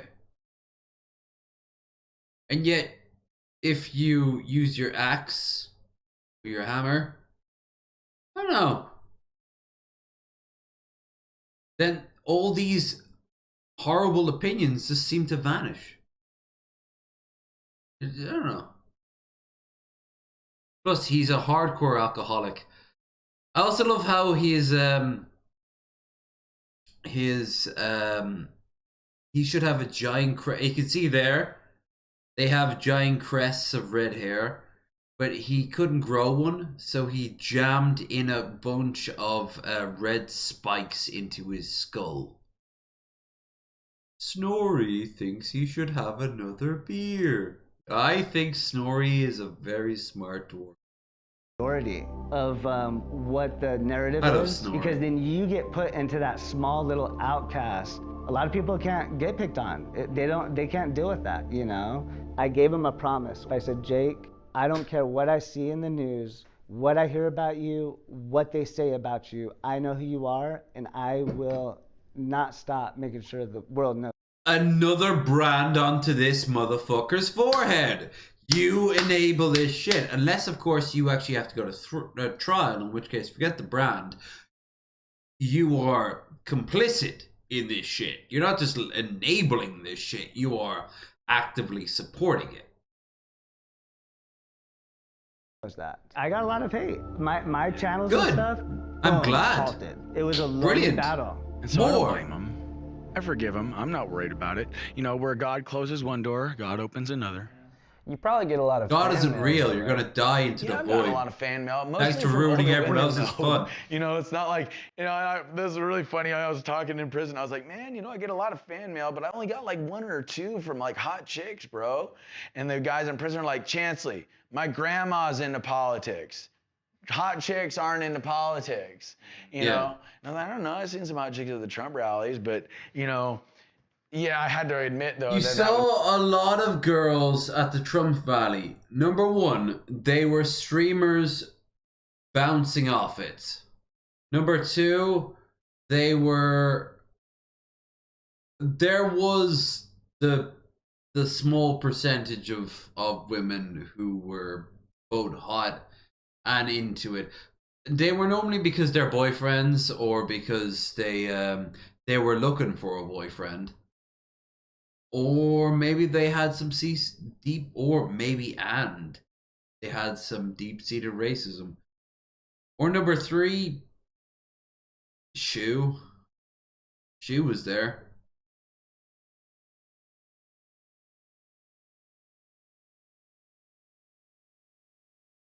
And I remember like a week after she was making this stream or this video being like, I was there, I didn't see anything crazy or whatever, as it would just like cut to the most crazy shit possible. I didn't see that. I didn't see that. I didn't see that. I hung out with Baked Alaska for a little bit. I didn't see that. I didn't.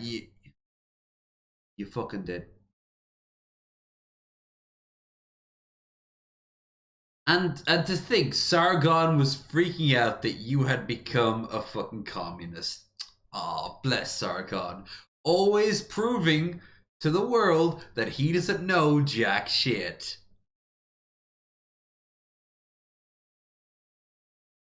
Makes sense. That's why I get all these letters from old ladies. Oh, like, you know, 50s, 60s, 70s, you know, my grandson should be more like you. You know what I mean? Yeah, so we're talking a little bit past. I imagine those messages involved a lot of slurs that he won't say because he's just blocking them out. MILF range. Oh, yeah. Well past. Yeah, I like older The women. gilf, I like the MILF, gilf plan. you know, Right. definitely not going to 60. Hey, there's some hot fucking gilfs out there. What were we saying earlier about the gilf cougar? Happened to you? Yeah, dude, I got picked on all the time in school.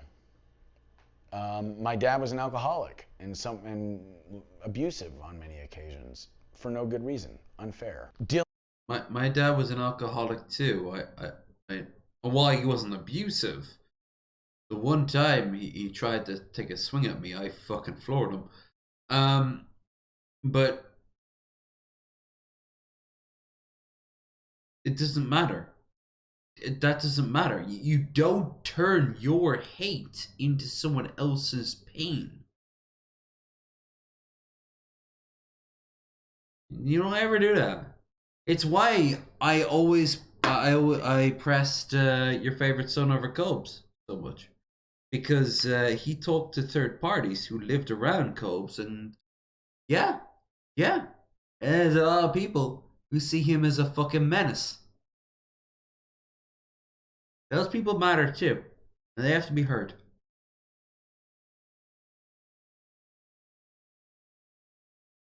Sargon understood copyright well enough. Truth.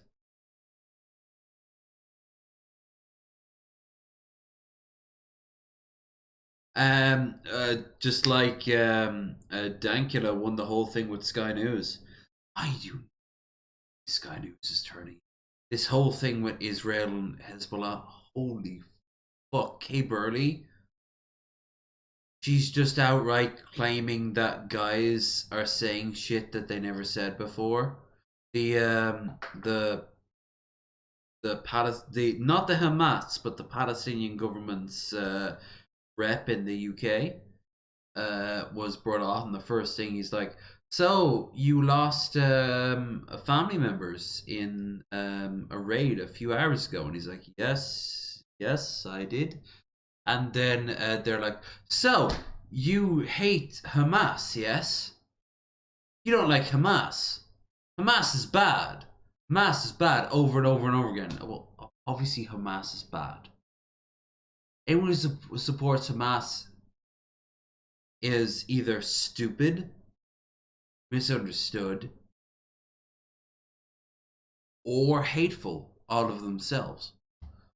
But Israel is bombarding the living shit out of one of the most densely, if not the most densely occupied places on Earth.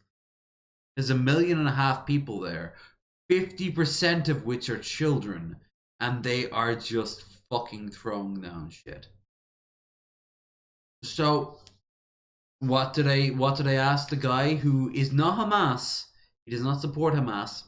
He is a government official, though. What does he say? He is saying, "Oh, well, you know, why are you asking me that? But why aren't you asking Israel that?" And that is a generally good question. Like, you are talking about bombarding schools and hospitals because Hamas, because they're scumbags, have set up there for this very thing, and then Israel takes the bait.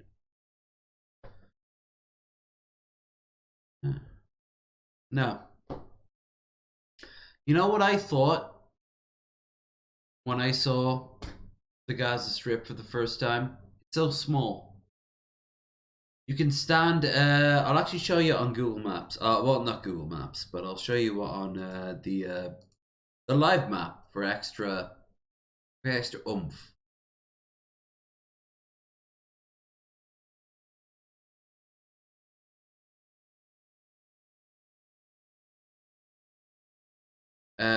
For record, blue is Western European American sort of thing. Red is Hamas, Iran, and anyone who supports Hamas, including just standard like statements of fact.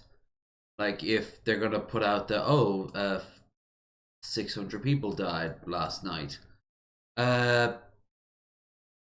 But if you are taking a this road or this road, I believe I took this road when I was quite young.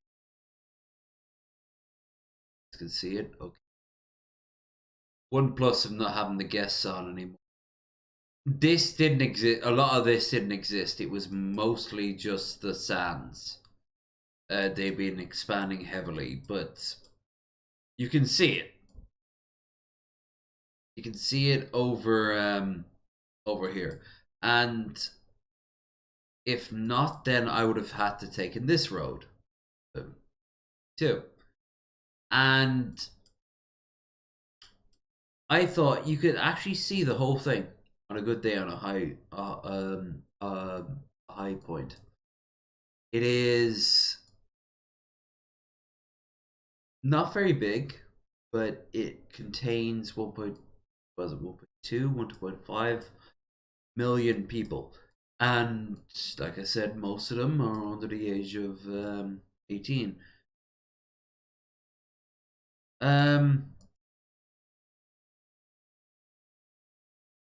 Hamas, as you noticed over the past few days, you've been following this line, is no longer the offensive juggernaut that it was. which last time I saw this was over the Ukraine, which is a good thing because, well, fuck Russia. But this has a different connotation.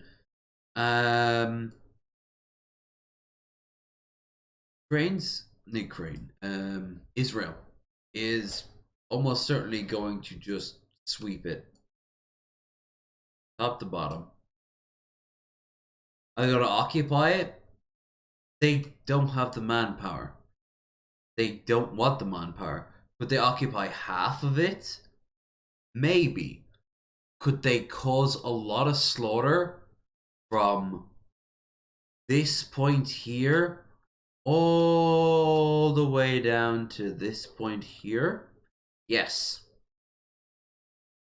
And what's worse? The Israeli Prime Minister told everyone to leave. They're all blocked in. There's nowhere for them to go. Egypt will not take them. They will open fire on anyone who crosses the border. God knows how many people Egypt's killed during this war. What if this air base exists?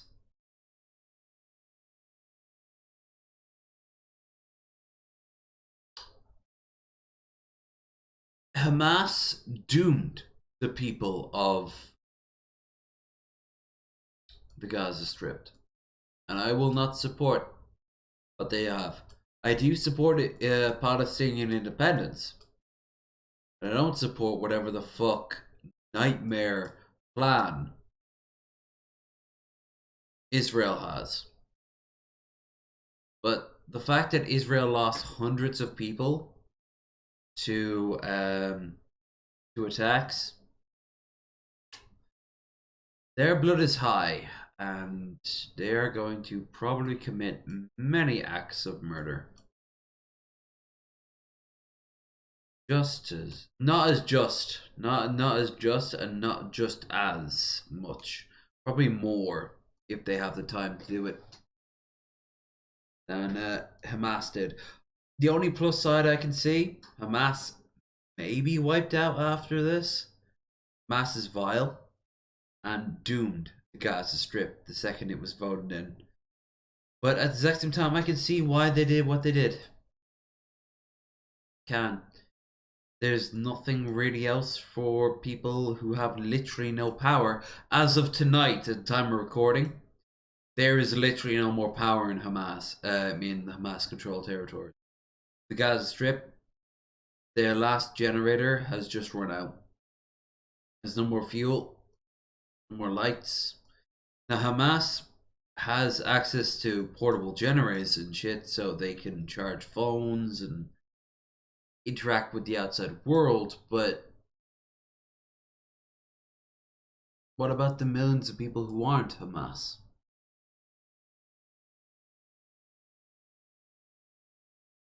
It's bad. This is a bad situation. Pretty boy, I am so sorry I did not see you there. And you know what, Red? I will acknowledge I saw a lot of your text.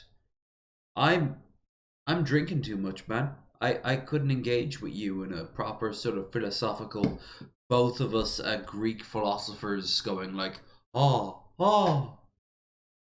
sort of thing. I still think that the Chinese could very well have new agents or leftover agents. There's just no way of knowing, right? That's a problem with the whole thing. Israel Defense Minister says time they are done, the Gaza Strip will know. Yeah. And like I said, I've seen it. It's very easy. Like a World War I rolling barrage would kill the vast majority of people living here.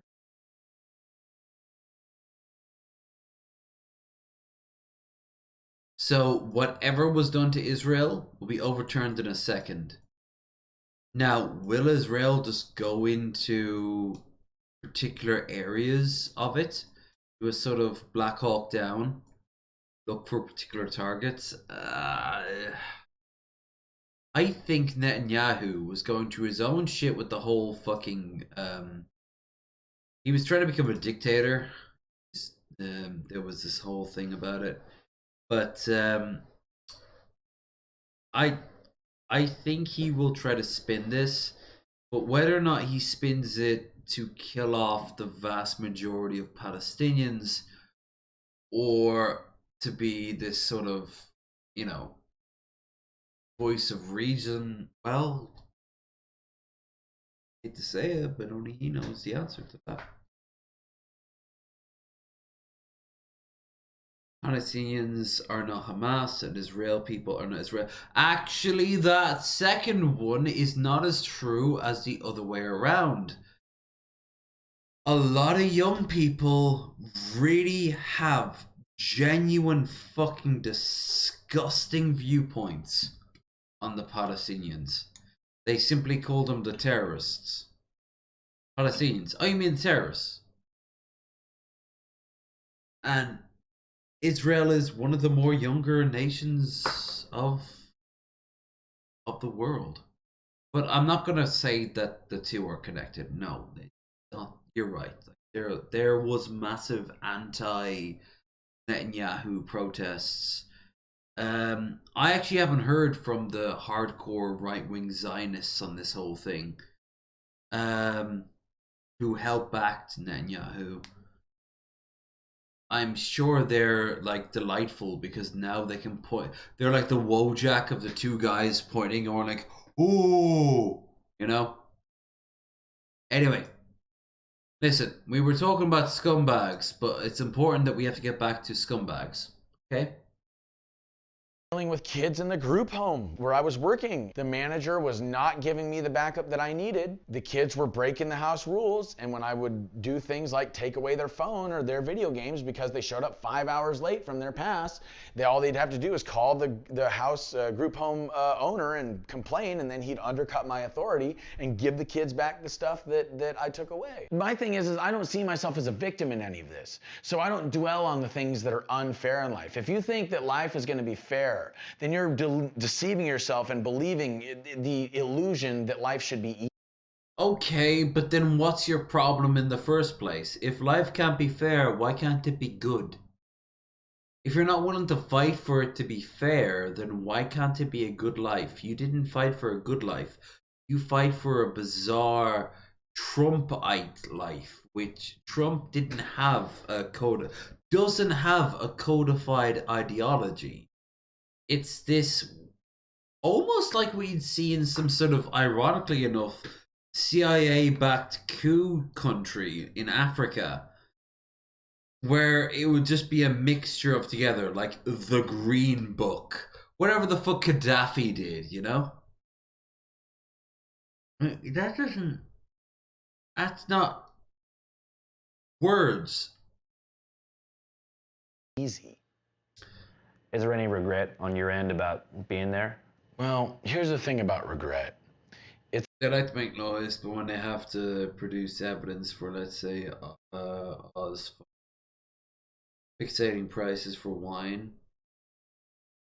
Okay, well, I don't know the context of that. It's a very heavy burden, and you cannot move forward if you're holding on to regret. You guys a fan of Jordan Peterson? If you're gonna break a rule, you have to be willing to deal with the consequences. She's gonna grow up to be a hell of a streamer. I was going down to the Capitol on my own in my horns and face paint long before 2020. Well, I can. Yeah. If you continue to do that, you're gonna do that with some sort of like anklet. Oh my god, the Christmas lights! I did not notice the Christmas lights. That is amazing. He reminds me of the if anyone remembers the religious dude who like he was this tiny motherfucker and he would be on DP a lot, not on DP, but like they'd watch him and he would be talking about how the gays got a cure for homosexuality. It was called AIDS and shit like that. He was this tiny motherfucker. Like, the flood killed all the sinners. How about we have a new flood? There was always behind like a tree. There was always this giant tree behind him. Oh yeah. Oh Do you yeah. still like believe in QAnon stuff? Well, it's important to differentiate between the Q drops, which there are thousands of them, and the QAnon community. What's the current state of QAnon? The current state of QAnon is, I would say, disheveled and... Okay, Fish Lips over here is exactly the type of motherfucker they would think that is obsessed with Q. Like Huge, right? Like a lot of... He is literally the face of a stereotypical QAnoner. People, this was like this mind control psyop, essentially. A psyop. It's like a bunch of psychology tricks to make you research, right? It's not necessarily like a literally true. It's like a lot of it is allegory, a lot of it is disinformation, right? But here's the thing I want you to understand. The occult. Are you familiar with the occult? So this idea of baby eating. There we go. And we didn't get a chance to see this with Chesh, Mango, or Majicus to its full degree. You know why? Timing and fucking weirdness.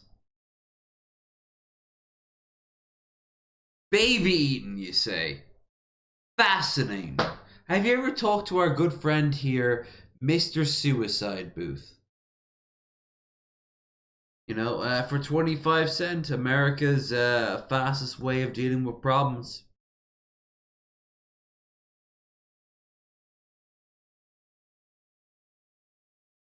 That is kind of amazing though. Like, I want to see more of this shit as we go on, but we've got a long month to go. Now, believe it or not, tonight had a theme. I squandered it. Actually, I didn't squander it. It wasn't my fault with the power outage. But it didn't help.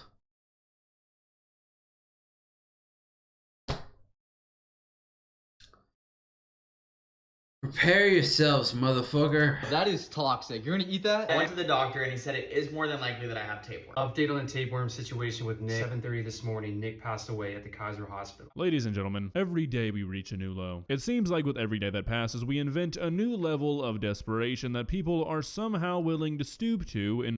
I personally love President Duck, but I can't say I like him.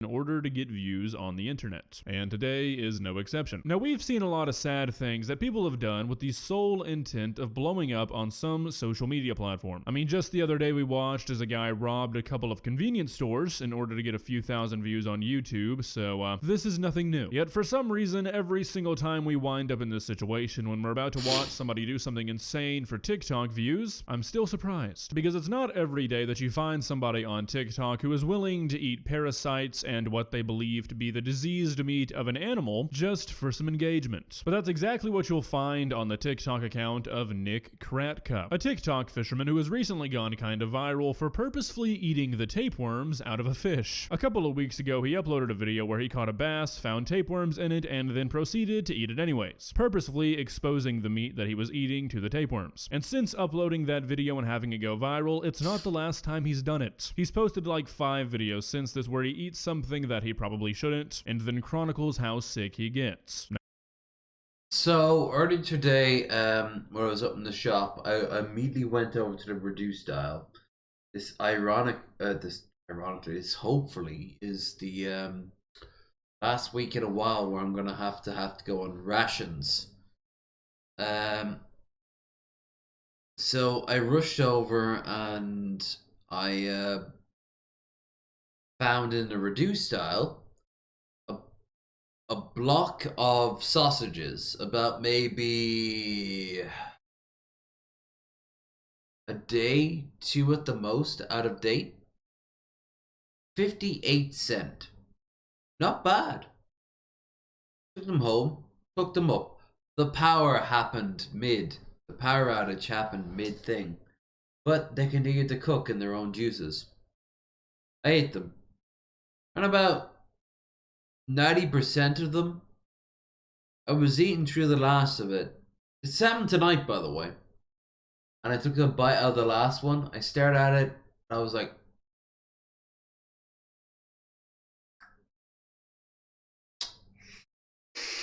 I don't think this is fully cooked. And I threw it. And I threw the full one after that. I made a judgment call that I'm still not dealing with, so I'm pretty damn good. As a result, I'm not going to get sick, at least at this rate. Because I have had to deal with, I've never had to deal with a tapeworm. I've had to deal with worms, but that did not come from food. Rather, it came from a place where I plopped my bottom on the toilet. I've had to deal with food poisoning more than once. Most adults have to deal with food poisoning to varying degrees. And I'm not seeing the signs yet. Let's raw dog some sausage.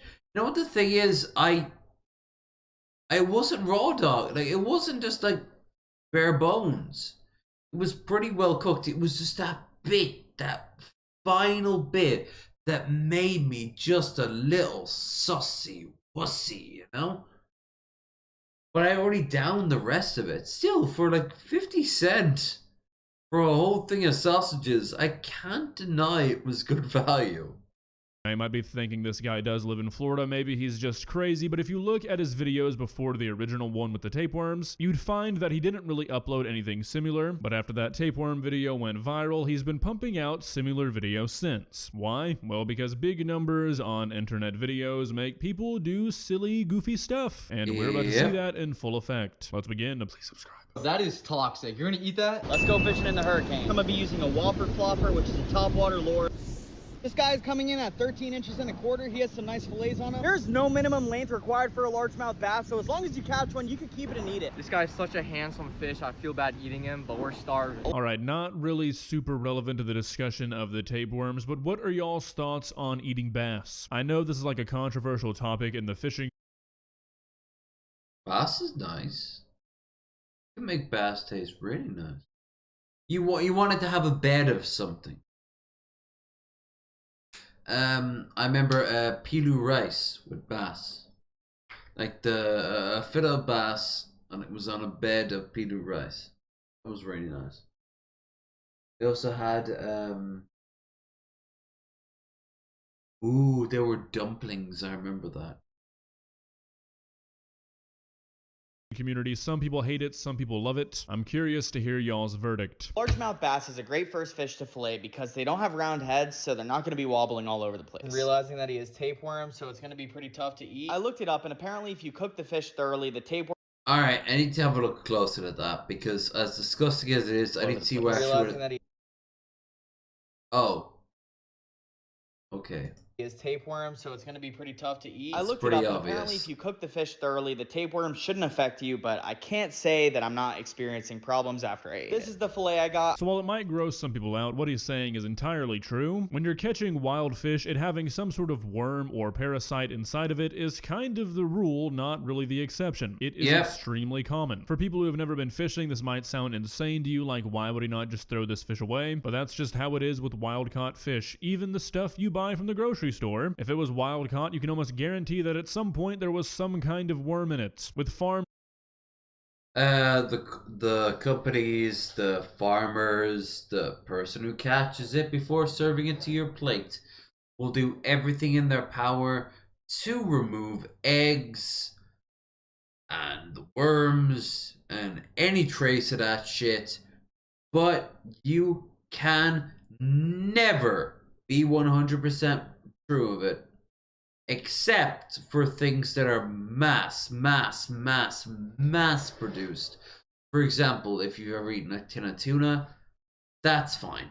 You know why? Because there's a good chance it came from a tuna farm, and those tuna farms will produce some bog standard tuna in comparison to, say, like blue tin tuna. Well, you don't have a tin of blue tin. You get a fantastic meal. I am very happy to say I've had the top tier bluefin tuna that they get in Japan. Had that as the base. If I remember right, it was that, bit of potatoes, asparagus stalks, which I didn't eat, and some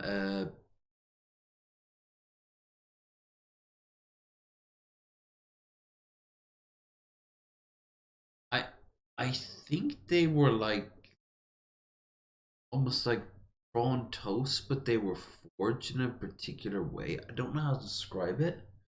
Oh wow, this could very well be the most expensive meal described. If you're wondering, it was about like 150 the dish. That includes drinks. We had a glass of wine each. It was in France. So it was, even though we were on the Mediterranean, we still paid for it. We still paid for like import. But yeah, it was bluefin tuna, and it was really good. Like the stuff you get from like the tin, which I eat fairly regularly because I'm always trying to eat decent protein, is nothing in comparison to this stuff. This stuff is like almost like steak. Have you ever had like fish steak? That depending on how you've actually had fish steak, it can be almost on par. Not on the same level of like chewing. Don't get me wrong. You know, you still get the texture and it looks the same. Fish, it is far less common, but when it comes to wild caught fish, you gut it right, you fillet it right, you take out the worms you can see, then you freeze it how you're supposed to, or you cook it how you're supposed to. If you're gonna fish, you have to learn how to fillet a fish, which is not just mean removing all the scales off it or anything like that. You have to know how to take out its intestinal tract, so you're not eating that. And you have to learn how to, as he says, watch for the fucking parasites. Because fish are very prone to it, and fire will not always kill it off. For them, it's about 50-50 if it can burn it off or not.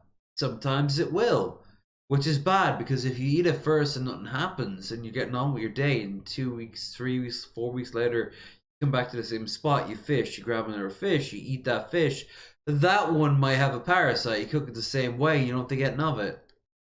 And you're fine. However, you have to with know all what that the being fuck you're said, doing. that is not what this guy is going to do. I seasoned it, threw it in the pan, and then presented it right next to the tapeworms, which was a mistake. Yeah, that is a bit of an understatement, so I feel like... No! Like when you're learning how to cook, one of the first things that a person's going to teach you is you don't put your cooked stuff where your raw stuff once went. This is the rule even if you don't have tapeworms in your fish. If you have a plate full of raw steak, chicken... This is what Gordon Ramsay is like lost his shit out on the restaurant freakout compilations that peruse YouTube like a fucking colossus. Like, you don't, it's fucking raw! You know, go in there and it's like, oh, well, we didn't want to waste the chicken we had last night, so we just tossed it in there with the chickens that are frozen. We can use it tomorrow in like a pie or something. Raw steak, chicken, fish, or whatever, and then put it back on the same plate. Ever. When said plate of raw fish is now housing a fish carcass with tapeworms on it, you definitely do not want to put your cooked fish on that plate. And you certainly don't want to lean your cooked fish against the tapeworms. This was 100% done on purpose, and this guy was hoping he would get tapeworms because he knew this TikTok would blow. Yo, low-key, like, the tapeworms add some flavor. He looks like Ray William Johnson and Joe Wisdom merged together. It's been 2 days and I've not stopped going to the bathroom. I'm kind of afraid that I literally have tapeworms in my stomach. I've never gone to the bathroom this much in my life. I'm mildly concerned. If you know anything about this in the comments, please let me know, because I'm kind of afraid that I have a parasite. No, you're not. You're not even able to hide your visible excitement. This is exactly what you were hoping for. I mean, you have a giant grin on your face as you tell the internet, hey guys, I think I have a tapeworm. You don't seem too afraid. You actually seem quite pleased with this situation. I just don't get it. This guy already had a huge following. Why do you feel the need to do this? Update on the tapeworms that I ate the other day. I went to the doctor and he said it is more than likely that I have tapeworm or some kind of parasite inside me. I'm going to the bathroom non-stop. My stomach is killing me. He prescribed me 3 different medications that are anti-parasitic. We've all seen that video of the bear that has like a 50-foot tapeworm coming out of his butt, and that literally could have been me if I didn't get to the doctor in time. The doctor didn't know what kind of worm it was, so he just like gave me all the different anti-parasitic things. Some of the worms cause seizure, muscle damage, and like you can lose your eyesight because the worms get in there. Yep, and you willingly created a situation where you put yourself at risk of that for a TikTok. How does a person get to this point? Like, I can understand the nasty food challenges where all you're risking is your comfort by eating something that doesn't taste very good, but when you get to the point that you are eating parasites in hopes of getting... I don't think they have any reason to live and they want to die. But they want to die in a way that people, their ego will be like, hey, people are talking about me. In reality, you won't know if people talk about you. You'll be dead. Views, I feel like you might need your internet access revoked. You're a danger to yourself. If there is any lesson you learned from this, it would be do not eat worms inside of a bath. Specifically, Florida lakes and ponds can be dangerous to eat out of because it's such a warm environment for these worms and parasites. Hold up, no, drop lakes, ponds. Just say it's dangerous to live out, to eat out of Florida. Just say Florida, and that's fine.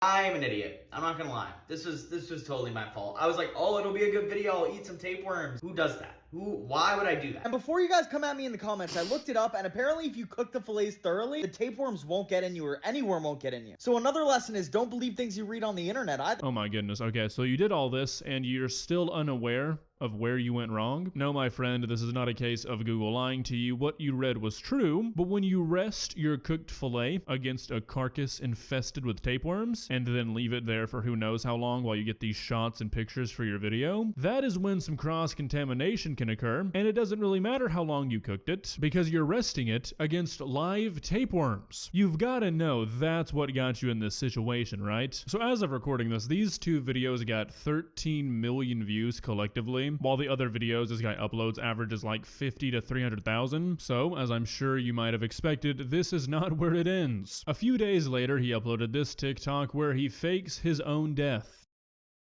Okay, but can you still address like why his hair now is even more douchier? Saying that, I think you can pass off a racing jacket. This guy doesn't, but I think there is a way you can pass off a racing. He has his friend come on and say that he died that morning due to the parasites spreading to his eyes and brain, and it doesn't end there. He goes on to talk about a fake service they're holding him where his funeral is going to be, how his family and friends are distraught, really just milking this situation as much as possible, and dragging out this very poor taste joke into something that becomes very gross. I mean, trying to trick your audience into thinking that you died is probably one of the worst things you can do as a content creator. I mean, I'm not sure how anybody ever thinks that's a good idea, but it goes on, and eventually towards the end he's like, haha, just kidding, I'm not actually dead, you just got pranked. But I guess the 20 million or so views that Nick got from these 3 videos is not quite enough, because after realizing he can farm views like this, he did not stop. Shortly after the awesome fake death prank, he released a TikTok where he caught a trout that he believed to have tapeworms and ate it anyways. I mean, I just don't really understand the thought process here. But is this guy just going to continue? Like, it's a diminishing return, right? Like, you're not gonna upgrade your parasite to like, I'm gonna let this family of leeches live off me. to eat increasingly more dangerous food, because yeah, it worked for a few videos, but eventually the shock factor is gonna wear off. After you make 10 videos of you eating a fish with tapeworms, people are not gonna care anymore, and you're gonna have to up the stakes. I mean, personally, to me, that doesn't really sound like the smartest business plan, but maybe Nick disagrees, because that's kind of what he's done. In 2 of his more recent videos, he's catching and eating iguanas, and doing the same sort of shtick. In the first video, he acknowledges all the dangers of eating iguana, and in the second video, guess what? Now he has salmonella. I don't know if he's just faking all of this stuff or if he's really getting sick, but either way, it is not sustainable. Update on the iguana that I ate the other day. I've been going to the bathroom non-stop since I ate that iguana. I was looking up the diseases. Stop being a coward and start showing you literally shitting on the bowl. Lesser streamers have shown it. Get from them, and the list is long. Salmonella, metallic bone disease, CANV, mouth rot, respiratory infection, intestinal parasites, hypervitaminosis D, avascular necrosis, and the list goes on. Every time I have something to eat, my stomach kills me. I've been going to the bathroom like multiple times a day. Based on the symptoms that I either have salmonella or a parasite in me. For salmonella, you'll have diarrhea, fever, chills, and abdomen pain. I pretty much have all of that except for a fever. For the parasite, If you had that, I don't think you'd be streaming like this. I really don't want to. Yeah, fuck them. Eating the Carolina Reaper pepper. These are the world's hottest pepper. Death! Death!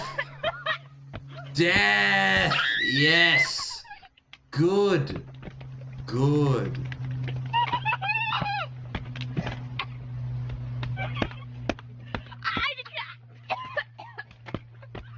Idiots. Idiots. Motherfucking idiot. It's still burning? She's just sitting here drooling. Lay back. Holy shit. Lay back. Are you okay? No. That wasn't a good idea. Holy hell. I'm fine. I'm gonna put it in the Damn. I didn't think I hurt that bad. Yeah, this is a bit old, but I mean, let's be honest here.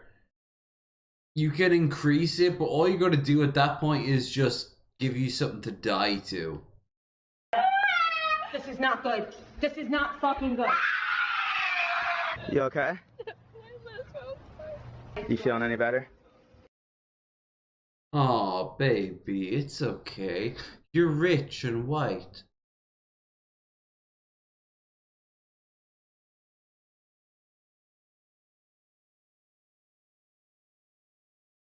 I don't think you know how big 12 inches is. Do you see that? Just in scale, where is that going? Not in here, okay? The average gal is gonna get about that much. Maybe this, if they're a pro, but the rest of that, completely unmanageable. This is the biggest I've ever seen in real life, but this is fine. It's completely fine. This, fabulous. Almost too big. Definitely too big. No, honey, I know what you're doing, but you misunderstand. These guys will have all heard, this is what I've seen in real life, and then judge themselves on that for the rest of their lives. Everything else you're gonna say, pure white noise. Fucking sick day, ER, 27 club, and now I'm just skipping my next life. Anything after that is entirely unethical. I don't think we know what we're talking about. I don't think you know how big 12 inches is. But Hentai told me that girls like it when there are literal bulges coming out of their pelvises. Like, you'll die.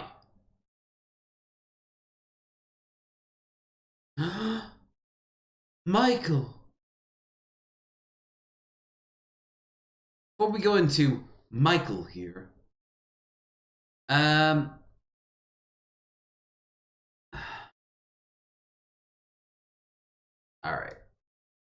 Nah.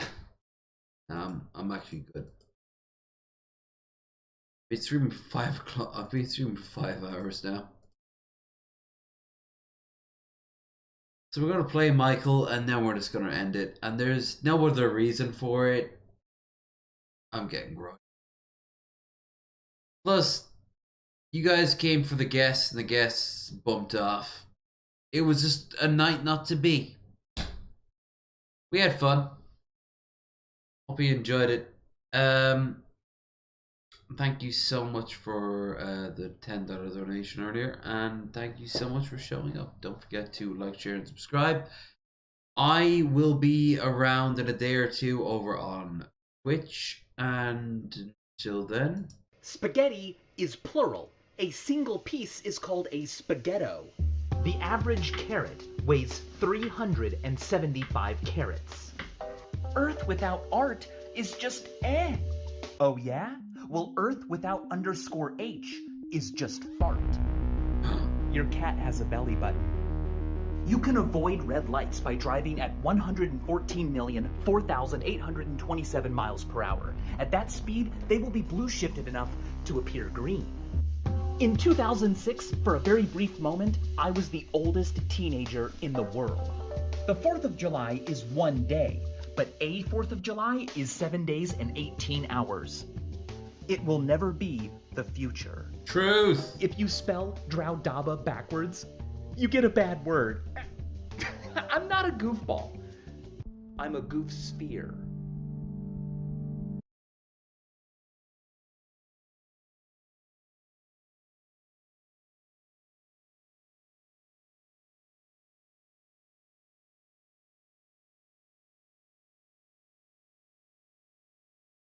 I want to be a goof sphere. But then I went off to the war and I never came back the same way. You guys be goof spheres for me? I very much appreciate it. If you are so inclined, describe your goof sphereness in the comments below. And the Discord of links you can also find in the description below. I am done. Hope you had a fantastic one. I'll see you guys on, well, the Waterford trip. Look forward to it. You all take care until then, right? I am a triangle. Hey, don't be racist. I am a building. Till then, you all take care, and remember, when life gives you lemons, yell at the goddamn lemons. Won't fix anything. Make you feel pretty damn good.